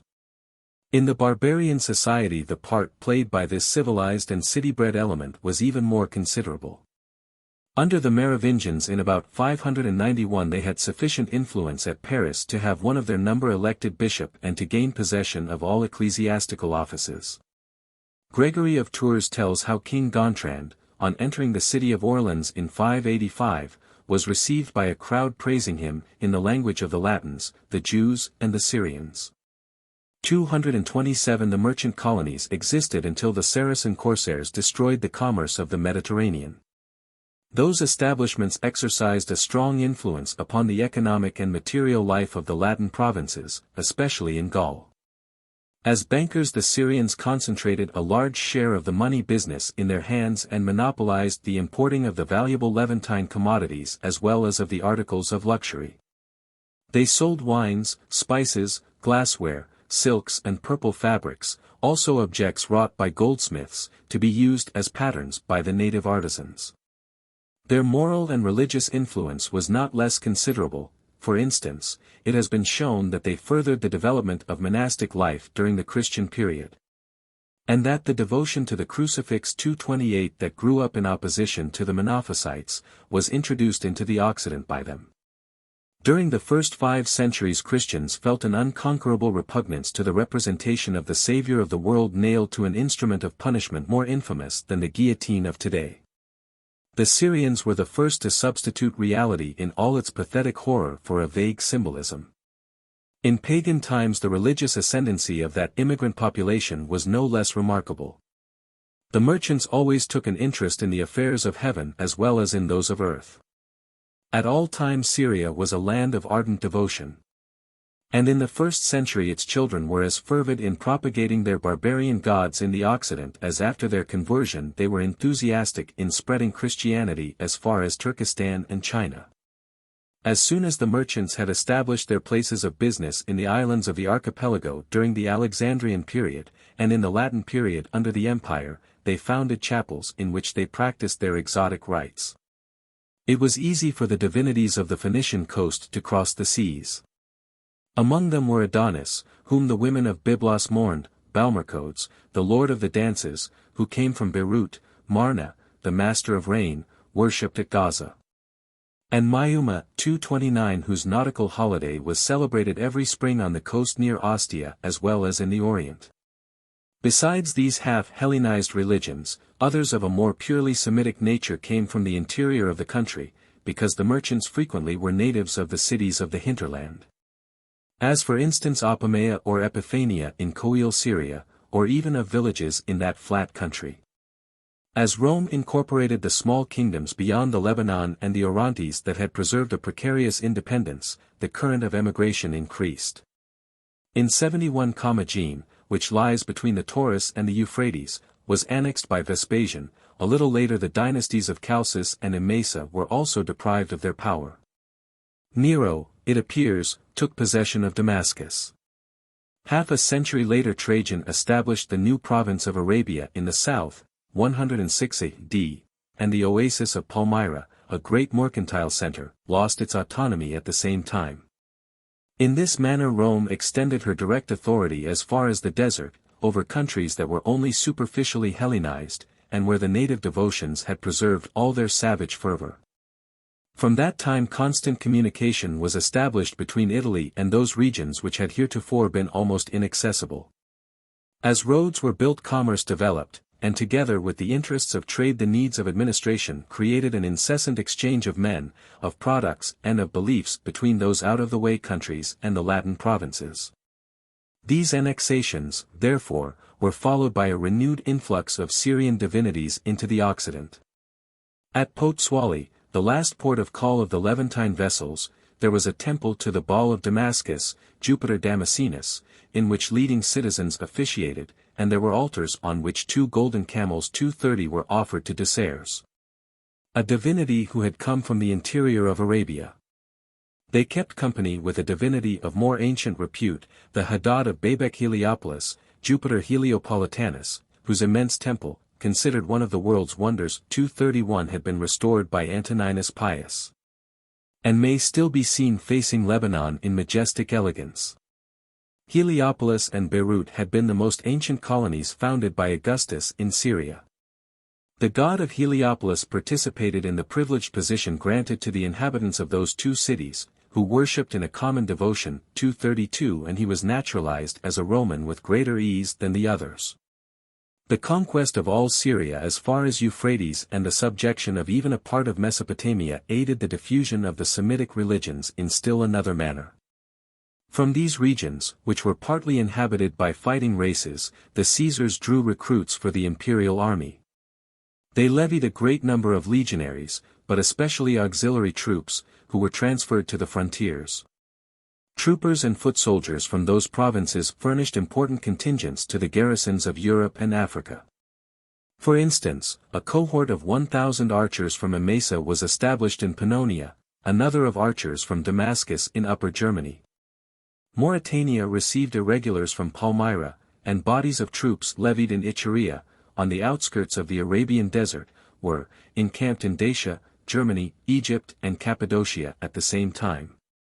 Commagene alone furnished no less than 6 cohorts of 500 men each that were sent to the Danube and into Numidia. 233. The number of inscriptions consecrated by soldiers proves both the ardor of their faith and the diversity of their beliefs. Like the sailors of today who are transferred to strange climes and exposed to incessant danger, they were constantly inclined to invoke the protection of heaven, and remained attached to the gods who seemed to remind them in their exile of the distant home country. Therefore it is not surprising that the Syrians who served in the army should have practiced the religion of their Baals in the neighborhood of their camps. In the north of England, near the wall of Hadrian, an inscription in verse in honor of the goddess of Hierapolis has been found. Its author was a prefect, probably of a cohort of Hamites stationed at this distant post. 234. Not all the soldiers, however, went to swell the ranks of believers worshipping divinities that had long been adopted by the Latin world, as did that officer. They also brought along new ones that had come from a still greater distance than their predecessors, in fact from the outskirts of the barbarian world, because from those regions in particular trained men could be obtained.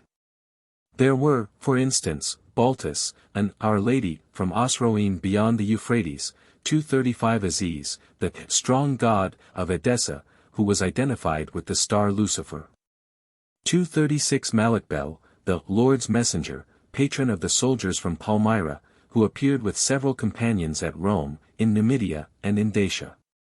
237 The most celebrated of those gods then was the Jupiter of Delish, a small city of Commagene, that owed its fame to him. Because of the troops coming from that region, this obscure Baal, whose name is mentioned by no author, found worshippers in every Roman province as far as Africa, Germany and Brittany. The number of known inscriptions consecrated to him exceeds 100, and it is still growing.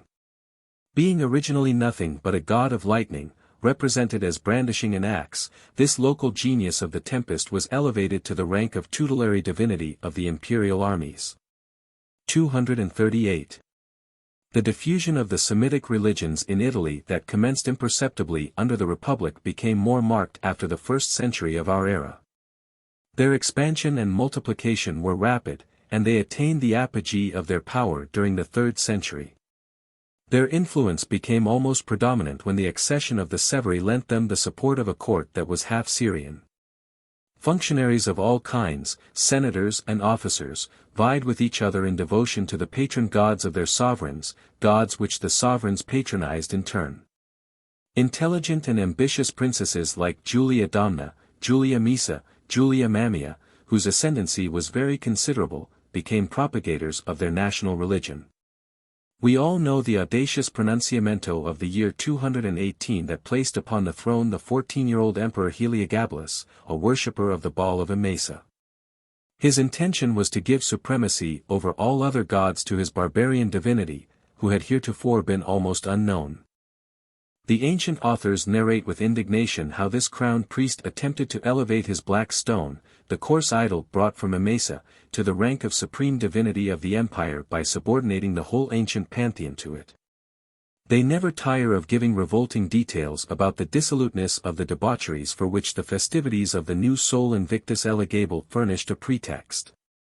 239 However, the question arises whether the Roman historians, being very hostile to that foreigner who haughtily favored the customs of his own country, did not misrepresent or partly misunderstand the facts. Heliogabalus's attempt to have his god recognized as supreme, and to establish a kind of monotheism in heaven as there was monarchy on earth, was undoubtedly too violent, awkward and premature, but it was in keeping with the aspirations of the time. And it must be remembered that the imperial policy could find the support of powerful Syrian colonies not only at Rome but all over the empire. Half a century later Aurelian 240 was inspired by the same idea when he created a new worship, that of the Invincible Sunday. Worshipped in a splendid temple, by pontiffs equal in rank to those of ancient Rome, having magnificent plays held in his honor every fourth year, Sol Invictus was also elevated to the supreme rank in the divine hierarchy, and became the special protector of the emperors and the empire. The country where Aurelian found the pattern he sought to reproduce, was again Syria. Into the new sanctuary he transferred the images of Bel and Helios, taken from Palmyra, after it had fallen before his arms. The sovereigns, then, twice attempted to replace the Capitoline Jupiter by a Semitic god and to make a Semitic religion the principal and official religion of the Romans. They proclaimed the fall of the old Latin idolatry and the accession of a new paganism taken from Syria. What was the superiority attributed to the creeds of that country? Why did even an Illyrian general like Aurelian look for the most perfect type of pagan religion in that country? That is the problem to be solved, but it must remain unsolved unless an exact account is given of the fate of the Syrian beliefs under the empire. That question has not as yet been very completely elucidated. Besides the superficial opuscule of Lucian on the Dea Syria, we find scarcely any reliable information in the Greek or Latin writers. The work by Philo of Byblos is a euhemeristic interpretation of an alleged Phoenician cosmogony, and a composition of little merit. Neither have we the original texts of the Semitic liturgies, as we have for Egypt. Whatever we have learned we owe especially to the inscriptions, and while these furnish highly valuable indications as to the date and area of expansion of these religions, they tell us hardly anything about their doctrines.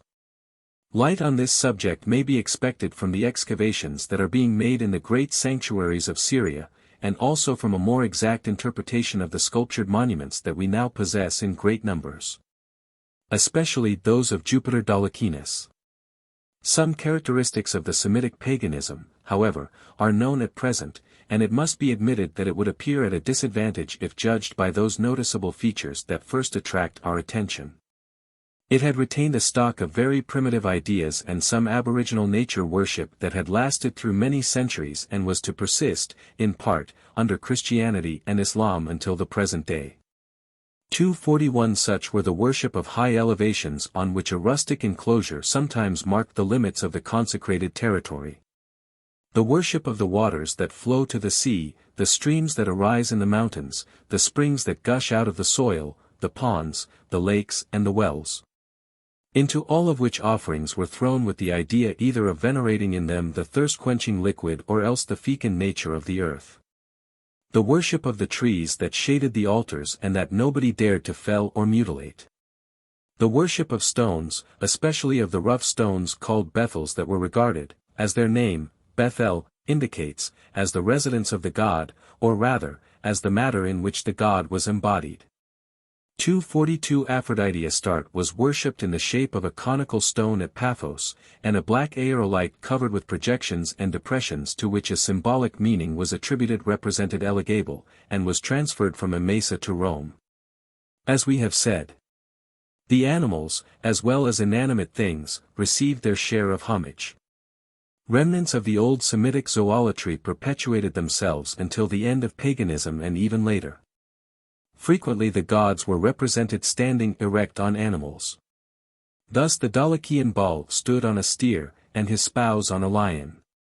Around certain temples there were sacred parks, in which savage beasts roamed at liberty. 243 A reminder of the time when they were considered divine.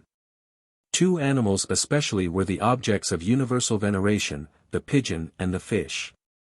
Vagrant multitudes of pigeons received the traveler landing at Ascalon, 244, and they played about the enclosures of all the temples of Astarte. 245 in flocks resembling white whirlwinds. The pigeon belonged, properly speaking, to the goddess of love, whose symbol it has remained above all to the people worshipping that goddess.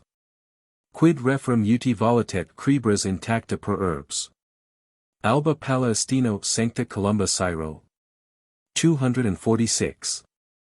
The fish was sacred to Atargatis, who undoubtedly had been represented in that shape at first, as Dagon always was. 247 The fish were kept in ponds in the proximity of the temples. 248. A superstitious fear prevented people from touching them, because the goddess punished the sacrilegious by covering their bodies with ulcers and tumors. 249. At certain mystic repasts, however, the priests and initiates consumed the forbidden food in the belief that they were absorbing the flesh of the divinity herself. That worship and its practices, which were spread over Syria, probably suggested the ichthys symbolism in the Christian period. 250. However, over this lower and primordial stratum that still cropped out here and there, other less rudimentary beliefs had formed. Besides inanimate objects and animals, the Syrian paganism worshipped personal divinities especially. The character of the gods that were originally adored by the Semitic tribes has been ingeniously reconstructed. 251. Each tribe had its Baal and Baalat who protected it and whom only its members were permitted to worship. The name of Baal, master, summarizes the conception people had of him. In the first place he was regarded as the sovereign of his votaries, and his position in regard to them was that of an Oriental potentate towards his subjects. They were his servants, or rather his slaves. 252. The Baal was at the same time the master, or proprietor of the country in which he resided and which he made fertile by causing springs to gush from its soil. Or his domain was the firmament and he was the dominus caeli, whence he made the waters fall to the roar of tempests. He was always united with a celestial or earthly queen and, in the third place, he was the lord or husband of the lady associated with him. The one represented the male, the other the female principle. They were the authors of all fecundity, and as a consequence the worship of the divine couple often assumed a sensual and voluptuous character. As a matter of fact, immorality was nowhere so flagrant as in the temples of Astarte, whose female servants honored the goddess with untiring ardor. In no country was sacred prostitution so developed as in Syria, and in the Occident it was to be found practically only where the Phoenicians had imported it, as on Mount Eryx. Those aberrations, that were kept up until the end of paganism 253 probably have their explanation in the primitive constitution of the Semitic tribe, and the religious custom must have been originally one of the forms of exogamy, which compelled the woman to unite herself first with a stranger. 254.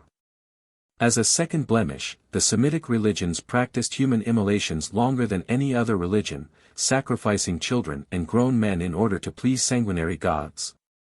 In spite of Hadrian's prohibition of those murderous offerings 255 they were maintained in certain clandestine rites and in the lowest practices of magic, up to the fall of the idols, and even later. They corresponded to the ideas of a period during which the life of a captive or slave had no greater value than that of an animal.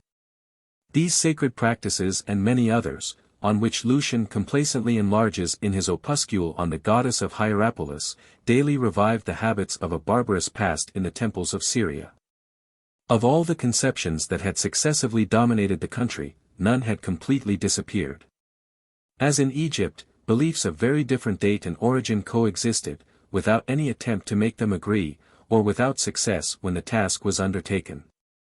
In these beliefs zoolatry, litholatry, and all the other nature worships outlived the savagery that had created them.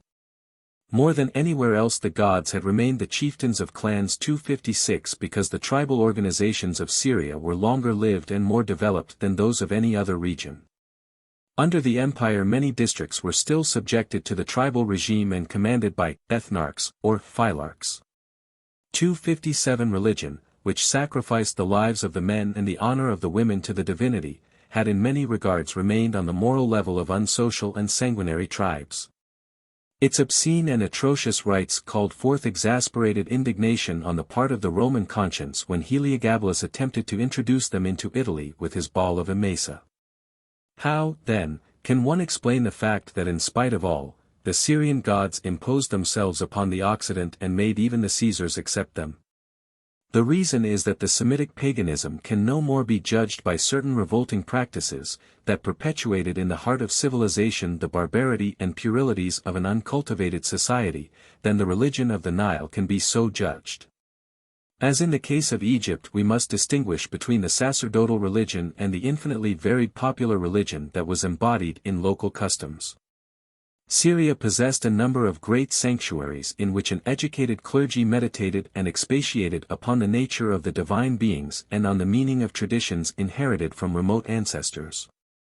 As their own interests demanded, that clergy constantly amended the sacred traditions and modified their spirit when the letter was immutable, in order to make them agree with the new aspirations of a more advanced period.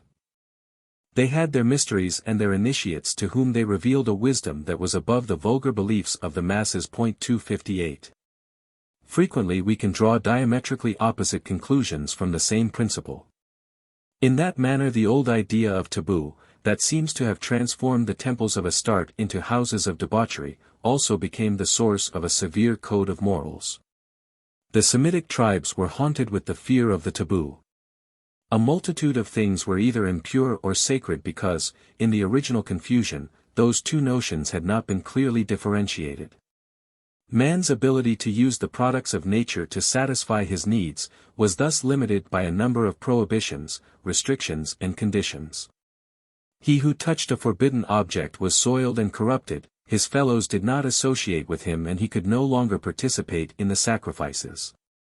In order to wipe out the blemish, he had recourse to ablutions and other ceremonies known to the priests.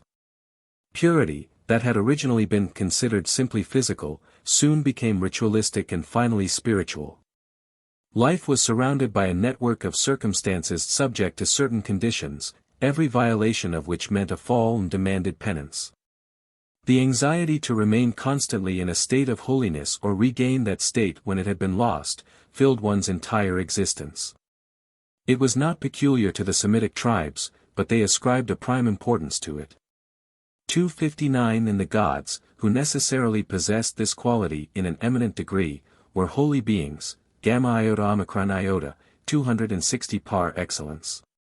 In this way principles of conduct and dogmas of faith have frequently been derived from instinctive and absurd old beliefs. All theological doctrines that were accepted in Syria modified the prevailing ancient conception of the Baals. But in our present state of knowledge it is very difficult indeed to determine the shares that the various influences contributed, from the conquests of Alexander to the Roman domination, to make the Syrian paganism what it became under the Caesars. The civilization of the Seleucid Empire is little known, and we cannot determine what caused the alliance of Greek thought with the Semitic traditions. 261 The religions of the neighboring nations also had an undeniable influence. Phoenicia and Lebanon remained moral tributaries of Egypt long after they had liberated themselves from the suzerainty of the pharaohs. The theogony of Philo of Byblos took gods and myths from that country, and at Heliopolis Hadad was honored according to Egyptian rather than Syrian rite. 262 The rigorous monotheism of the Jews, who were dispersed over the entire country, must also have acted as an active ferment of transformation. 263 But it was Babylon that retained the intellectual supremacy, even after its political ruin. The powerful sacerdotal caste ruling it did not fall with the independence of the country, and it survived the conquests of Alexander as it had previously lived through the Persian domination. The researches of Assyriologists have shown that its ancient worship persisted under the Seleucids, and at the time of Strabo the Chaldeans still discussed cosmology and first principles in the rival schools of Borsippa and Orko. 264 The ascendancy of that erudite clergy affected all surrounding regions. It was felt by Persia in the east, Cappadocia in the north, but more than anywhere else by the Syrians, who were connected with the Oriental Semites by bonds of language and blood. Even after the Parthians had wrested the valley of the Euphrates from the Seleucids, relations with the great temples of that region remained uninterrupted. The plains of Mesopotamia, inhabited by races of like origin, extended on both sides of an artificial border line. Great commercial roads followed the course of the two rivers flowing into the Persian Gulf or cut across the desert, and the pilgrims came to Babylon, as Lucian tells us, to perform their devotions to the Lady of Bambus. 265. Ever since the captivity, constant spiritual relations had existed between Judaism and the great religious metropolis. At the birth of Christianity they manifested themselves in the rise of Gnostic sects in which the Semitic mythology formed strange combinations with Jewish and Greek ideas and furnished the foundation for extravagant superstructures. 266 Finally, during the decline of the empire, it was Babylon again from which emanated Manichaeism, the last form of idolatry received in the Latin world. We can imagine how powerful the religious influence of that country on the Syrian paganism must have been. That influence manifested itself in various ways. First, it introduced new gods. In this way Bel passed from the Babylonian pantheon into that of Palmyra and was honored throughout northern Syria. 267 It also caused ancient divinities to be arranged in new groups. To the primitive couple of the Baal and the Baalat a third member was added in order to form one of those triads dears to Chaldean theology. This took place at Hierapolis as well as at Heliopolis, and the three gods of the latter city, Hadad, Atargatis and Simios, became Jupiter, Venus and Mercury in Latin inscriptions. 268 Finally, and most important, astrology wrought radical changes in the characters of the celestial powers, and, as a further consequence, in the entire Roman paganism. In the first place it gave them a second personality in addition to their own nature. The sidereal myths superimposed themselves upon the agrarian myths, and gradually obliterated them. Astrology, born on the banks of the Euphrates, imposed itself in Egypt upon the haughty and unapproachable clergy of the most conservative of all nations. 269 Syria received it without reserve and surrendered unconditionally. 270 Numismatics and archaeology as well as literature prove this. King Antiochus of Commagene, for instance, who died 34 B.C., built himself a monumental tomb on a spur of the Taurus, in which he placed his horoscope, designed on a large bas-relief, beside the images of his ancestral divinities. 271. The importance which the introduction of the Syrian religions into the Occident has for us consists therefore in the fact that indirectly they brought certain theological doctrines of the Chaldeans with them. Just as Isis and Serapis carried beliefs of old Egypt from Alexandria to the Occident. The Roman Empire received successively the religious tribute of the two great nations that had formerly ruled the Oriental world. It is characteristic that the god Bel whom Aurelian brought from Asia to set up as the protector of his states, was in reality a Babylonian who had emigrated to Palmyra. 272 A cosmopolitan center apparently predestined by virtue of its location to become the intermediary between the civilizations of the Euphrates and the Mediterranean. The influence exercised by the speculations of the Chaldeans upon Greco-Roman thought can be asserted positively, but cannot as yet be strictly defined. It was at once philosophic and religious, literary and popular. The entire Neoplatonist school used the names of those venerable masters, but it cannot be determined how much it really owes to them. A selection of poems that has often been quoted since the 3rd century, under the title of Chaldaic Oracles, 273 combines the ancient Hellenic theories with a fantastic mysticism that was certainly imported from the Orient. It is to Babylonia what the literature of Hermes Trismegistus is to Egypt, and it is equally difficult to determine the nature of the ingredients that the author put into his sacred compositions. But at an earlier date the Syrian religions had spread far and wide in the Occident, ideas conceived on the distant banks of the Euphrates. I shall try to indicate briefly what their share in the pagan syncretism was. We have seen that the gods from Alexandria gained souls especially by the promise of blessed immortality. Those from Syria must also have satisfied doubts tormenting all the minds of that time. As a matter of fact, the old Semitic ideas on man's fate in afterlife were little comforting. We know how sad, dull and hopeless their conception of life after death was.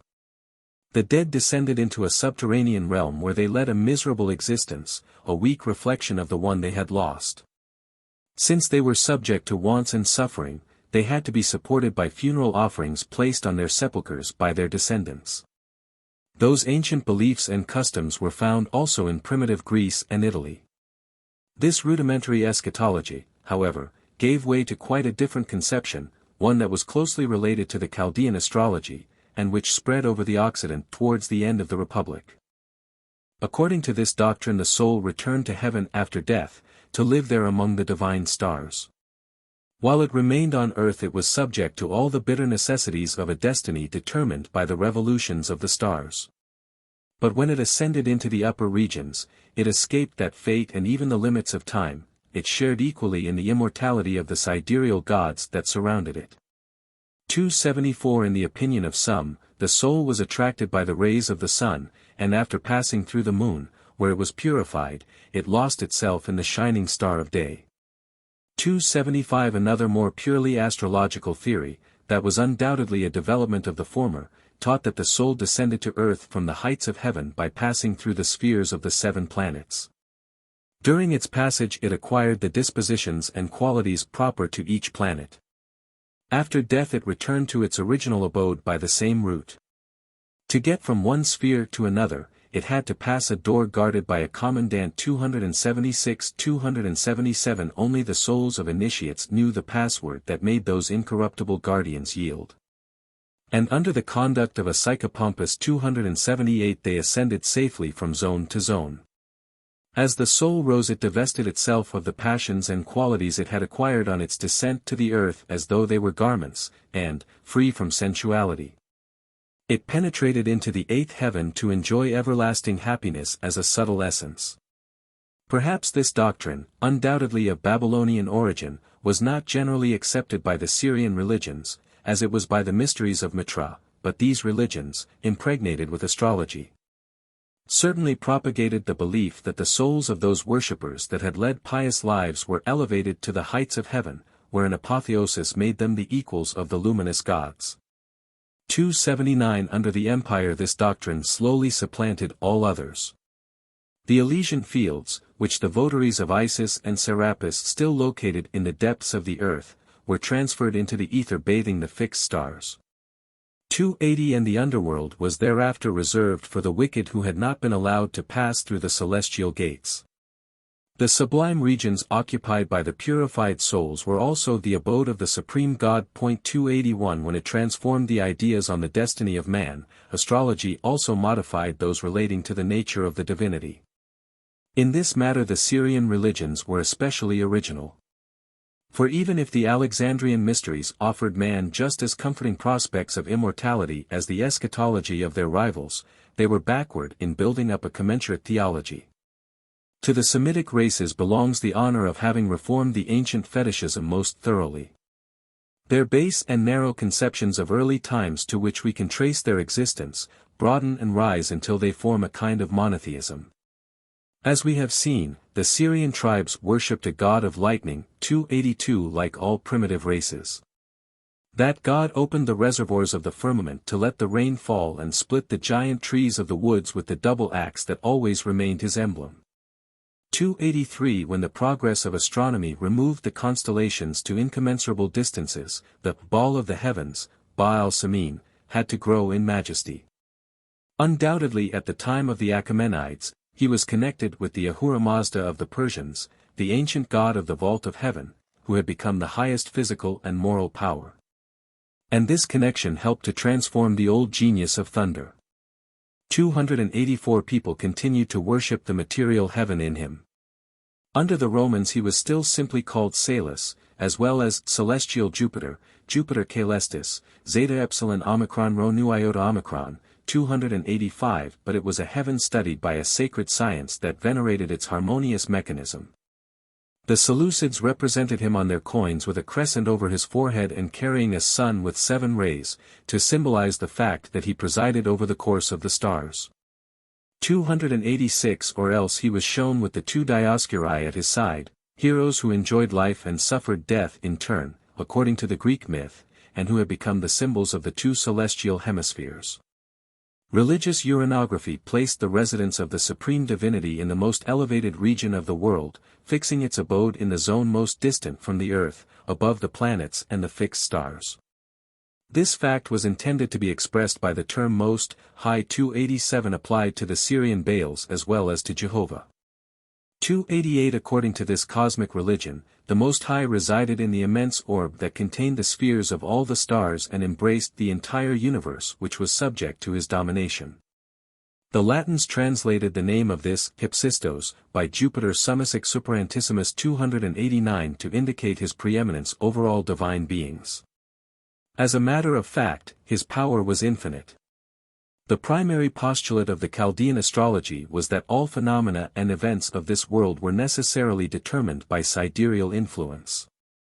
The changes of nature, as well as the dispositions of men, were controlled according to fate, by the divine energies that resided in the heavens. In other words, the gods were almighty.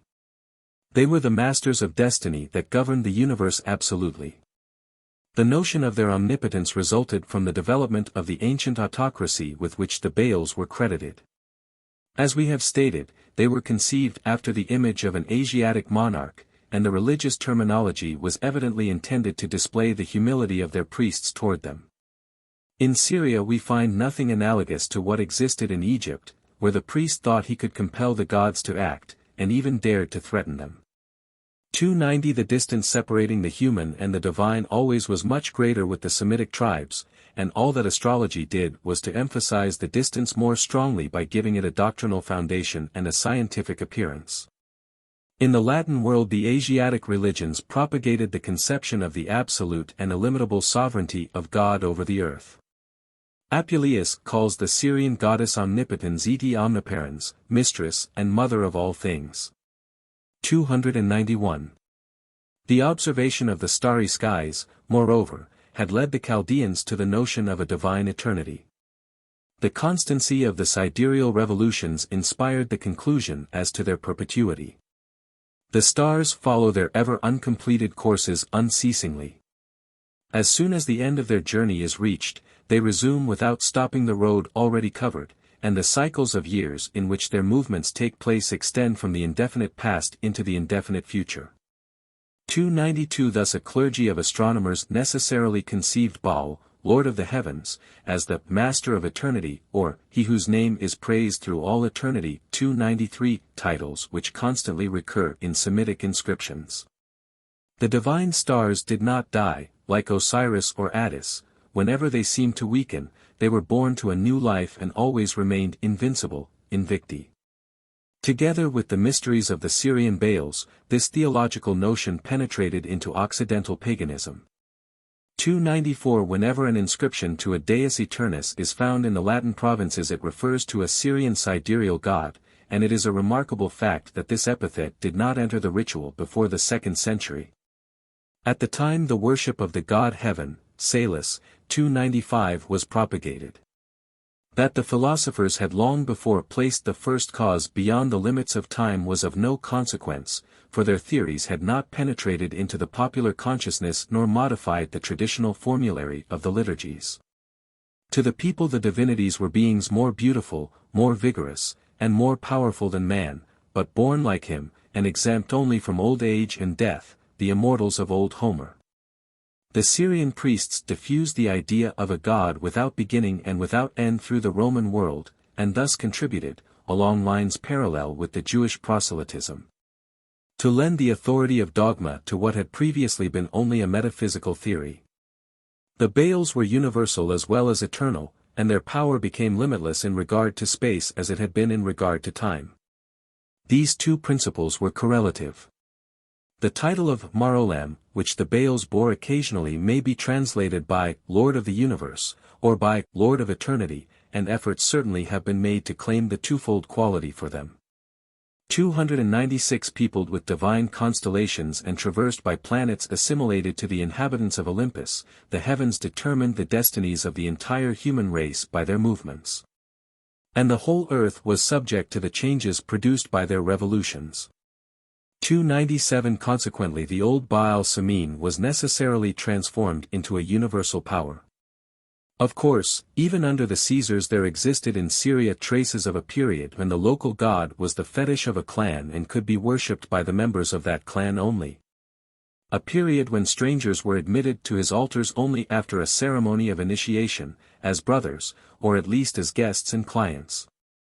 298 But from the period when our knowledge of the history of the great divinities of Heliopolis or Hierapolis begins, these divinities were regarded as common to all Syrians. And crowds of pilgrims came from distant countries to obtain grace in the holy cities. As protectors of the entire human race the Baals gained proselytes in the Occident, and their temples witnessed gatherings of devotees of every race and nationality. In this respect the Baals were distinctly different from Jehovah. The essence of paganism implies that the nature of a divinity broadens as the number of its votaries increases. Everybody credits it with some new quality, and its character becomes more complex. As it gains in power, it also has a tendency to dominate its companion gods and to concentrate their functions in itself. To escape this threatening absorption, these gods must be of a very sharply defined personality and of a very original character. The vague Semitic deities, however, were devoid of a well-defined individuality. We fail to find among them a well-organized society of immortals, like that of the Greek Olympus, where each divinity had its own features and its own particular life full of adventures and experiences. And each followed its special calling to the exclusion of all the others. One was a physician, another a poet, a third a shepherd, hunter or blacksmith. The Greek inscriptions found in Syria are, in this regard, eloquently concise. 299 Usually they have the name of Zeus accompanied by some simple epithet, Kyrios 300, Lord, Anikitos 301, Invincible, Megistos 302, Greatest. All these Baals seem to have been brothers. They were personalities of indeterminate outline and interchangeable powers and were readily confused. At the time the Romans came into contact with Syria, it had already passed through a period of syncretism similar to the one we can study with greater precision in the Latin world. The ancient exclusiveness and the national particularism had been overcome. The Baals of the great sanctuaries had enriched themselves with the virtues 303 of their neighbors. Then, always following the same process, they had taken certain features from foreign divinities brought over by the Greek conquerors. In that manner their characters had become indefinable, they performed incompatible functions and possessed irreconcilable attributes. An inscription found in Britain 304 assimilates the Syrian goddess to peace, virtue, Ceres, Cybele, and even to the sign of the Virgin. In conformity with the law governing the development of paganism, the Semitic gods tended to become pantheistic because they comprehended all nature and were identified with it. The various deities were nothing but different aspects under which the supreme and infinite being manifested itself. Although Syria remained deeply and even coarsely idolatrous in practice, in theory it approached monotheism or, better perhaps, henotheism. By an absurd but curious etymology the name Hadad has been explained as 1, ad. 305. Everywhere the narrow and divided polytheism showed a confused tendency to elevate itself into a superior synthesis, but in Syria astrology lent the firmness of intelligent conviction to notions that were vague elsewhere. The Chaldean cosmology, which deified all elements but ascribed a predominant influence to the stars, ruled the entire Syrian syncretism. It considered the world as a great organism which was kept intact by an intimate solidarity, and whose parts continually influenced each other. The ancient Semites believed therefore that the divinity could be regarded as embodied in the waters, in the fire of the lightning, in stones or plants. But the most powerful gods were the constellations and the planets that governed the course of time and of all things. The sun was supreme because it led the starry choir, because it was the king and guide of all the other luminaries and therefore the master of the whole world. 306 The astronomical doctrines of the Chaldeans taught that this incandescent globe alternately attracted and repelled the other sidereal bodies. And from this principle the Oriental theologians had concluded that it must determine the entire life of the universe, inasmuch as it regulated the movements of the heavens. As the intelligent light, it was especially the creator of human reason, and just as it repelled and attracted the planets in turn, it was believed to send out souls, at the time of birth, into the bodies they animated, and to cause them to return to its bosom after death by means of a series of emissions and absorptions. Later on, when the seat of the Most High was placed beyond the limits of the universe, the radiant star that gives us light became the visible image of the supreme power, the source of all life and all intelligence. The intermediary between an inaccessible God and mankind, and the one object of special homage from the multitude. 307. Solar pantheism, which grew up among the Syrians of the Hellenistic period as a result of the influence of Chaldean astrology, imposed itself upon the whole Roman world under the empire. Our very rapid sketch of the constitution of that theological system shows incidentally the last form assumed by the pagan idea of God. In this matter Syria was Rome's teacher and predecessor. The last formula reached by the religion of the pagan Semites and in consequence by that of the Romans, was a divinity unique, almighty, eternal, universal and ineffable, that revealed itself throughout nature. But whose most splendid and most energetic manifestation was the sun. To arrive at the Christian monotheism 308 only one final tie had to be broken, that is to say, this supreme being residing in a distant heaven had to be removed beyond the world. So we see once more in this instance, how the propagation of the Oriental cults leveled the roads for Christianity and heralded its triumph. Although astrology was always fought by the Church, it had nevertheless prepared the minds for the dogmas the Church was to proclaim. 6. Persia. Bibliography. We shall not attempt here to give a bibliography of the works devoted to Mazdaism. We shall merely refer the reader to that of Layman in Chantepie de la Sauce, Lehrbuch der Religionsgeschichte, 2, page 150. We should mention, in the first place, Darmstädter, Lausanne Vesta, 1892 ff., with introductions and commentary, in my text Z de Monuments Relatifs aux Mystères de Mitra, 2 volumes, 1894 to 1900, pages XXFF. I have furnished a list of the earlier works on this subject. The conclusions of the book have been published separately without the notes, under the title, Les Mystères de Mitra, 2D edition, Paris and Brussels, 19m. English translation, Chicago, 1903.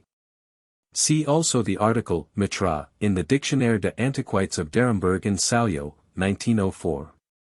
General outlines of certain phases of this religion have been since given by Grill, Die Persische Mysterienreligion und das Christentum, 1903, Rosas, Über Mithrastienst, Stralsund, 1905, G. Wolf, Über Mithrastienst und Mithrine, Frankfurt, 1909, Renach, La Morale du Mithraism in Cults, Myths, 2, 1906, pages 220 ff, Dill, Op. Cit., pages 594 to 626, cf. Also Big, Op. Cit., page 321, 1905, page 46 ff, Harnack, Ausbreitung der Christenheit. 2, page 270. Among the learned researches which we cannot enumerate here, the most important is that of Albrecht Dietrich, Ein Mithraisliturgie, 1903. He has endeavored with some ingenuity to show that a mystical passage inserted in a magic papyrus preserved at Paris is in reality a fragment of a Mithraic liturgy, but here I share the skepticism of Reitzenstein, Nui Jarb. F. Das Class. Altertum, 1904, page 192, and I have given my reasons in Rev de L'instructeur. Publin Belgium, XLV, 1904, pages 1 ff. Dietrich answered briefly in Archive F, Religionswiss, 8, 1905, page 502, but without convincing me. The author of the passage in question may have been more or less accurate in giving his god the external appearance of Mitra, but he certainly did not know the eschatology of the Persian mysteries. We know, for instance, through positive testimony that they taught the dogma of the passage of the soul through the 7 planetary spheres, and that Mitra acted as a guide to his votaries in their ascension to the realm of the blessed. Neither the former nor the latter doctrine, however, is found in the fantastic uranography of the magician. The name of Mitra, as elsewhere that of the Magi Zoroaster and Hostanes, helped to circulate an Egyptian forgery, cf. Wendland, Die Hellenistische Römische Kultur, 1907, page 168, n. 1. See on this controversy Wunsch's notes in the 2D edition of the Mithraisliturgie, 1910, pages 225 ff. A considerable number of new monuments have been published of late years, the Mithraeum of Salzburg by Jacobi, etc. The most important ones are those of the Temple of Sidon preserved in the collection of Clerec, de Ritter, Marbers de la Collection de C., 1906, pages 52 ff., and those of Stockstad published by Drexel, der Obergerm. Limes, 33, Heidelberg. 1910. In the following notes I shall only mention the works or texts which could not be utilized in my earlier researches. The dominant historical fact in Western Asia in ancient times was the opposition between the Greco-Roman and Persian civilizations, which was itself only an episode in the great struggle that was constantly in progress between the Orient and the Occident in those countries. In the first enthusiasm of their conquests, the Persians extended their dominion as far as the cities of Ionia and the islands of the Aegean Sea, but their power of expansion was broken at the foot of the Acropolis. 150 years later, Alexander destroyed the empire of the Achaemenides and carried Hellenic culture to the banks of the Indus. After 2.5 centuries, the Parthians under the Arsacid dynasty advanced to the borders of Syria, and Mithridates Eupator, an alleged descendant of Darius, penetrated to the heart of Greece at the head of his Persian nobility from Pontus. After the flood came the ebb. The reconstructed Roman Empire of Augustus soon reduced Armenia, Cappadocia, and even the kingdom of the Parthians to a kind of vassalage. But after the middle of the 3rd century, the Sassanid dynasty restored the power of Persia and revived its ancient pretensions. From that time until the triumph of Islam, it was one long duel between the two rival states, in which now one was victorious and now the other, while neither was ever decisively beaten. An ambassador of King Narses to Galerius called these two states the two eyes of the human race, 309. The invincible star of the Persians might wane and vanish, but only to reappear in greater glory. The political and military strength displayed by this nation through the centuries was the result of its high intellectual and moral qualities. Its original culture was always hostile to such an assimilation as that experienced in different degrees by the Aryans of Phrygia, the Semites of Syria and the Hamites of Egypt. Hellenism and Iranism, if I may use that term, were two equally noble adversaries but differently educated, and they always remained separated by instinctive racial hostility as much as by hereditary opposition of interests. Nevertheless, when two civilizations are in contact for more than 1,000 years, numerous exchanges are bound to occur.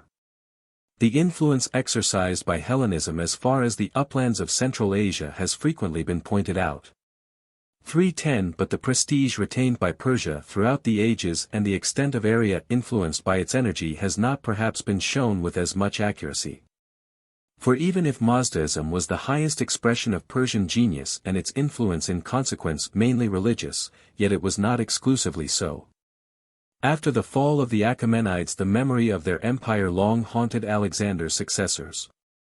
Not only did the dynasties which claimed to be descended from Darius, and which ruled over Pontus, Cappadocia and Commagene, cultivate political traditions that brought them nearer to their supposed ancestors, but those traditions were partly adopted even by the Seleucids and the Ptolemies, the legitimate heirs of the ancient masters of Asia. People were fond of recalling the ideals of past grandeur and sought to realize them in the present. In that manner several institutions were transmitted to the Roman emperors through the agency of the Asiatic monarchies. The institution of the Amici Augusti, for instance, the appointed friends and intimate counselors of the rulers, adopted in Italy the forms in use at the court of the Diadochi, who had themselves imitated the ancient organization of the palace of the great kings. 311. The custom of carrying the sacred fire before the Caesars as an emblem of the perpetuity of their power, dated back to Darius and with other Persian traditions passed on to the dynasties that divided the empire of Alexander. There is a striking similarity not only between the observance of the Caesars and the practice of the Oriental monarchs, but also between the beliefs that they held. The continuity of the political and religious tradition cannot be doubted. 312 As the court ceremonial and the internal history of the Hellenistic kingdoms become better known, we shall be able to outline with greater precision the manner in which the divided and diminished heritage of the Achaemenides, after generations of rulers, was finally left to those Occidental sovereigns who called themselves the sacrosanct lords of the world, as Artaxerxes had done. 313 It may not be generally known that the habit of welcoming friends with a kiss was a ceremony in the Oriental formulary before it became a familiar custom in Europe. 314. It is very difficult to trace the hidden paths by which pure ideas travel from one people to another. But certain it is that at the beginning of our era certain Mazdean conceptions had already spread outside of Asia. The extent of the influence of Parsiism upon the beliefs of Israel under the Achaemenides cannot be determined, but its existence is undeniable. 315 Some of its doctrines, as for instance those relating to angels and demons, the end of the world and the final resurrection, were propagated everywhere in the basin of the Mediterranean as a consequence of the diffusion of Jewish colonies. On the other hand, ever since the conquests of Cyrus and Darius, the active attention of the Greeks had been drawn toward the doctrines and religious practices of the new masters of the Orient. 316 A number of legends representing Pythagoras, Democritus and other philosophers as disciples of the Magi prove the prestige of that powerful sacerdotal class. The Macedonian conquest, which placed the Greeks in direct relations with numerous votaries of Mazdaism, gave a new impetus to works treating that religion. And the great scientific movement inaugurated by Aristotle caused many scholars to look into the doctrines taught by the Persian subjects of the Seleucids. We know from a reliable source that the works catalogued under the name of Zoroaster in the Library of Alexandria contained 2 million lines. This immense body of sacred literature was bound to attract the attention of scholars and to call forth the reflections of philosophers. The dim and dubious science that reached even the lower classes under the name of magic was to a considerable extent of Persian origin, as its name indicates. And along with physicians' recipes and thaumaturgic processes it imparted some theological doctrines in a confused fashion. 317. This explains why certain institutions and beliefs of the Persians had found imitators and adepts in the Greco-Oriental world long before the Romans had gained a foothold in Asia. Their influence was indirect, secret, frequently indiscernible, but it was certain. The most active agencies in the diffusion of Mazdaism as of Judaism seem to have been colonies of believers who had emigrated far from the mother country. There was a Persian dispersion similar to that of the Israelites. Communities of Magi were established not only in Eastern Asia Minor, but in Galatia, Phrygia, Lydia, and even in Egypt. Everywhere they remained attached to their customs and beliefs with persistent tenacity. 318. When Rome extended her conquests into Asia Minor and Mesopotamia, the influence of Persia became much more direct. Superficial contact with the Mazdean populations began with the wars against Mithridates, but it did not become frequent and lasting until the 1st century of our era. During that century the empire gradually extended its limits to the upper Euphrates, and thereby absorbed all the uplands of Anatolia and Commagene south of the Taurus. The native dynasties which had fostered the secular isolation of those distant countries in spite of the state of vassalage to which they had been reduced disappeared one after another. The Flavians constructed through those hitherto almost inaccessible regions an immense network of roads that were as important to Rome as the railways of Turkestan or of Siberia are to modern Russia. At the same time Roman legions camped on the banks of the Euphrates and in the mountains of Armenia. Thus all the little Mazdean centers scattered in Cappadocia and Pontus were forced into constant relation with the Latin world. And on the other hand the disappearance of the buffer states made the Roman and Parthian empires neighboring powers in Trajan's time, 98 to 117 A.D. From these conquests and annexations in Asia Minor and Syria dates the sudden propagation of the Persian mysteries of Mitra in the Occident. For even though a congregation of their votaries seems to have existed at Rome under Pompey as early as 67 B.C., the real diffusion of the mysteries began with the Flavians, toward the end of the 1st century of our era. They became more and more prominent under the Antonines and the Severi, and remained the most important cult of paganism until the end of the 4th century. Through them as a medium the original doctrines of Mazdaism were widely propagated in every Latin province, and in order to appreciate the influence of Persia upon the Roman creeds, we must now give them our careful attention. However, it must be said that the growing influence of Persia did not manifest itself solely in the religious sphere. After the accession of the Sassanid dynasty, 228 D.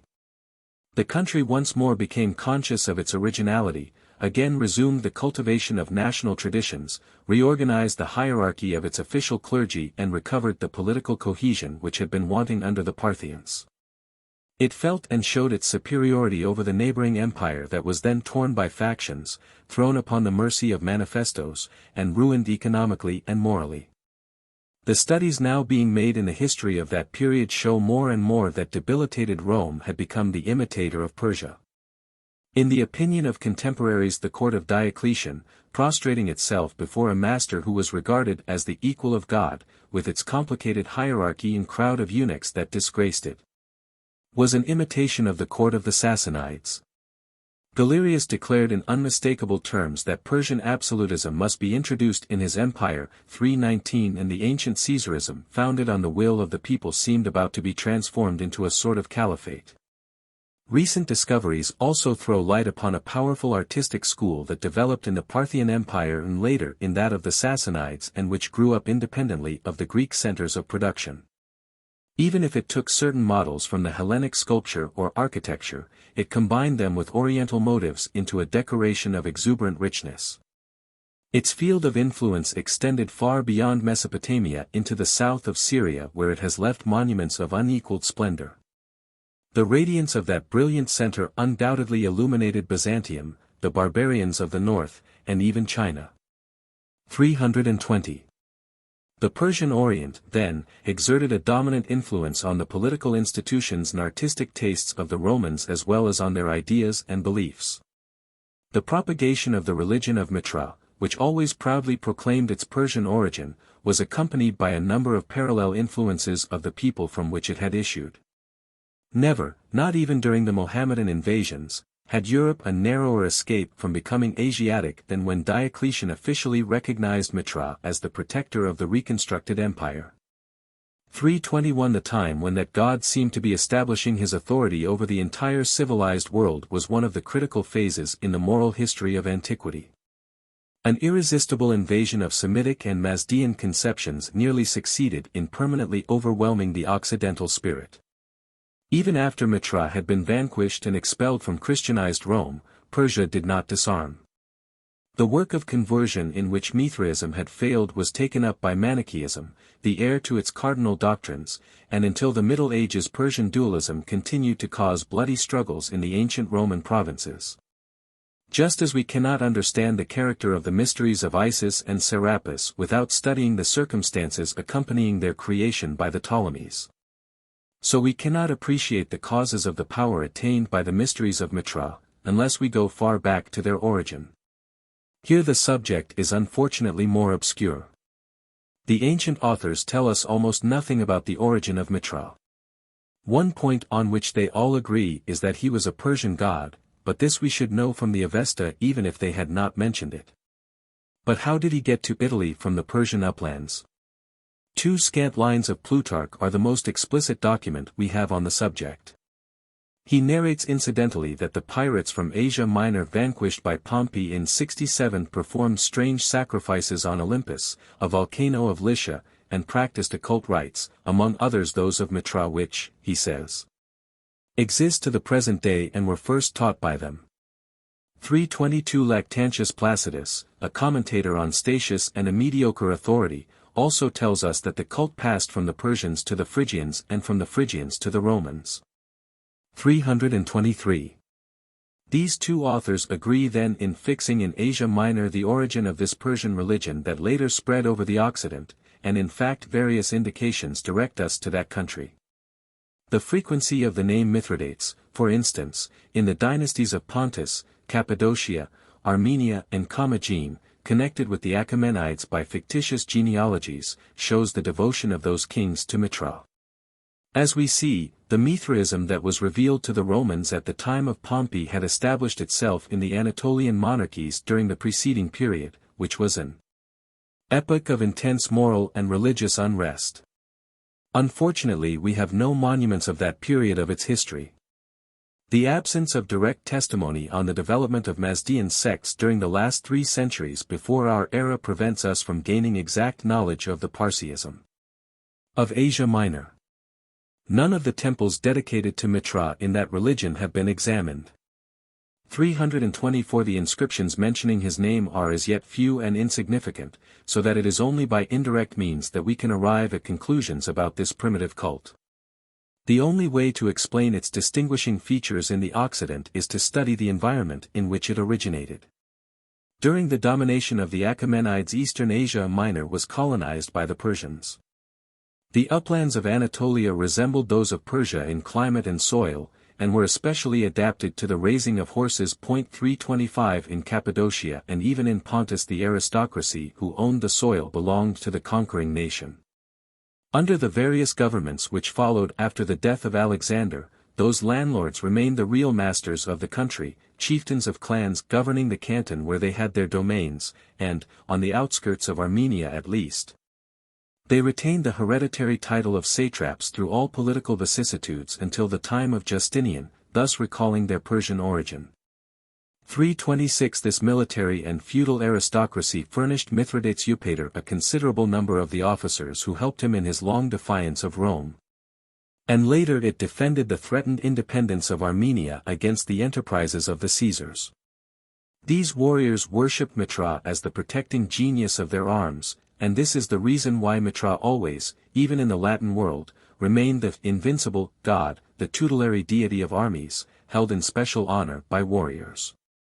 Besides the Persian nobility, a Persian clergy had also become established in the peninsula.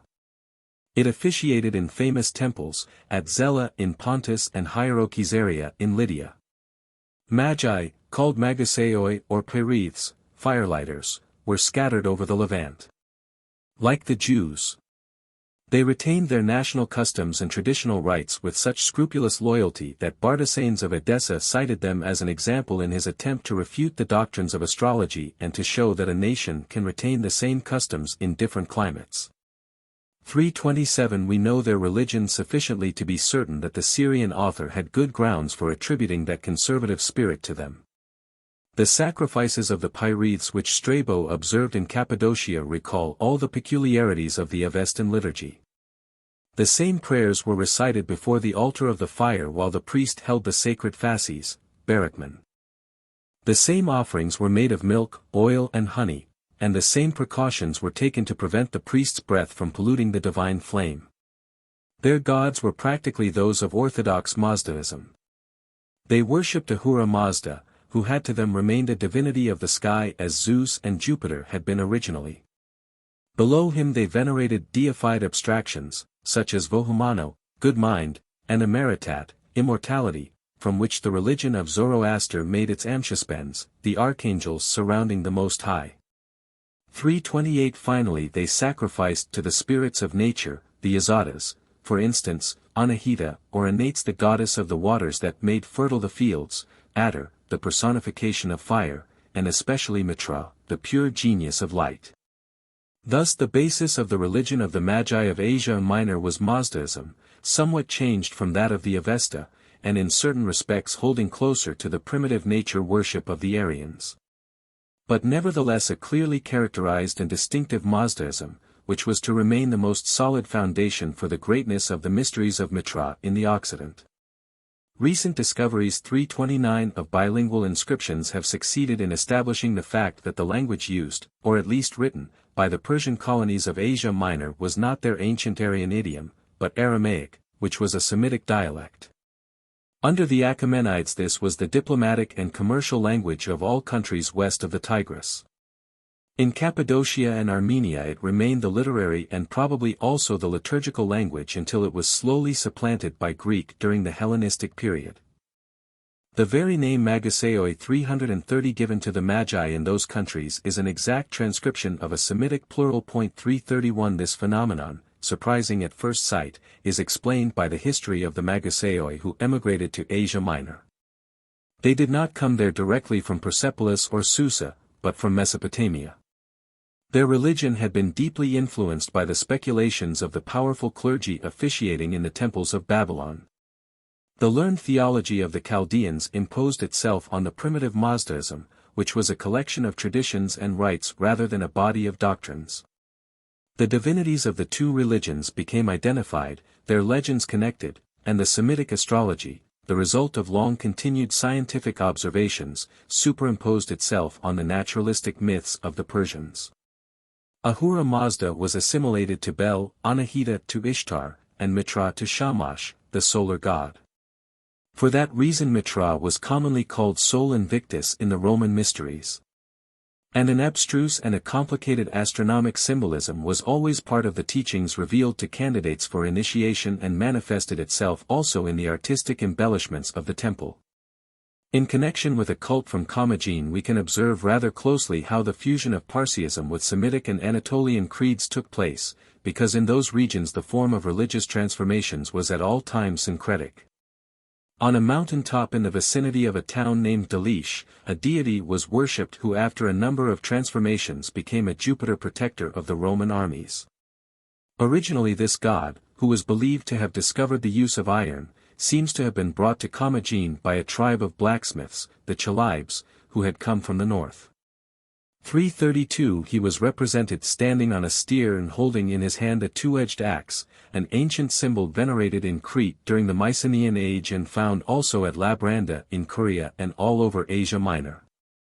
333 The axe symbolized the god's mastery over the lightning which splits asunder the trees of the forest amidst the din of storms. Once established on Syrian soil, this genius of thunder became identified with some local Baal and his cult took up all the Semitic features. After the conquests of Cyrus and the founding of the Persian domination, this Lord of the Heavens was readily confounded with Ahura Mazda, who was likewise the full circle of heaven, according to a definition of Herodotus. 334 And whom the Persians also worshipped on mountain tops.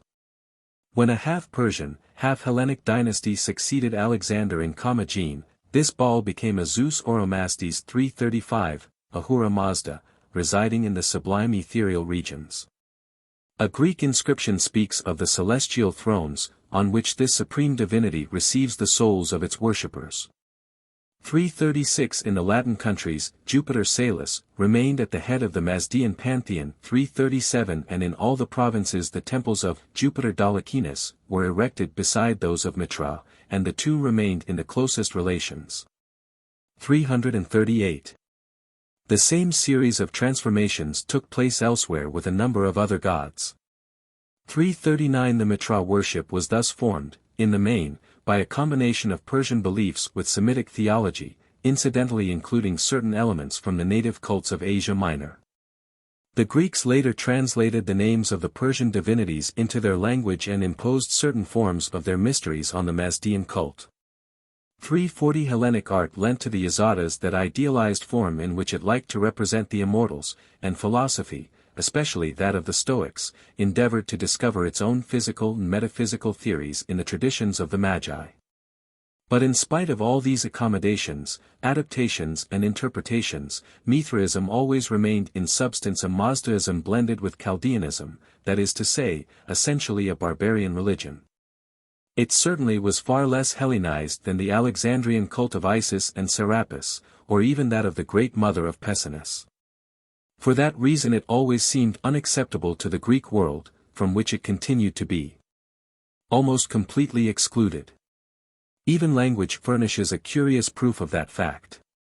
Greek contains a number of Theophorus 341, god-bearing, names formed from those of Egyptian or Phrygian gods, like Serapion, Metrodoros. Metrophilos Isidore is in use at the present day but all known derivations of Mitra are of barbarian formation. The Greeks never admitted the god of their hereditary enemies, and the great centers of Hellenic civilization escaped his influence and he there's. 342 Mithraism passed directly from Asia into the Latin world. There it spread with lightning rapidity from the time it was first introduced. When the progressive march of the Romans toward the Euphrates enabled them to investigate the sacred trust transmitted by Persia to the Magi of Asia Minor. And when they became acquainted with the Mazdean beliefs which had matured in the seclusion of the Anatolian mountains, they adopted them with enthusiasm. The Persian cult was spread by the soldiers along the entire length of the frontiers towards the end of the 1st century and left numerous traces around the camps of the Danube and the Rhine, near the stations along the wall of Britain, and in the vicinity of the army posts scattered along the borders of the Sahara or in the valleys of the Asturias. At the same time the Asiatic merchants introduced it in the ports of the Mediterranean, along the great waterways and roads, and in all commercial cities. It also possessed missionaries in the Oriental slaves who were to be found everywhere, engaging in every pursuit, employed in the public service as well as in domestic work, in the cultivation of land as well as in financial and mining enterprises. And above all in the imperial service, where they filled the offices. Soon this foreign god gained the favor of high functionaries and of the sovereign himself. At the end of the 2nd century Commodus was initiated into the mysteries, a conversion that had a tremendous effect. 100 years later Mitra's power was such that at one time he seemed about to eclipse both Oriental and Occidental rivals and to dominate the entire Roman world. In the year 307 Diocletian, Valerius and Licinius met in a solemn interview at Carnuntum on the Danube and dedicated a sanctuary there to Mitra, the protector of their empire, Fautori Imperii Sui. In previous works on the mysteries of Mitra we have endeavored to assign causes for the enthusiasm that attracted humble plebeians and great men of the world to the altars of this barbarian god. We shall not repeat here what anyone who has the curiosity may read either in a large or a small book according to his preferences, 343, but we must consider the problem from a different point of view. Of all Oriental religions the Persian cult was the last to reach the Romans. We shall inquire what new principle it contained, to what inherent qualities it owed its superiority, and through what characteristics it remained distinct in the conflux of creeds of all kinds that were struggling for supremacy in the world at that time. The originality and value of the Persian religion lay not in its doctrines regarding the nature of the celestial gods. Without doubt Parsiism is of all pagan religions the one that comes closest to monotheism, for it elevates Ahura Mazda high above all other celestial spirits. But the doctrines of Mithraism are not those of Zoroaster. What it received from Persia was chiefly its mythology and ritual. Its theology, which was thoroughly saturated with Chaldean erudition, probably did not differ noticeably from the Syrian. At the head of the divine hierarchy it placed as first cause an abstraction, deified time, the Zervan Akarana of the Avesta. This divinity regulated the revolutions of the stars and in consequence was the absolute master of all things. Ahura Mazda, whose throne was in the heavens, had become the equivalent of Baal Samin, and even before the Magi the Semites had introduced into the Occident the worship of the sun, the source of all energy and light. Babylonian astrology and astrolatry inspired the theories of the Mithraeans as well as of the Semitic temples, a fact that explains the intimate connection of the two cults. This half-religious, half-scientific system which was not peculiarly Persian nor original to Mithraism was not the reason for the adoption of that worship by the Roman world. Neither did the Persian mysteries win the masses by their liturgy. Undoubtedly their secret ceremonies performed in mountain caves, or at any rate in the darkness of the underground crypts, were calculated to inspire awe. Participation in the liturgical meals gave rise to moral comfort and stimulation. By submitting to a sort of baptism the votaries hoped to expiate their sins and regain an untroubled conscience. But the sacred feasts and purifying ablutions connected with the same spiritual hopes are found in other Oriental cults, and the magnificent suggestive ritual of the Egyptian clergy certainly was more impressive than that of the Magi. The mythic drama performed in the grottos of the Persian god and culminating in the immolation of a steer who was considered as the creator and rejuvenator of the earth, must have seemed less important and affecting than the suffering and joy of Isis seeking and reviving the mutilated body of her husband, or than the moaning and jubilation of Cybele mourning over and reviving her lover Attis. But Persia introduced dualism as a fundamental principle in religion. It was this that distinguished Mithraism from other sects and inspired its dogmatic theology and ethics, giving them a rigor and firmness unknown to Roman paganism. It considered the universe from an entirely new point of view and at the same time provided a new goal in life. Of course, if we understand by dualism the antithesis of mind and matter, of reason and intuition, it appeared at a considerably earlier period in Greek philosophy. 344 where it was one of the leading ideas of Neo-Pythagoreanism and of Philo's system. But the distinguishing feature of the doctrine of the Magi is the fact that it deified the evil principle, set it up as a rival to the supreme deity, and taught that both had to be worshipped. This system offered an apparently simple solution to the problem of evil, the stumbling block of theologies, and it attracted the cultured minds as well as the masses, to whom it afforded an explanation of their sufferings. Just as the mysteries of Mitra began to spread, Plutarch wrote of them favorably and was inclined himself to adopt them. 345 From that time dates the appearance in literature of the anti-gods, 346-347 under the command of the powers of darkness, 348 and arrayed against the celestial spirits, messengers or angels, 349 of divinity. They were Ahriman's Devis struggling with the Yazatas of Ormuzd. A curious passage in Porphyry 350 shows that the earliest Neoplatonists had already admitted Persian demonology into their system.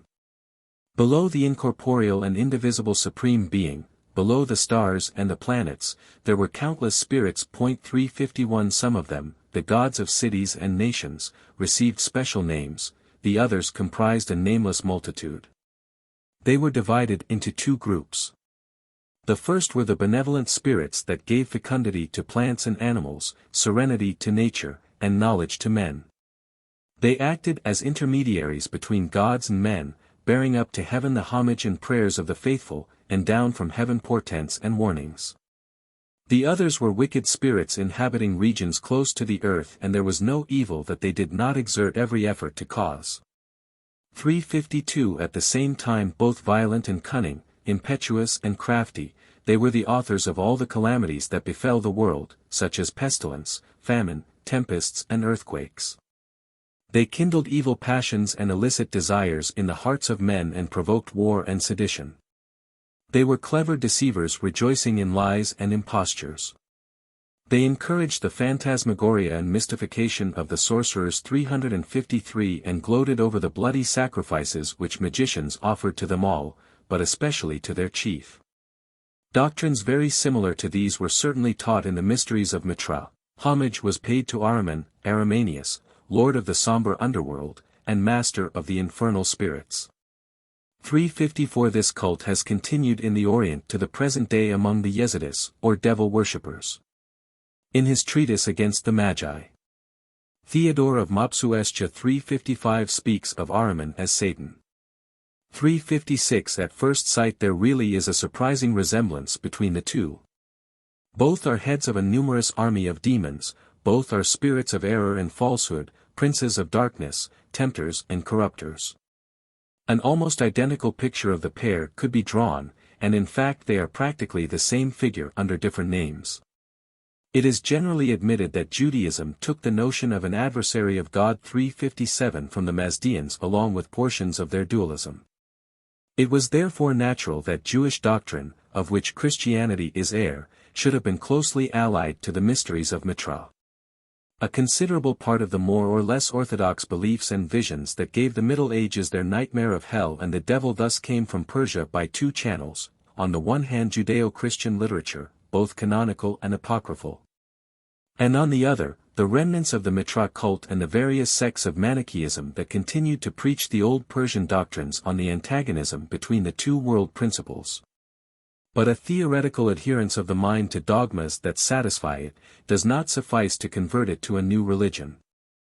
There must be motives of conduct and a basis for hope besides grounds for belief. The Persian dualism was not only a powerful metaphysical conception. It was also the foundation of a very efficacious system of ethics. And this was the chief agent in the success of the mysteries of Mitra during the 2nd and 3rd centuries in the Roman world, then animated by unrealized aspirations for more perfect justice and holiness. A sentence of the Emperor Julian 358, unfortunately too brief, tells us that Mitra subjected his worshippers to commandments 359 and rewarded faithful observance both in this world and in the next. The importance attached by the Persians to their peculiar ethics and the rigor with which they observed its precepts, are perhaps the most striking features of their national character as manifested in history. They were a race of conquerors subject to a severe discipline, like the Romans, and like them they realized the necessity of discipline in the administration of a vast empire.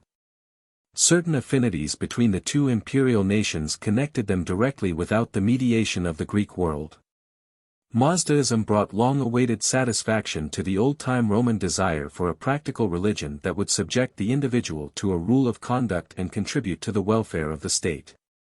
360 Mitra infused a new vigor into the paganism of the Occident by introducing the imperative ethics of Persia. Unhappily, the text of the Mithraic Decalogue has not been preserved, and its principal commandments can be restored only by implication. Mitra, the ancient spirit of light, became the god of truth and justice in the religion of Zoroaster and retained that character in the Occident. He was the Mazdean Apollo, but while Hellenism, with a finer appreciation of beauty, developed the aesthetic qualities in Apollo, the Persians, caring more for matters of conscience, emphasized the moral character in Mitra. 361 The Greeks, themselves little scrupulous in that respect, were struck by the abhorrence in which their Oriental neighbors held a lie. The Persians conceived of Ahriman as the embodiment of deceit. Mitra was always the god invoked as the guarantor of faith and protector of the inviolability of contracts. Absolute fidelity to his oath had to be a cardinal virtue in the religion of a soldier, whose first act upon enlistment was to pledge obedience and devotion to the sovereign. This religion exalted loyalty and fidelity and undoubtedly tried to inspire a feeling similar to our modern idea of honor. In addition to respect for authority, it preached fraternity. All the initiates considered themselves as sons of the same father, owing to one another a brother's affection. It is a question whether they extended the love of neighbor to that universal charity taught by philosophy and Christianity. Emperor Julian, a devoted mystic, liked to set up such an ideal, and it is probable that the Mithraists of later paganism rose to this conception of duty 362, but they were not its authors. They seem to have attached more importance to the virile qualities than to compassion and gentleness. The fraternal spirit of initiates calling themselves soldiers was doubtless more akin to the spirit of comradeship in a regiment that has esprit de corps, than to the love of one's neighbor that inspires works of mercy towards all. All primitive people imagine nature filled with unclean and wicked spirits that corrupt and torture those who disturb their repose, but dualism endowed this universal belief with marvelous power as well as with a dogmatic basis. Mazdaism is governed throughout by ideas of purity and impurity. No religion on earth has ever been so completely dominated by an ideal of purification. 363 This kind of perfection was the goal of the aspiration and effort of believers. They were obliged to guard with infinite precaution against defiling the divine elements, for instance water or fire, or their own persons, and to wipe out all pollution by repeated lustrations. But, as in the Syrian cults of the imperial period, these Mithraic rites did remain simply formal, mechanical, and of the flesh, inspired by the old idea of taboo. Mithraic baptism wiped out moral faults, the purity aimed at had become spiritual. This perfect purity distinguishes the mysteries of Mitra from those of all other Oriental gods. Serapis is the brother and husband of Isis, Attis the lover of Cybele. Every Syrian Baal is coupled with a spouse, but Mitra lives alone. Mitra is chaste, Mitra is holy, Sanctus, 364, and for the worship of fecundity he substitutes a new reverence for continence. However, although resistance to sensuality is laudable and although the ideal of perfection of this Mazdean sect inclined towards the asceticism to which the Manichaean conception of virtue led, yet good does not consist exclusively in abnegation and self-control, but also in action. It is not sufficient for a religion to classify moral values, but in order to be effective it must furnish motives for putting them into practice. Dualism was peculiarly favorable for the development of individual effort and human energy. Here its influence was strongest. It taught that the world is the scene of a perpetual struggle between two powers that share the mastery. The goal to be reached is the disappearance of evil and the uncontested dominion, the exclusive reign, of the good. Animals and plants, as well as man, are drawn up in two rival camps perpetually hostile, and all nature participates in the eternal combat of the two opposing principles. The demons created by the infernal spirit emerge constantly from the abyss and roam about the earth. They penetrate everywhere carrying corruption, distress, sickness and death. The celestial spirits and the supporters of piety are compelled constantly to baffle their ever-renewed enterprises. The strife continues in the heart and conscience of man, the epitome of the universe, between the divine law of duty and the suggestions of the evil spirits. Life is a merciless war knowing no truce. The task of the true Mazdean consisted in constantly fighting the evil in order to bring about the gradual triumph of Ormazd in the world. The believer was the assistant of the gods in their work of purification and improvement. The worshippers of Mitra did not lose themselves in a contemplative mysticism like other sects. Their morality particularly encouraged action, and during a period of laxness, anarchy and confusion, they found stimulation, comfort and support in its precepts. Resistance to the promptings of degrading instincts assumed the glamour and prestige of warlike exploits in their eyes and instilled an active principle of progress into their character. By supplying a new conception of the world, dualism also gave a new meaning to life. This same dualism determined the eschatological beliefs of the Mithraists. The antagonism between heaven and hell was extended into the life hereafter. 365 Mitra, the invincible God who assisted the faithful in their struggle against the malignity of the demons, was not only their strong companion in their human trials, but as an antagonist of the infernal powers he ensured the welfare of his followers in the future life as well as on earth. When the genius of corruption seizes the corpse after death, the spirits of darkness and the celestial messengers struggle for the possession of the soul that has left its corporeal prison.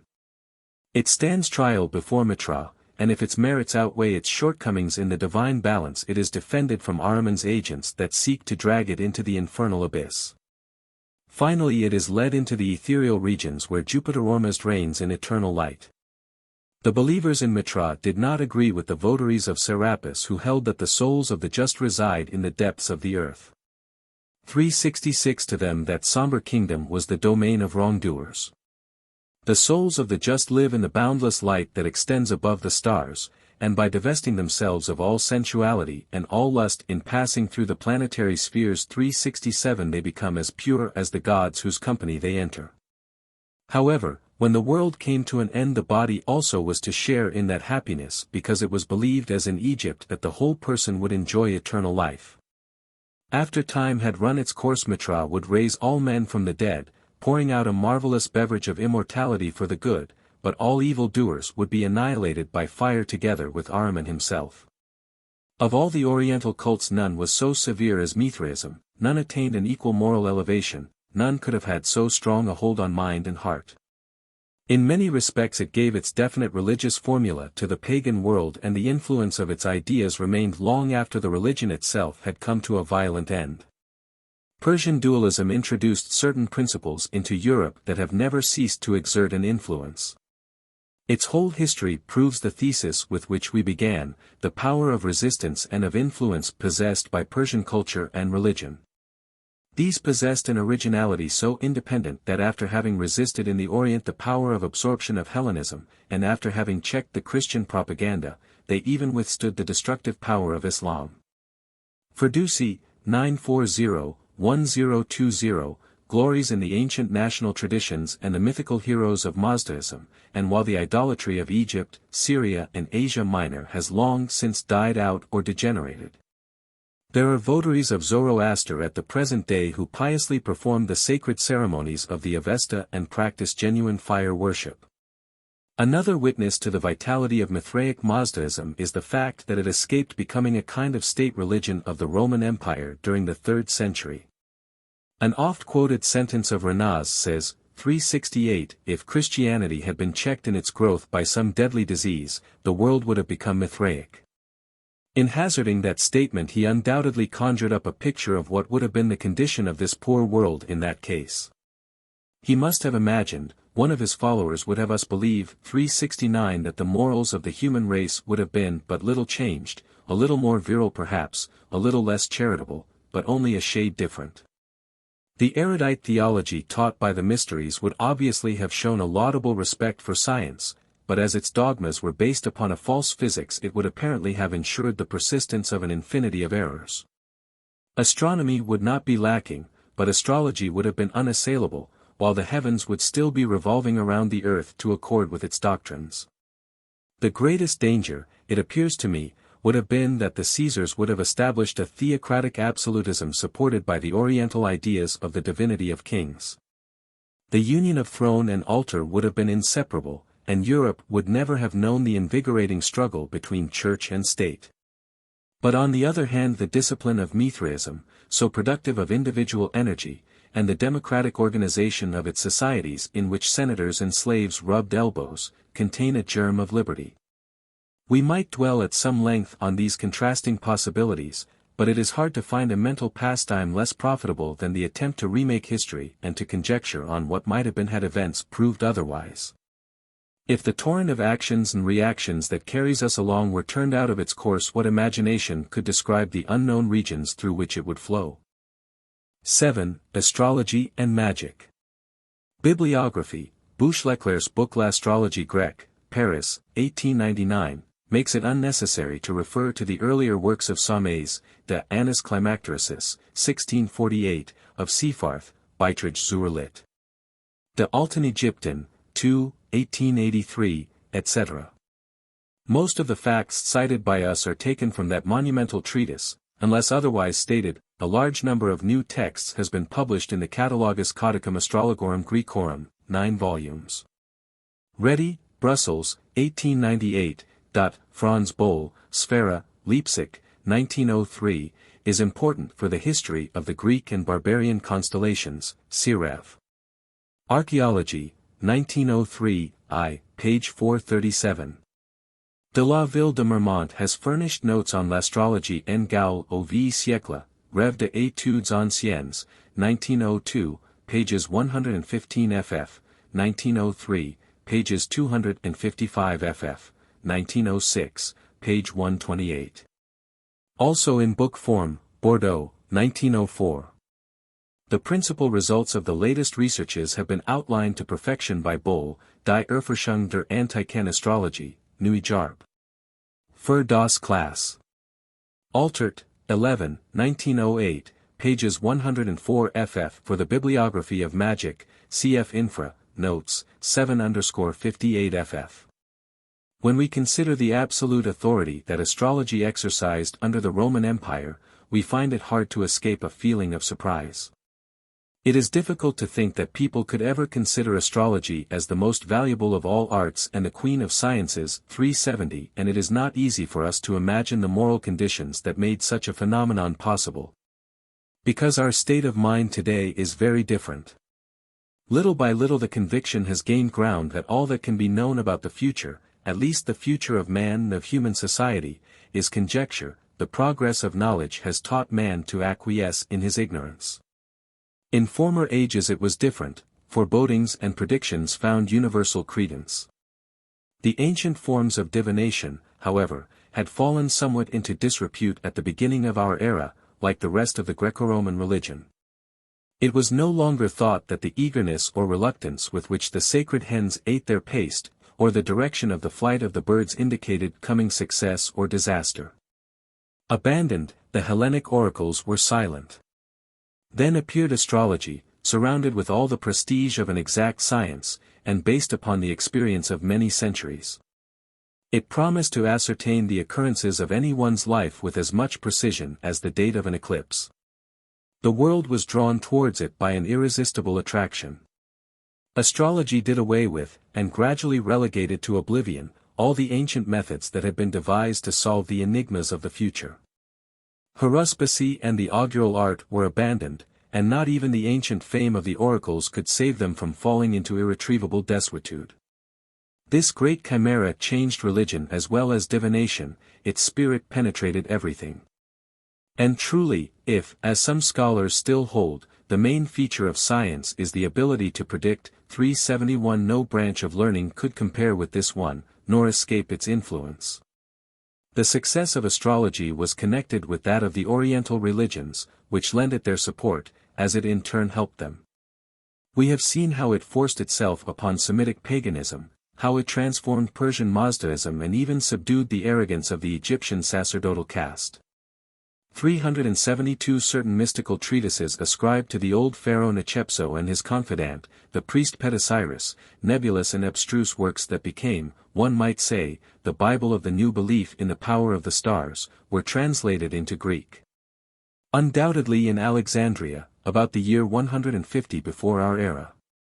373 about the same time the Chaldean genethliology began to spread in Italy, with regard to which Berosus, a priest of the god Baal, who came to Babylon from the island of Kos, had previously succeeded in arousing the curiosity of the Greeks. In 139 a praetor expelled the Chaldei from Rome, together with the Jews. But all the adherents of the Syrian goddess, of whom there was quite a number in the Occident, were patrons and defenders of these Oriental prophets, and police measures were no more successful in stopping the diffusion of their doctrines than in the case of the Asiatic mysteries. In the time of Pompey, the senator Nigidius Figulus, who was an ardent occultist, expounded the barbarian uranography in Latin. But the scholar whose authority contributed most to the final acceptance of sidereal divination was a Syrian philosopher of encyclopedic knowledge, Posidonius of Apamea, the teacher of Cicero. 374 The works of that erudite and religious writer influenced the development of the entire Roman theology more than anything else. Under the empire, while the Semitic Baals and Mitra were triumphing, astrology manifested its power everywhere. During that period everybody bowed to it. The Caesars became its fervent devotees, frequently at the expense of the ancient cults. Tiberius neglected the gods because he believed only in fatalism. 375 And Otho, blindly confiding in the Oriental seer, marched against Vitellius in spite of the baneful presages that affrighted his official clergy. 376 The most earnest scholars, Ptolemy under the Antonines for instance, expounded the principles of that pseudo-science, and the very best minds received them. In fact, scarcely anybody made a distinction between astronomy and its illegitimate sister. Literature took up this new and difficult subject, and, as early as the time of Augustus or Tiberius, Manilius, inspired by the sidereal fatalism, endeavored to make poetry of that dry mathematics, as Lucretius, his forerunner, had done with the Epicurean atomism. Even art looked there for inspiration and depicted the stellar deities. At Rome and in the provinces architects erected sumptuous septizonia in the likeness of the seven spheres in which the planets that rule our destinies move. 377 This Asiatic divination was first aristocratic. 378, because the obtaining of an exact horoscope was a complicated matter, and consultations were expensive, but it promptly became popular. Especially in the urban centers where Oriental slaves gathered in large numbers. The learned genethliologers of the observatories had unlicensed colleagues, who told fortunes at street crossings or in barnyards. Even common epitaphs, which Rossi styles the scum of inscriptions, have retained traces of that belief. The custom arose of stating in epitaphs the exact length of a life to the very hour, for the moment of birth determined that of death. Nascens morimer, finisque ab origin pendet. 379. Soon neither important nor small matters were undertaken without consulting the astrologer. His previsions were sought not only in regard to great public events like the conduct of a war, the founding of a city, or the accession of a ruler, not only in case of a marriage, a journey, or a change of domicile.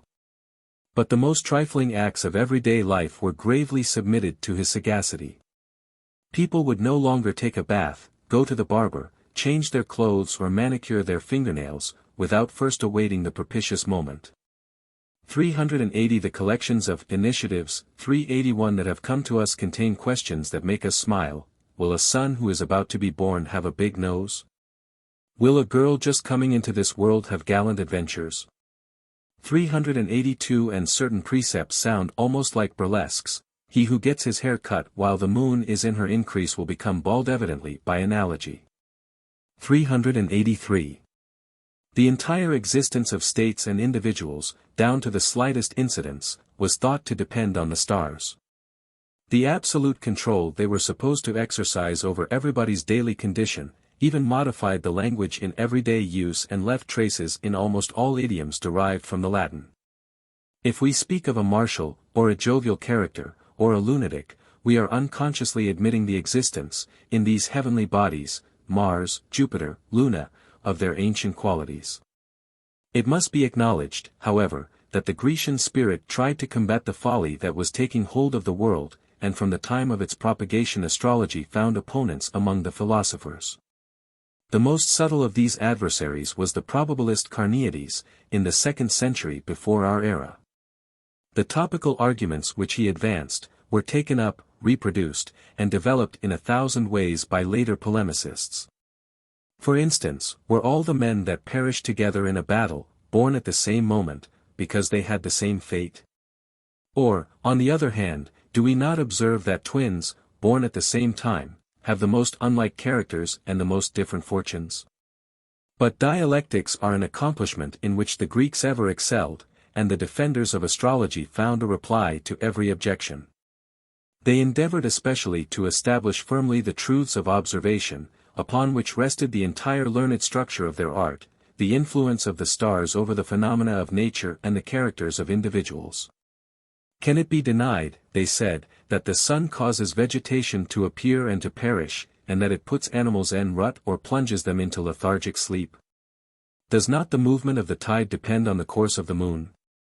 Is not the rising of certain constellations accompanied every year by storms? And are not the physical and moral qualities of the different races manifestly determined by the climate in which they live? The action of the sky on the earth is undeniable, and, the sidereal influences once admitted, all previsions based on them are legitimate. As soon as the first principle is admitted, all corollaries are logically derived from it. This way of reasoning was universally considered irrefutable. Before the advent of Christianity, which especially opposed it because of its idolatrous character, astrology had scarcely any adversaries except those who denied the possibility of science altogether, namely, the Neo-Academicians, who held that man could not attain certainty, and such radical skeptics as Sextus Empiricus. Upheld by the Stoics, however, who with very few exceptions were in favor of astrology, it can be maintained that it emerged triumphant from the first assaults directed against it. The only result of the objections raised to it was to modify some of its theories. Later, the general weakening of the spirit of criticism assured astrology an almost uncontested domination. Its adversaries did not renew their polemics. They limited themselves to the repetition of arguments that had been opposed, if not refuted, 100 times, and consequently seemed worn out. At the court of the Severi, anyone who should have denied the influence of the planets upon the events of this world would have been considered more preposterous than he who would admit it today. But, you will say, if the theorists did not succeed in proving the doctrinal falsity of astrology, experience should have shown its worthlessness. Errors must have occurred frequently and must have been followed by cruel disillusionment.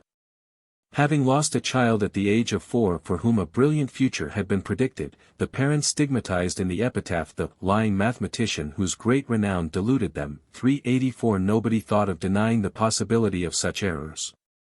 Manuscripts have been preserved, wherein the makers of horoscopes themselves candidly and learnedly explain how they were mistaken in such and such a case, because they had not taken into account some one of the data of the problem.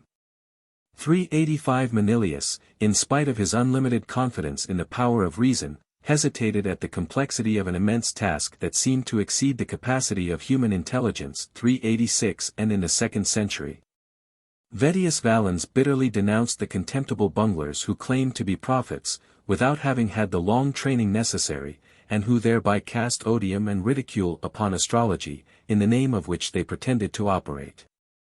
387. It must be remembered that astrology, like medicine, was not only a science, 388, but also an art. 389. This comparison, which sounds irreverent today, was a flattering one in the eyes of the ancients. 390. To observe the sky was as delicate a task as to observe the human body. To cast the horoscope of a newly born child, just as perilous as to make a diagnosis, and to interpret the cosmic symptoms just as hard as to interpret those of our organism. In both instances the elements were complex and the chances of error infinite. All the examples of patients dying in spite of the physician, or on account of him, will never keep a person who is tortured by physical pain from appealing to him for help. And similarly those whose souls were troubled with ambition or fear turned to the astrologer for some remedy for the moral fever tormenting them. The calculator, who claimed to determine the moment of death, and the medical practitioner who claimed to avert it received the anxious patronage of people worried by this formidable issue. Furthermore, just as marvelous cures were reported, striking predictions were called to mind or, if need were, invented. The diviner had, as a rule, only a restricted number of possibilities to deal with, and the calculus of probabilities shows that he must have succeeded sometimes. Mathematics, which he invoked, was in his favor after all, and chance frequently corrected mischance.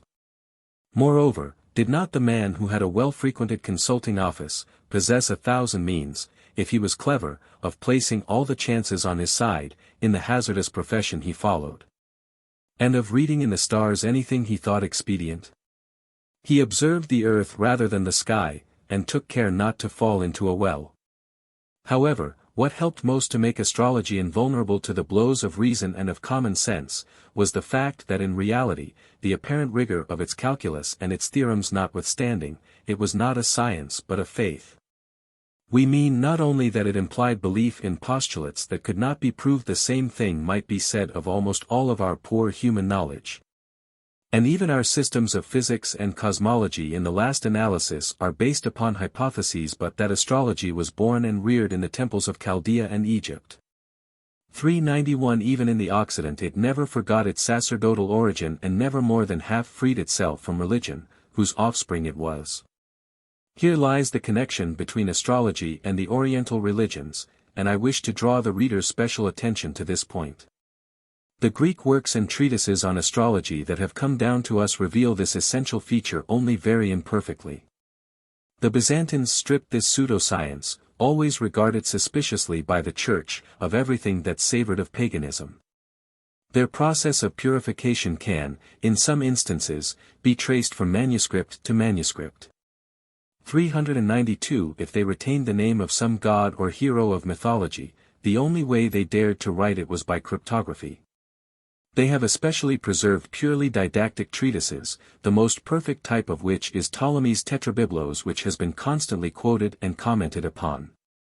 And they have reproduced almost exclusively expurgated texts, in which the principles of various doctrines are drily summarized. During the Classic Age works of a different character were commonly read. Many Chaldeans interspersed their cosmological calculations and theories with moral considerations and mystical speculations. In the first part of a work that he names Vision, 393 Critidemus, in prophetic language, represents the truths he reveals as a secure harbor of refuge from the storms of this world. And he promises his readers to raise them to the rank of immortals. 394 Vettius Valens, a contemporary of Marcus Aurelius, implored them in solemn terms, not to divulge to the ignorant and impious the arcana he was about to acquaint them with. 395 The astrologers liked to assume the appearance of incorruptible and holy priests and to consider their calling a sacerdotal one. 396 In fact, the two ministries sometimes combined. A dignitary of the Mithraic clergy called himself Studiosus Astrologiae 397 in his epitaph. And a member of a prominent family of Phrygian prelates celebrated in verse the science of divination, which enabled him to issue a number of infallible predictions. 398. The sacred character of astrology revealed itself in some passages that escaped the orthodox censure and in the tone some of its followers assumed. But we must go further and show that astrology was religious in its principles as well as in its conclusions, the debt it owed to mathematics and observation notwithstanding. The fundamental dogma of astrology, as conceived by the Greeks, was that of universal solidarity. The world is a vast organism, all the parts of which are connected through an unceasing exchange of molecules of effluvia. The stars, inexhaustible generators of energy, constantly act upon the earth and man upon man, the epitome of all nature, microcosm, whose every element corresponds to some part of the starry sky. This was, in a few words, the theory formulated by the Stoic disciples of the Chaldeans, 399. But if we divest it of all the philosophic garments with which it has been adorned, what do we find? The idea of sympathy, a belief as old as human society. The savage peoples also established mysterious relations between all bodies and all the beings that inhabit the earth and the heavens, and which to them were animated with a life of their own endowed with latent power. But we shall speak of this later on, when taking up the subject of magic. Even before the propagation of the Oriental religions, popular superstition in Italy and Greece attributed a number of odd actions to the sun, the moon, and the constellations as well. 400. The Chaldei, however, claimed a predominant power for the stars. In fact, they were regarded as gods par excellence by the religion of the ancient Chaldeans in its beginnings. The sidereal religion of Babylon concentrated deity, one might say, in the luminous moving bodies at the expense of other natural objects, such as stones, plants, animals, which the primitive Semitic faith considered equally divine. The stars always retained this character, even at Rome. They were not, as to us, infinitely distant bodies moving in space according to the inflexible laws of mechanics, and whose chemical composition may be determined. To the Latins as to the Orientals, they were propitious or baleful deities, whose ever-changing relations determined the events of this world.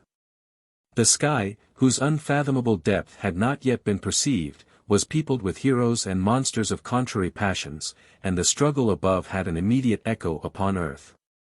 By what principle have such a quality and so great an influence been attributed to the stars? Is it for reasons derived from their apparent motion and known through observation or experience? Sometimes. Saturn made people apathetic and irresolute, because it moved most slowly of all the planets. But in most instances purely mythological reasons inspired the precepts of astrology. The 7 planets were associated with certain deities, Mars, Venus, or Mercury, whose character and history are known to all. It is sufficient simply to pronounce their names to call to mind certain personalities that may be expected to act according to their natures, in every instance. It was natural for Venus to favor lovers, and for Mercury to assure the success of business transactions and dishonest deals. The same applies to the constellations, with which a number of legends are connected. Catasterism, or translation into the stars, became the natural conclusion of a great many tales. The heroes of mythology, or even those of human society, continued to live in the sky in the form of brilliant stars. There Perseus again met Andromeda, and the centaur Chiron, who is none other than Sagittarius, was on terms of good fellowship with the Dioscuri. These constellations, then, assumed to a certain extent the good and the bad qualities of the mythical or historical beings that had been transferred upon them. For instance, the serpent, which shines near the northern pole, was the author of medical cures, because it was the animal sacred to Aesculapius. 401. The religious foundation of the rules of astrology, however, cannot always be recognized. Sometimes it is entirely forgotten, and in such cases the rules assume the appearance of axioms, or of laws based upon long observation of celestial phenomena. Here we have a simple aspect of science. The process of assimilation with the gods and catasterism were known in the Orient long before they were practiced in Greece. The traditional outlines that we reproduce on our celestial maps are the fossil remains of a luxuriant mythological vegetation, and besides our classic sphere the ancients knew another, the barbarian sphere, peopled with a world of fantastic persons and animals. These sidereal monsters, to whom powerful qualities were ascribed, were likewise the remnants of a multitude of forgotten beliefs. Zoolatry was abandoned in the temples, but people continued to regard as divine the lion, the bull, the bear, and the fishes, which the Oriental imagination had seen in the starry vault. Old totems of the Semitic tribes or of the Egyptian divisions lived again, transformed into constellations. Heterogeneous elements, taken from all the religions of the Orient, were combined in the uranography of the ancients, and in the power ascribed to the phantoms that it evoked.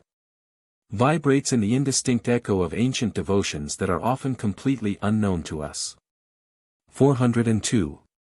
Astrology, then, was religious in its origin and in its principles. It was religious also in its close relation to the Oriental religions, especially those of the Syrian Baals and of Mitra. Finally, it was religious in the effects that it produced. I do not mean the effects expected from a constellation in any particular instance, as for example the power to evoke the gods that were subject to their domination.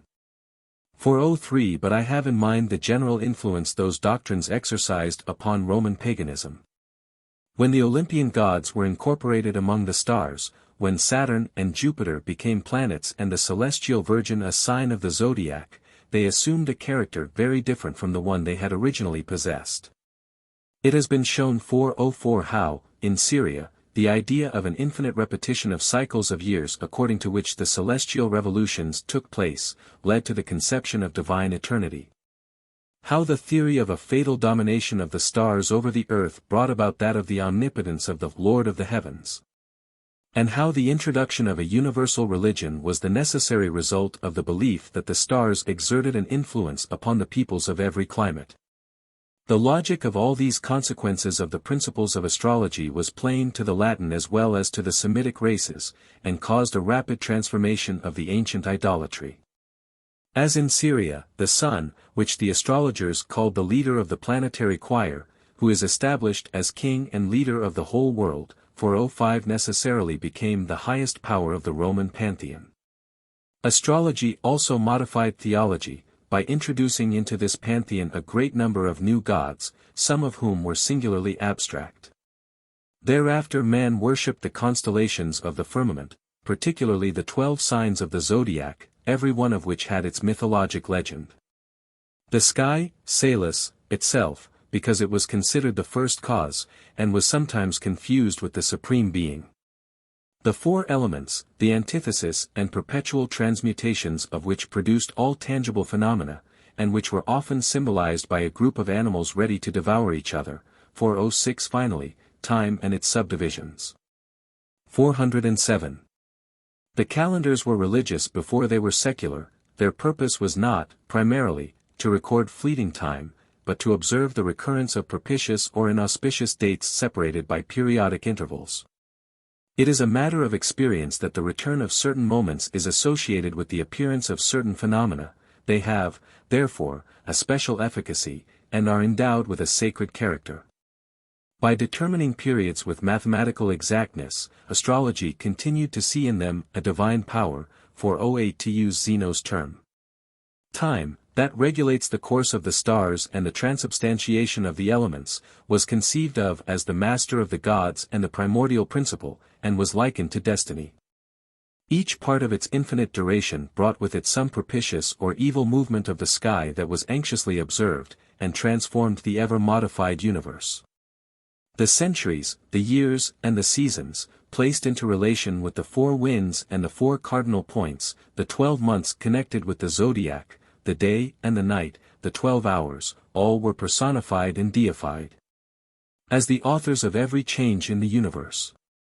The allegorical figures contrived for these abstractions by astrological paganism did not even perish with it. The symbolism it had disseminated outlived it, and until the Middle Ages these pictures of fallen gods were reproduced indefinitely in sculpture, mosaics, and in Christian miniatures. 409. Thus astrology entered into all religious ideas, and the doctrines of the destiny of the world and of man harmonized with its teachings. According to Berosus, who is the interpreter of ancient Chaldean theories, the existence of the universe consisted of a series of big years, each having its summer and its winter. Their summer took place when all the planets were in conjunction at the same point of Cancer, and brought with it a general conflagration. On the other hand, their winter came when all the planets were joined in Capricorn, and its result was a universal flood. Each of these cosmic cycles, the duration of which was fixed at 432,000 years according to the most probable estimate, was an exact reproduction of those that had preceded it. In fact, when the stars resumed exactly the same position, they were forced to act in identically the same manner as before.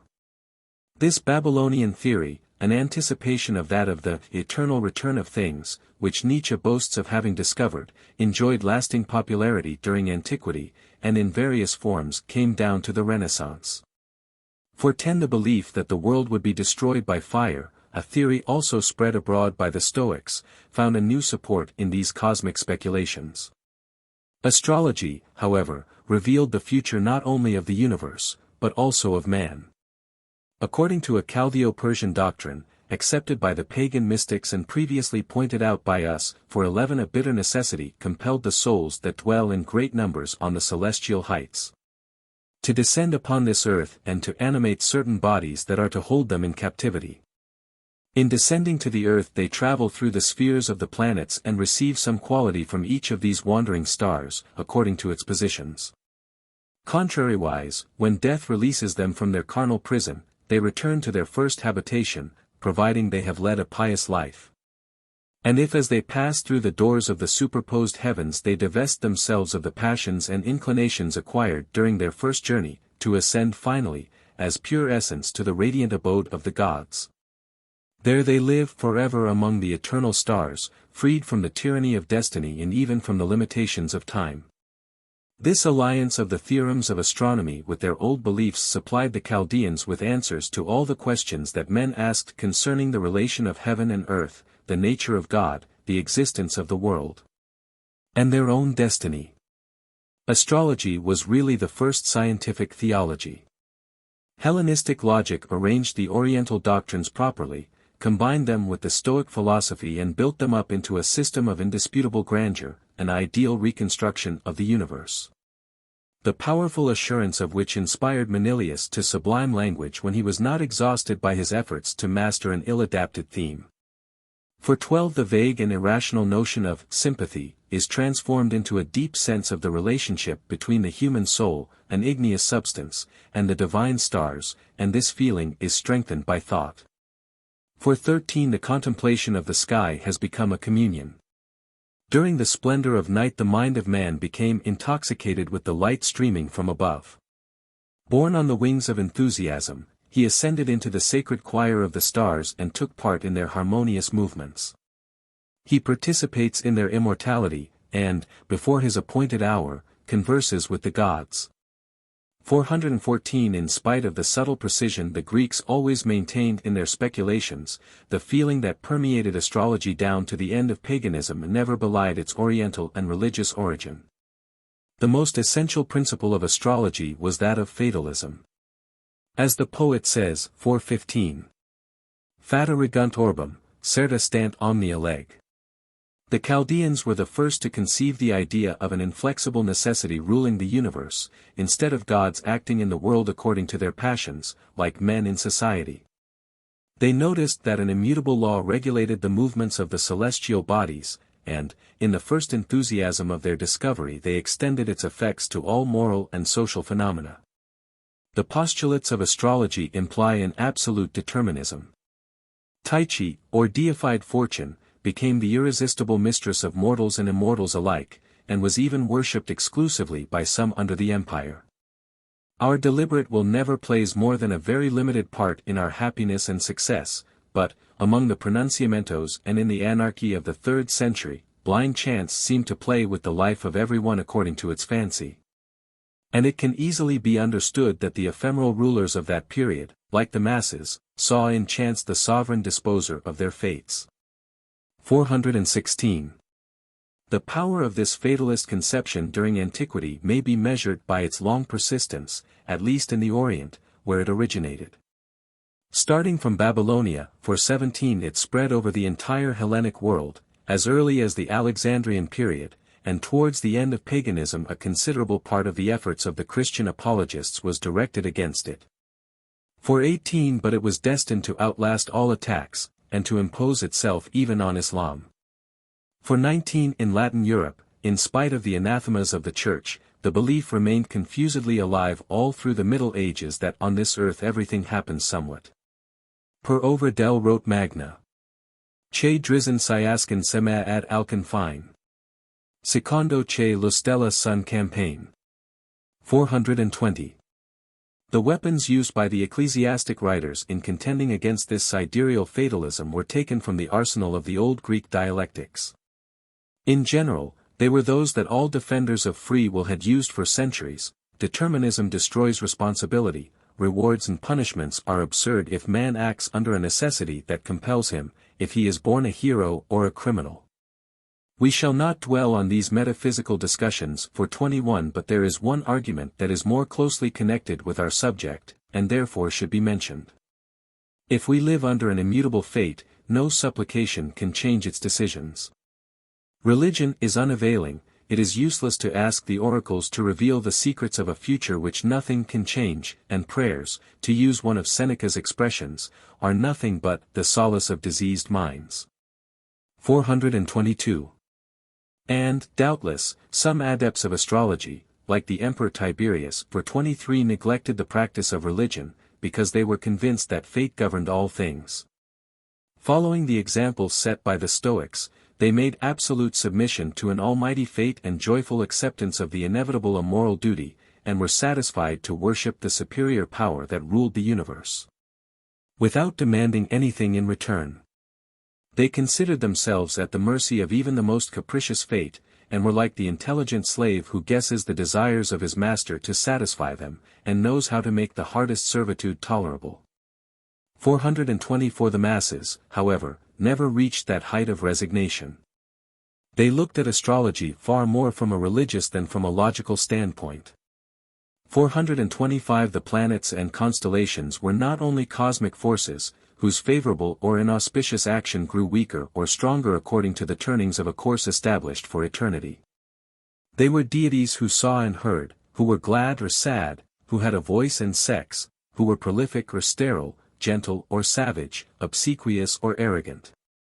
For 26 Their anger could therefore be soothed and their favor obtained through rites and offerings. Even the adverse stars were not unrelenting and could be persuaded through sacrifices and supplications. The narrow and pedantic Firmicus Maternus strongly asserts the omnipotence of fate, but at the same time he invokes the gods and asks for their aid against the influence of the stars.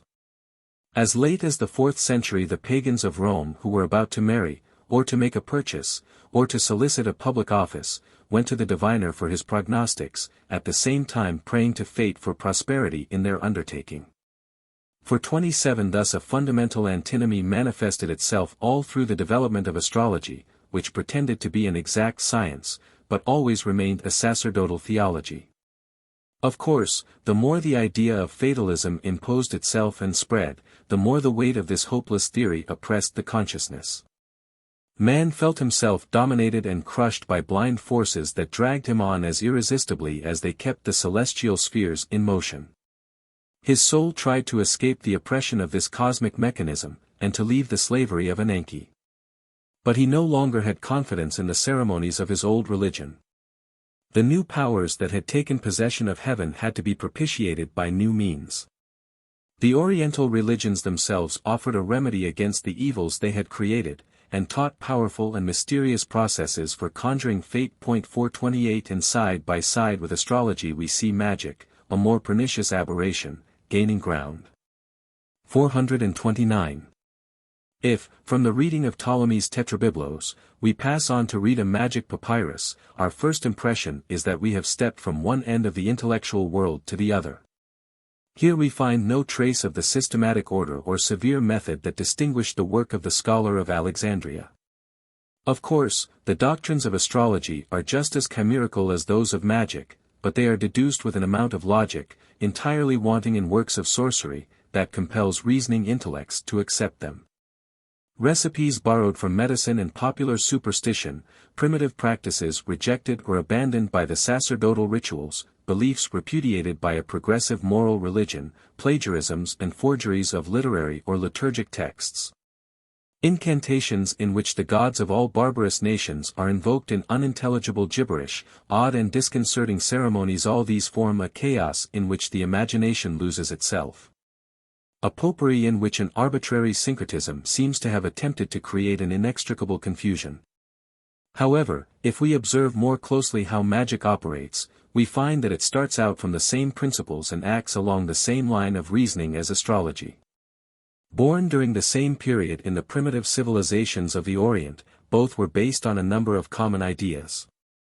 430 Magic, like astrology, proceeded from the principle of universal sympathy, yet it did not consider the relation existing between the stars traversing the heavens, and physical or moral phenomena, but the relation between whatever bodies there are. It started out from the preconceived idea that an obscure but constant relation exists between certain things, certain words, certain persons. This connection was established without hesitation between dead material things and living beings, because the primitive races ascribed a soul and existence similar to those of man, to everything surrounding them. The distinction between the three kingdoms of nature was unknown to them, they were animists.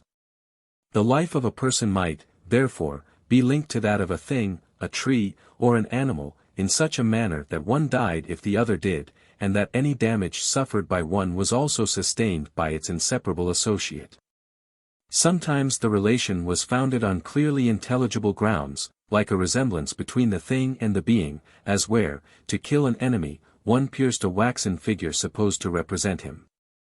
Or a contact, even merely passing by, was believed to have created indestructible affinities, for instance where the garments of an absent person were operated upon. Often, also, these imaginary relations were founded on reasons that escape us. Like the qualities attributed by astrology to the stars, they may have been derived from old beliefs the memory of which is lost. Like astrology, then, magic was a science in some respects. First, like the predictions of its sister, it was partly based on observation frequently rudimentary, superficial, hasty, and erroneous, but nevertheless important. It was an experimental discipline. Among the great number of facts noted by the curiosity of the magicians, there were many that received scientific endorsement later on.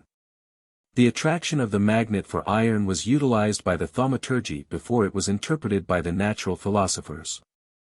In the vast compilations that circulated under the venerable names of Zoroaster or Hostanes, many fertile remarks were scattered among puerile ideas and absurd teachings, just as in the Greek treatises on alchemy that have come down to us. The idea that knowledge of the power of certain agents enables one to stimulate the hidden forces of the universe into action and to obtain extraordinary results, inspires the researches of physics today, just as it inspired the claims of magic. And if astrology was a perverted astronomy, magic was physics gone astray. Moreover, and again like astrology, magic was a science, because it started from the fundamental conception that order and law exist in nature, and that the same cause always produces the same effect. An occult ceremony, performed with the same care as an experiment in the chemical laboratory, will always have the expected result.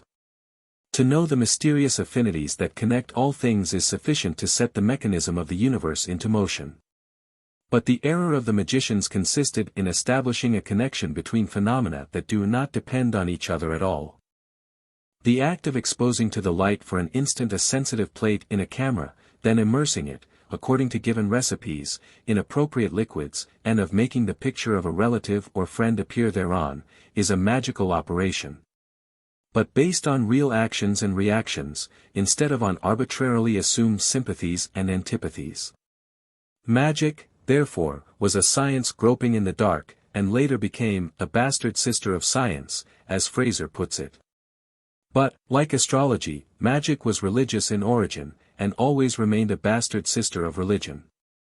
Both grew up together in the temples of the barbarian Orient.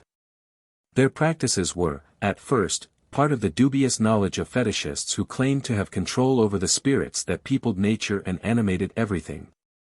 And who claimed that they communicated with these spirits by means of rites known to themselves alone.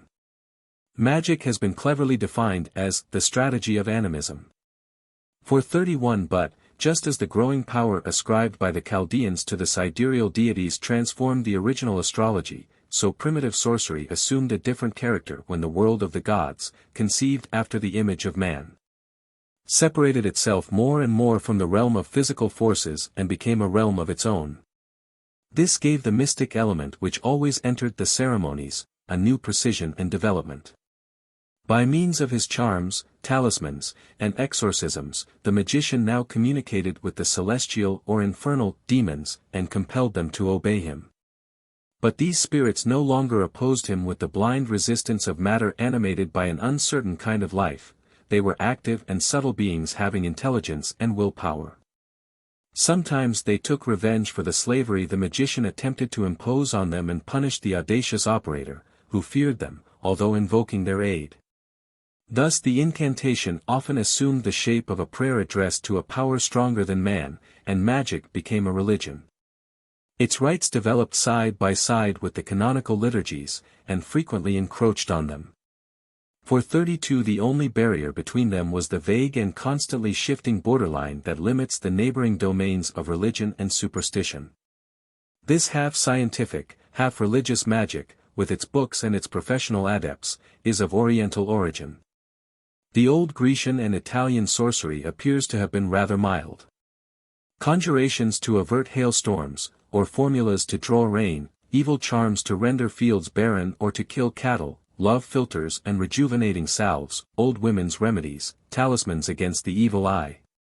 All are based on popular superstition and kept in existence by folklore and charlatanism.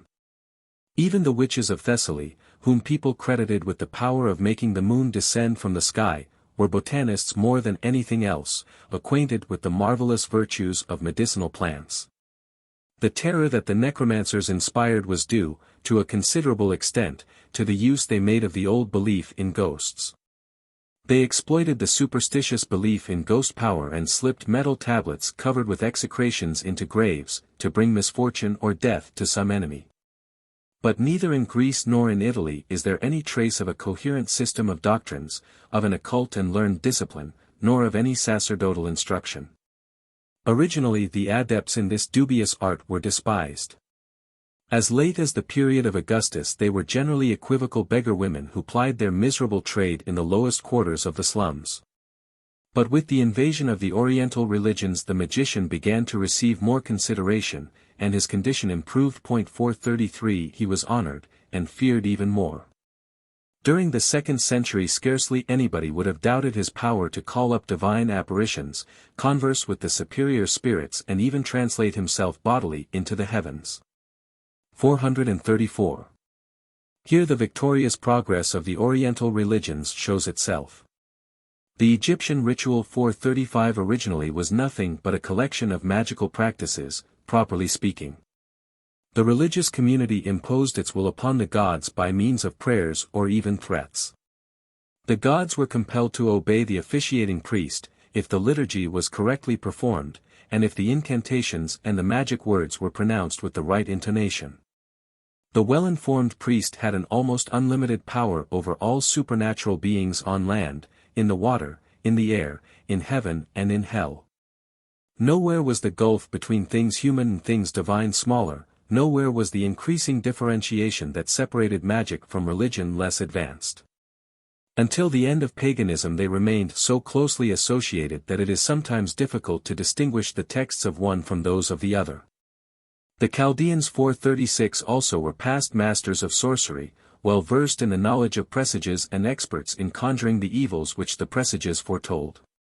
In Mesopotamia, where they were confidential advisers of the kings, the magicians belonged to the official clergy, they invoked the aid of the state gods in their incantations, and their sacred science was as highly esteemed as haruspicy in Etruria.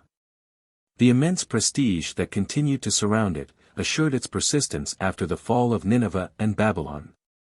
Its tradition was still alive under the Caesars, and a number of enchanters rightly or wrongly claimed to possess the ancient wisdom of Chaldea. 437. And the thaumaturgus, who was supposed to be the heir of the archaic priests, assumed a holy sacerdotal appearance at Rome. Being an inspired sage who received confidential communications from heavenly spirits, he gave to his life and to his appearance a dignity almost equal to that of the philosopher. The common people soon confused the two, 438, and the Orientalizing philosophy of the last period of paganism actually accepted and justified all the superstitions of magic.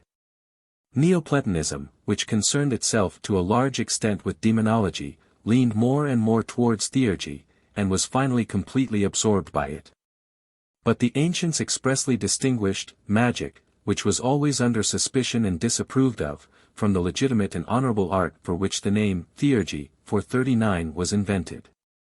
The term magician, 440, which applied to all performers of miracles, properly means the priests of Mazdaism, and a well-attested tradition makes the Persians 441 the authors of the real magic, that called black magic, by the Middle Ages. If they did not invent it because it is as old as humanity, they were at least the first to place it upon a doctrinal foundation and to assign to it a place in a clearly formulated theological system. The Mazdean dualism gave a new power to this pernicious knowledge by conferring upon it the character that will distinguish it henceforth. Under what influences did the Persian magic come into existence? When and how did it spread? These are questions that are not well elucidated yet. The intimate fusion of the religious doctrines of the Iranian conquerors with those of the native clergy, which took place at Babylon, occurred in this era of belief, 442.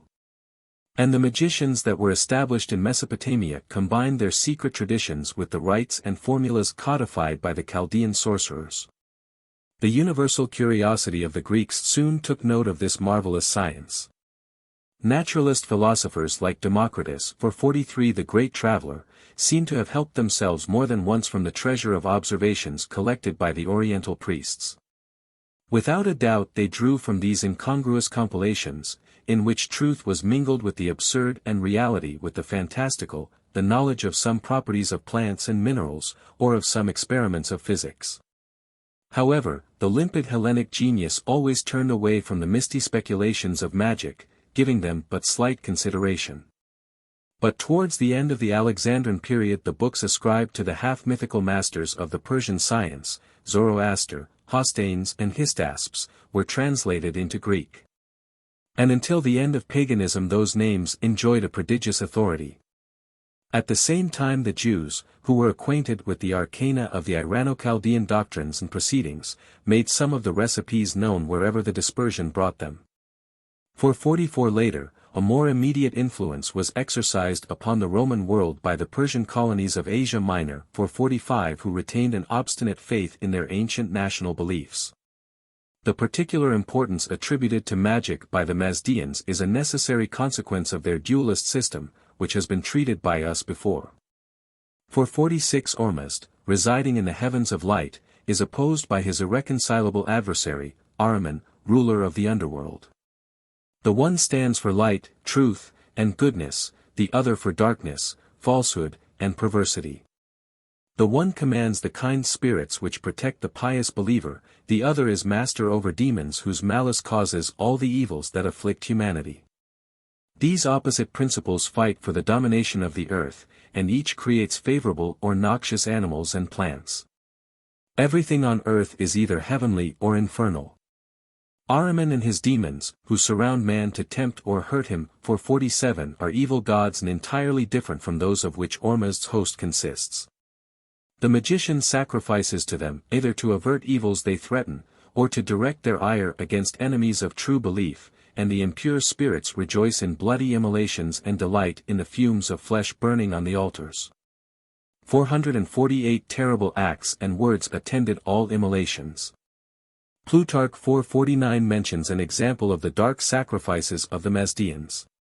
In a mortar, he says, they pound a certain herb called wild garlic, at the same time invoking Hades, Ahriman, and the powers of darkness, then stirring this herb in the blood of a slaughtered wolf. They take it away and drop it on a spot never reached by the rays of the sun.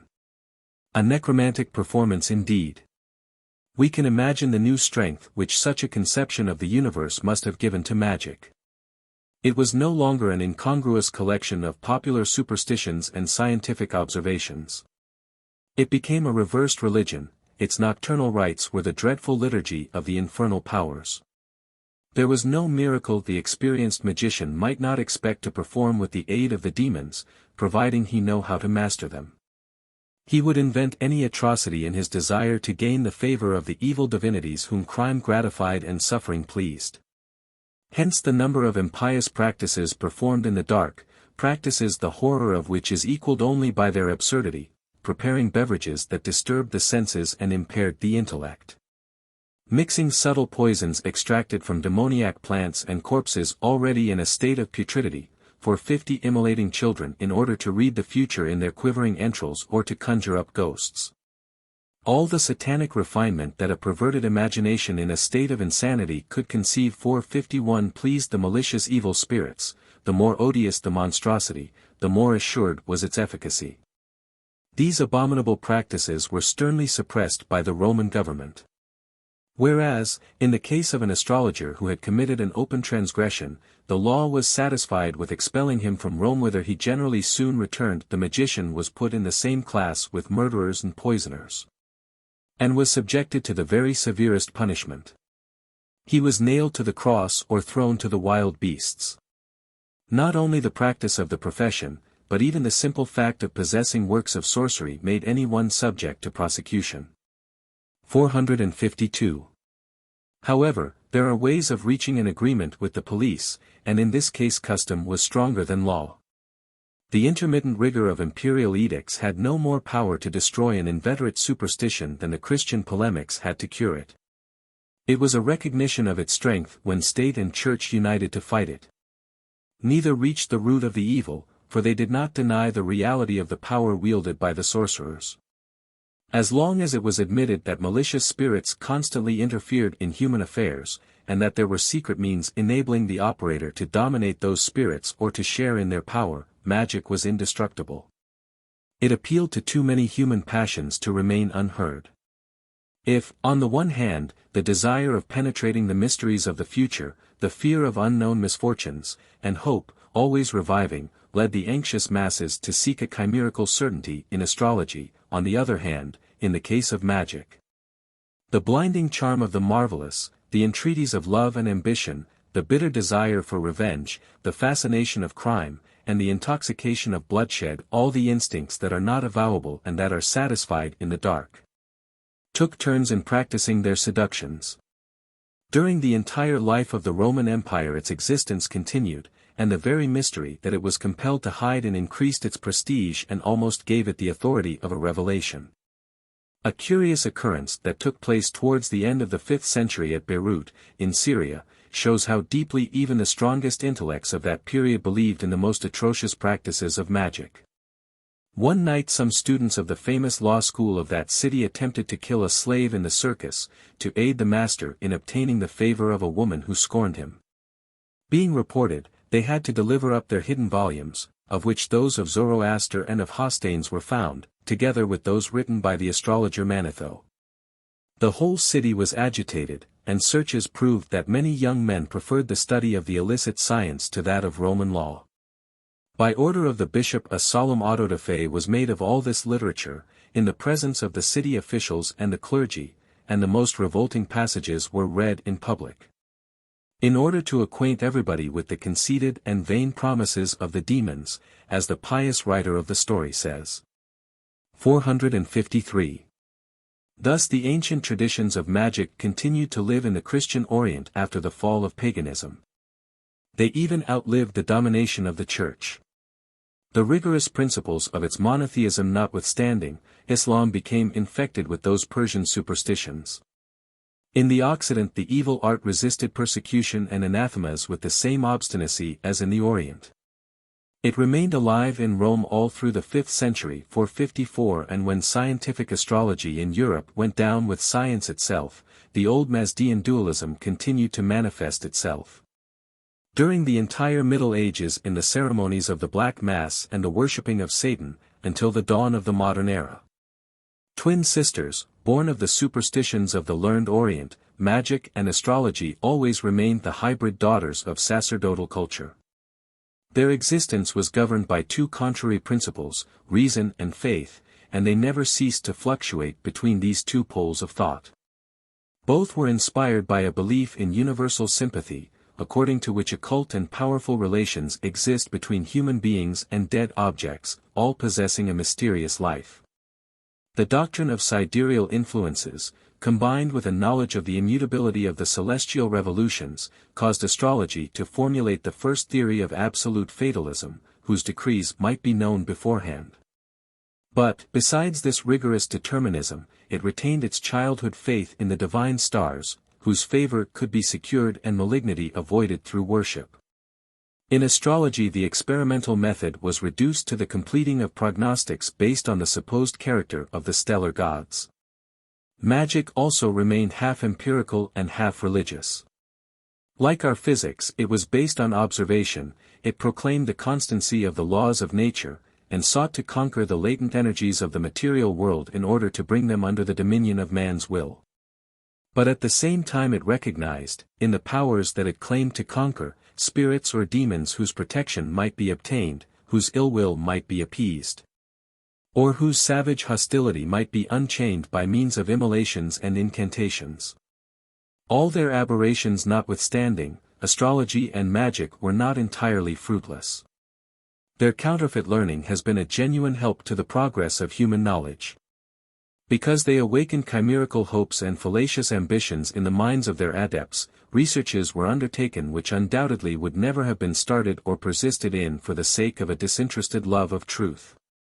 The observations, collected with untiring patience by the Oriental priests, caused the first physical and astronomical discoveries, and, as in the time of the scholastics, the occult sciences led to the exact ones. But when these understood the vanity of the astounding illusions on which astrology and magic had subsisted, they broke up the foundation of the arts to which they owed their birth. 8. The transformation of Roman paganism. Bibliography. The history of the destruction of paganism is a subject that has tempted many historians. Bunot, 1835, Lasaux, 1854, Scholz, Jenna, 1887–1892, have tried it with varying success. See Wissowa, Religion der Römer, pages 84 ff. But hardly anyone has been interested in the reconstruction of the theology of the last pagans, although material is not lacking. The meritorious studies of Gaston Boissier, La fin du paganisme, Paris. 1891, treat especially the literary and moral aspects of that great transformation. Allard, Julian L'Apostat, I, 1900, page 39 ff., has furnished a summary of the religious evolution during the 4th century. About the time of the Sévère the religion of Europe must have presented an aspect of surprising variety. Although dethroned, the old native Italian, Celtic and Iberian divinities were still alive. Though eclipsed by foreign rivals, they lived on in the devotion of the lower classes and in the traditions of the rural districts. For a long time the Roman gods had been established in every town and had received the homage of an official clergy according to pontifical rites. Beside them, however, were installed the representatives of all the Asiatic pantheons, and these received the most fervent adoration from the masses. New powers had arrived from Asia Minor, Egypt, Syria, and the dazzling Oriental sun outshone the stars of Italy's temperate sky.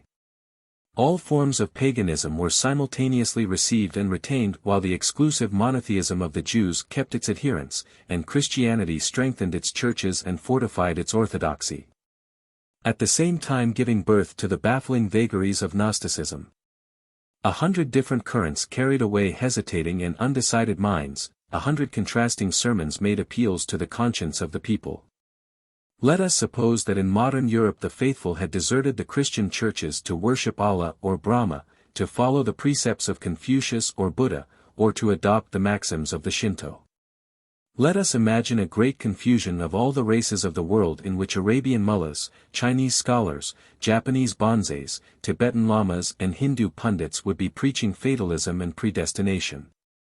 Ancestor worship and devotion to a deified sovereign, pessimism and deliverance through annihilation, a confusion in which all those priests would erect temples of exotic architecture in our cities and celebrate their disparate rites therein.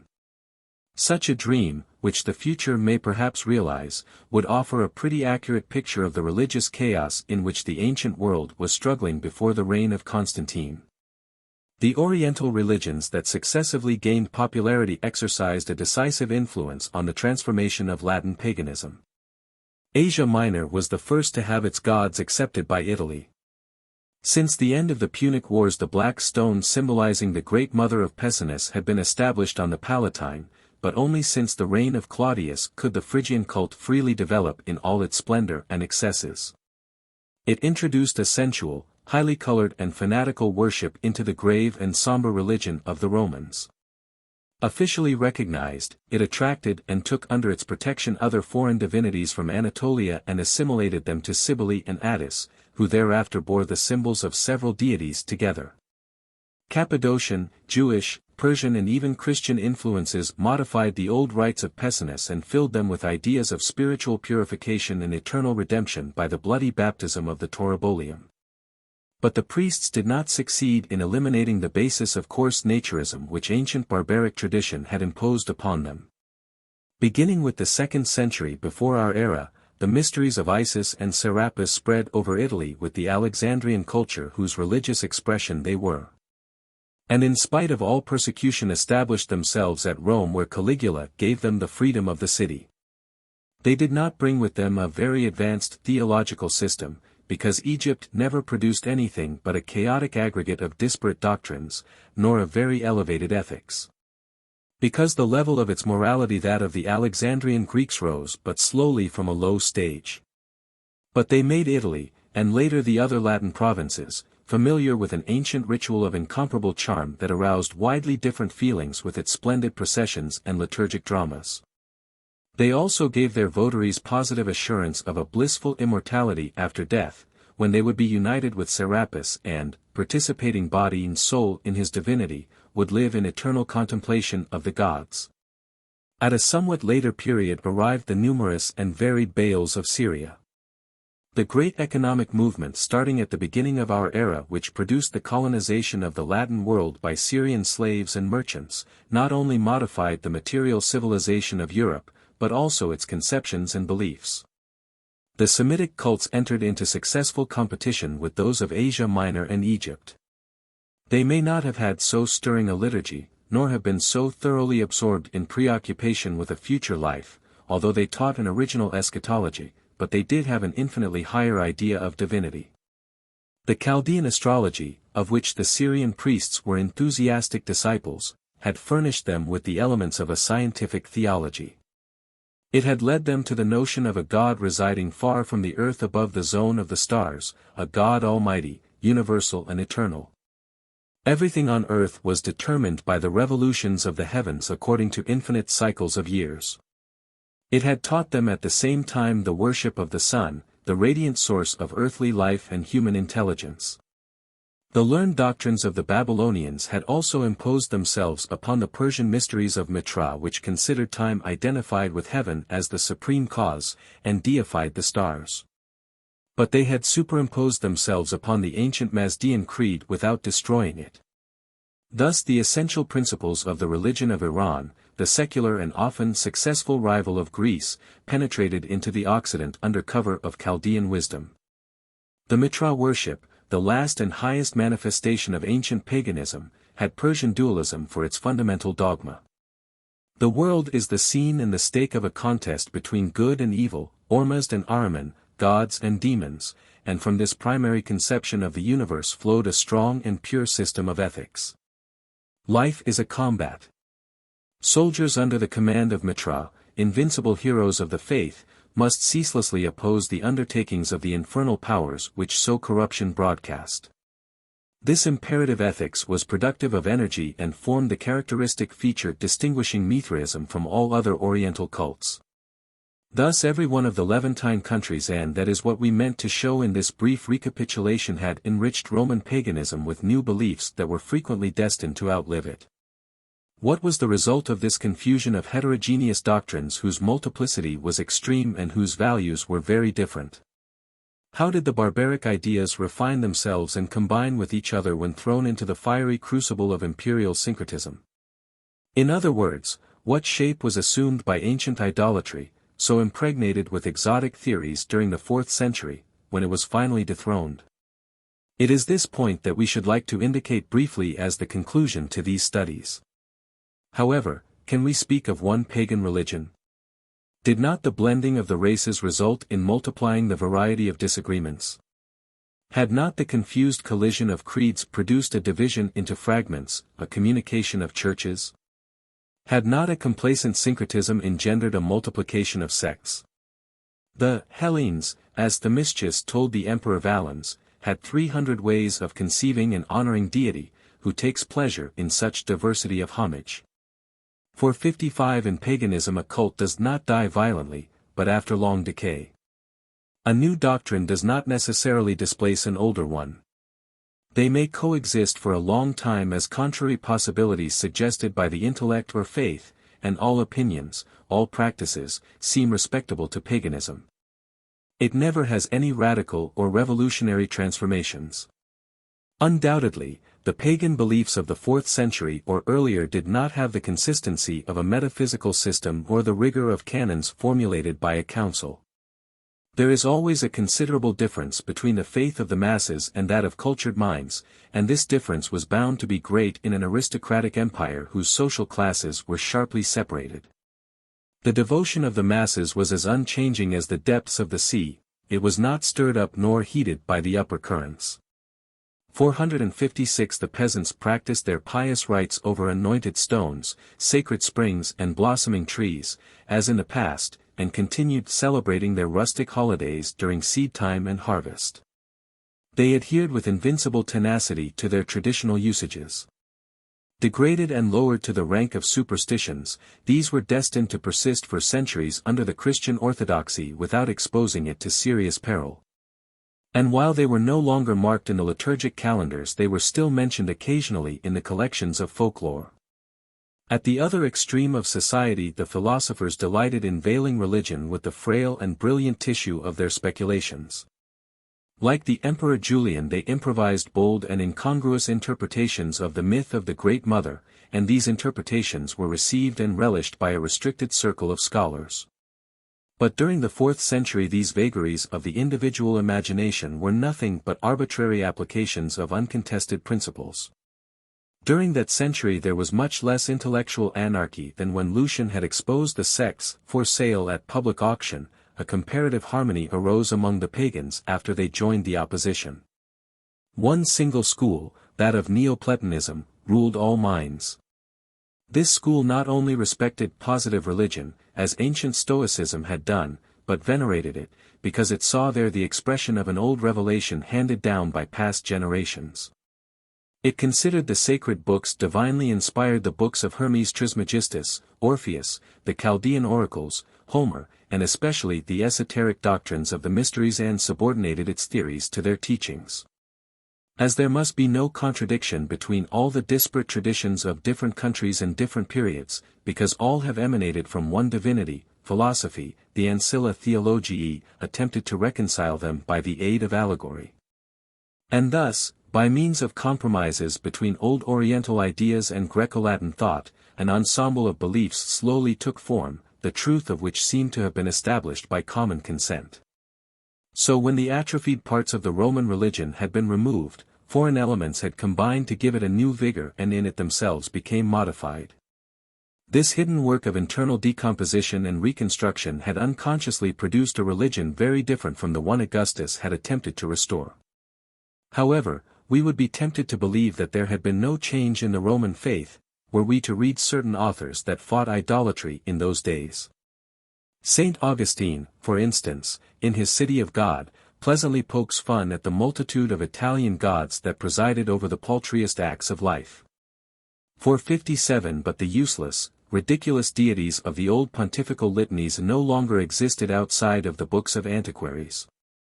As a matter of fact, the Christian polemicist's authority in this instance was Varro. The defenders of the Church sought weapons against idolatry even in Xenophanes, the first philosopher to oppose Greek polytheism. It has frequently been shown that apologists find it difficult to follow the progress of the doctrines which they oppose, and often their blows fall upon dead men. Moreover, it is a fault common to all scholars, to all imbued with book learning, that they are better acquainted with the opinions of ancient authors than with the sentiments of their contemporaries. And that they prefer to live in the past rather than in the world surrounding them.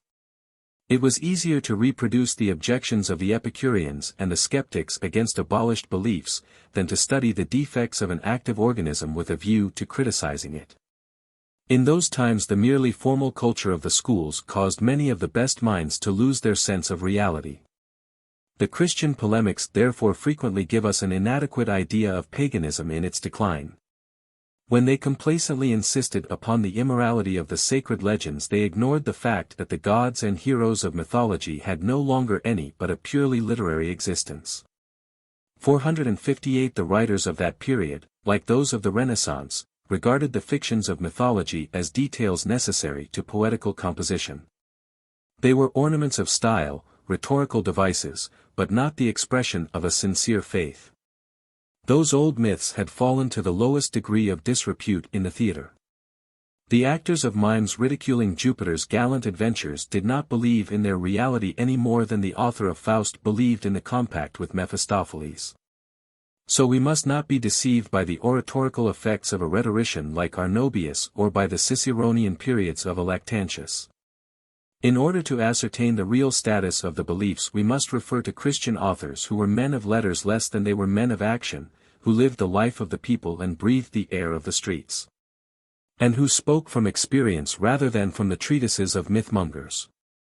They were high functionaries like Prudentius, 459, like the man to whom the name Ambrosiaster, 460, has been given since the time of Erasmus.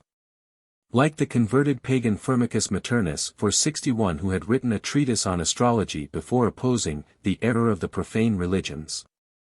Like certain priests brought into contact with the last adherents of idolatry through their pastoral duties, as for instance the author of the homilies ascribed to Saint Maximus of Turin. 462, finally, like the writers of anonymous pamphlets, works prepared for the particular occasion and breathing the ardor of all the passions of the movement. 463, if this inquiry is based on the obscure indications in regard to their religious convictions left by members of the Roman aristocracy who remained true to the faith of their ancestors, like Macrobius or Symmachus.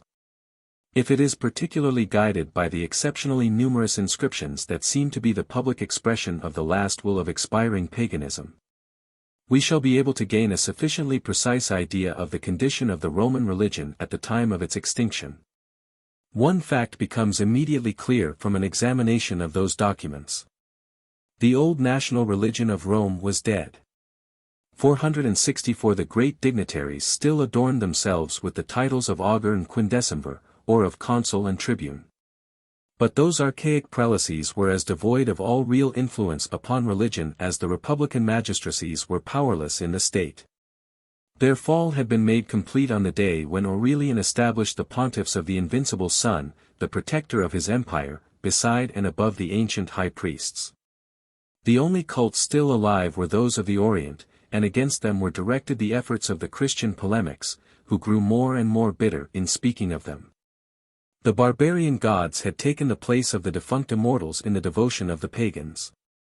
They alone still had empire over the soul. With all the other, profane religions, Firmicus Maternus fought those of the four Oriental nations. He connected them with the four elements. The Egyptians were the worshippers of water, the water of the Nile fertilizing their country, the Phrygians of the earth, which was to them the great mother of everything. The Syrians and Carthaginians of the air, which they adored under the name of celestial Juno, 465, the Persians of fire, to which they attributed preeminence over the other three principles. This system certainly was borrowed from the pagan theologians. In the common peril threatening them, those cults, formerly rivals, had become reconciled and regarded themselves as divisions and, so to speak, congregations, of the same church. Each one of them was especially consecrated to one of the elements which in combination formed the universe. Their union constituted the pantheistic religion of the deified world. All the Oriental religions assumed the form of mysteries. 466, their dignitaries were at the same time pontiffs of the invincible sun, fathers of Mitra, celebrants of the Taurobolium of the Great Mother, prophets of Isis. In short, they had all titles imaginable. In their initiation they received the revelation of an esoteric doctrine strengthened by their fervor. 467, what was the theology they learned? Here also a certain dogmatic homogeneity has established itself. All writers agree with Firmicus that the pagans worshipped the elementa. 468, under this term were included not only the four simple substances which by their opposition and blending caused all phenomena of the visible world, 469, but also the stars and in general the elements of all celestial and earthly bodies. 470.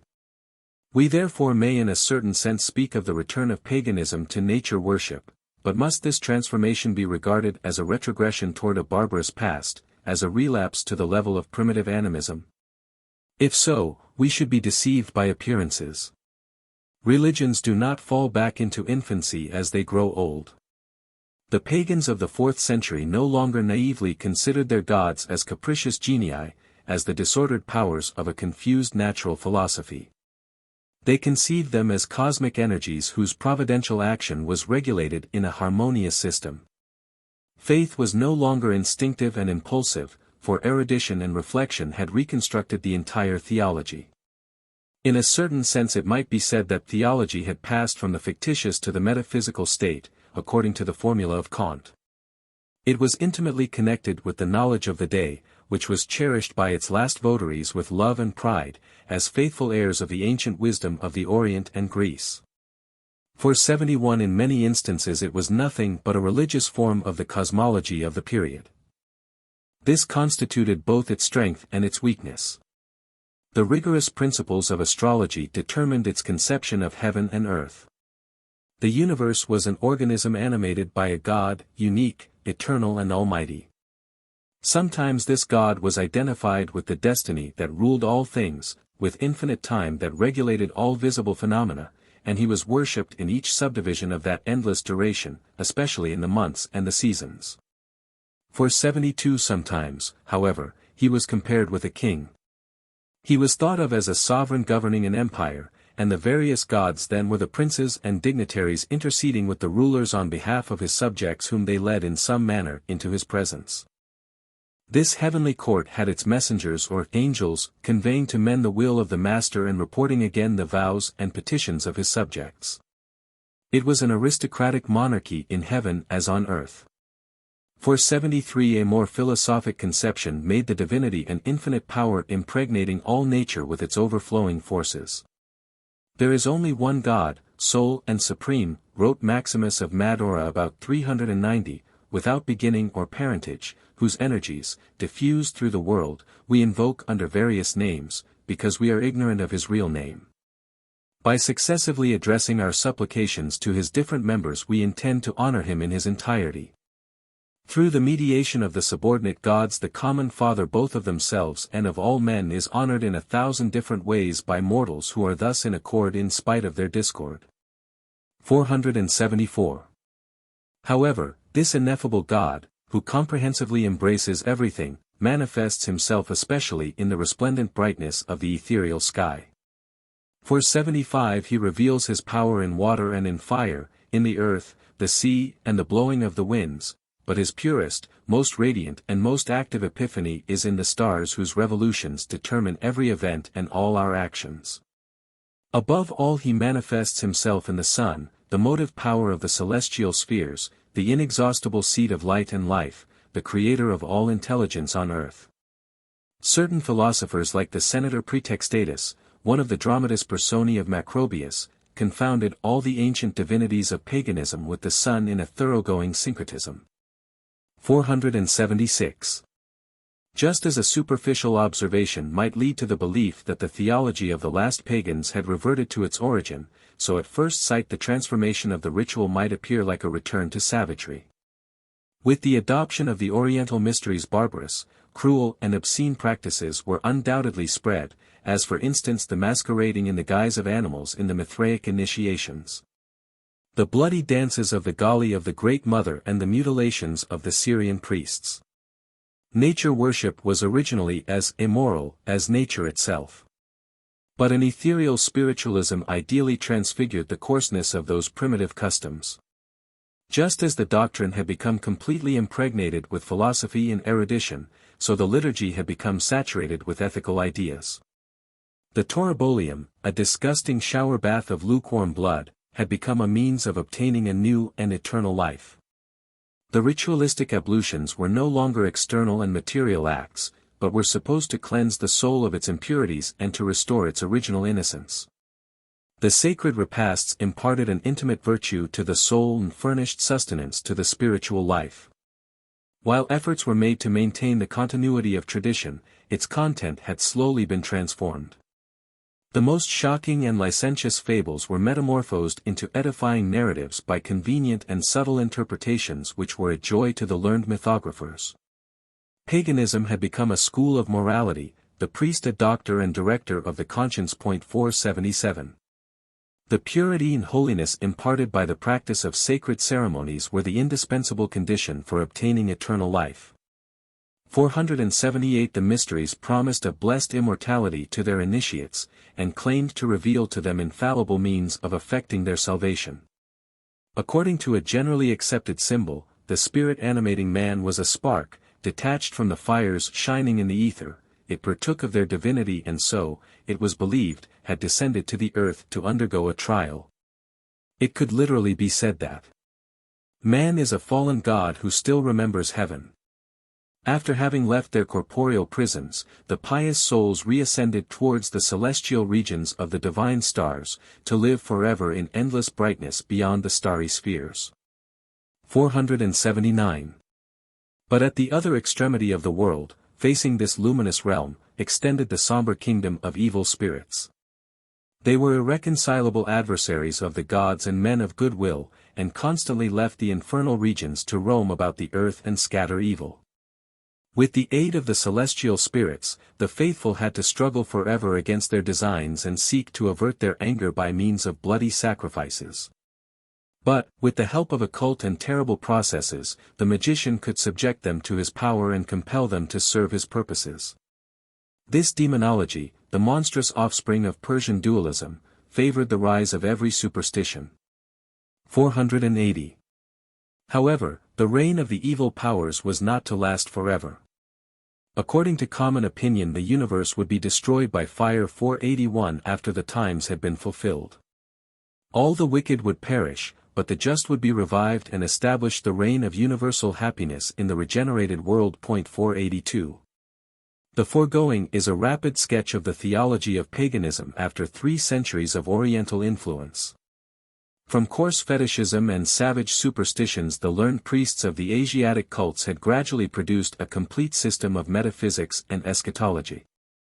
As the Brahmins built up the spiritualistic monism of the Vedanta beside the monstrous idolatry of Hinduism, or, to confine our comparisons to the Latin world.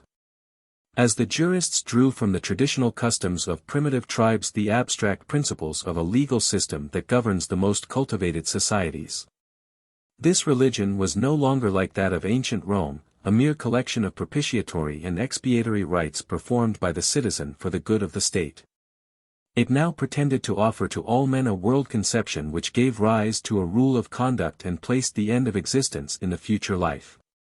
It was more unlike the worship that Augustus had attempted to restore than the Christianity that fought it.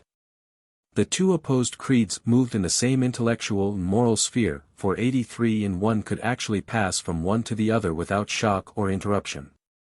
Sometimes when reading the long works of the last Latin writers, like Ammianus Marcellinus or Boethius, or the panegyrics of the official orators, 484, scholars could well ask whether their authors were pagan or Christian.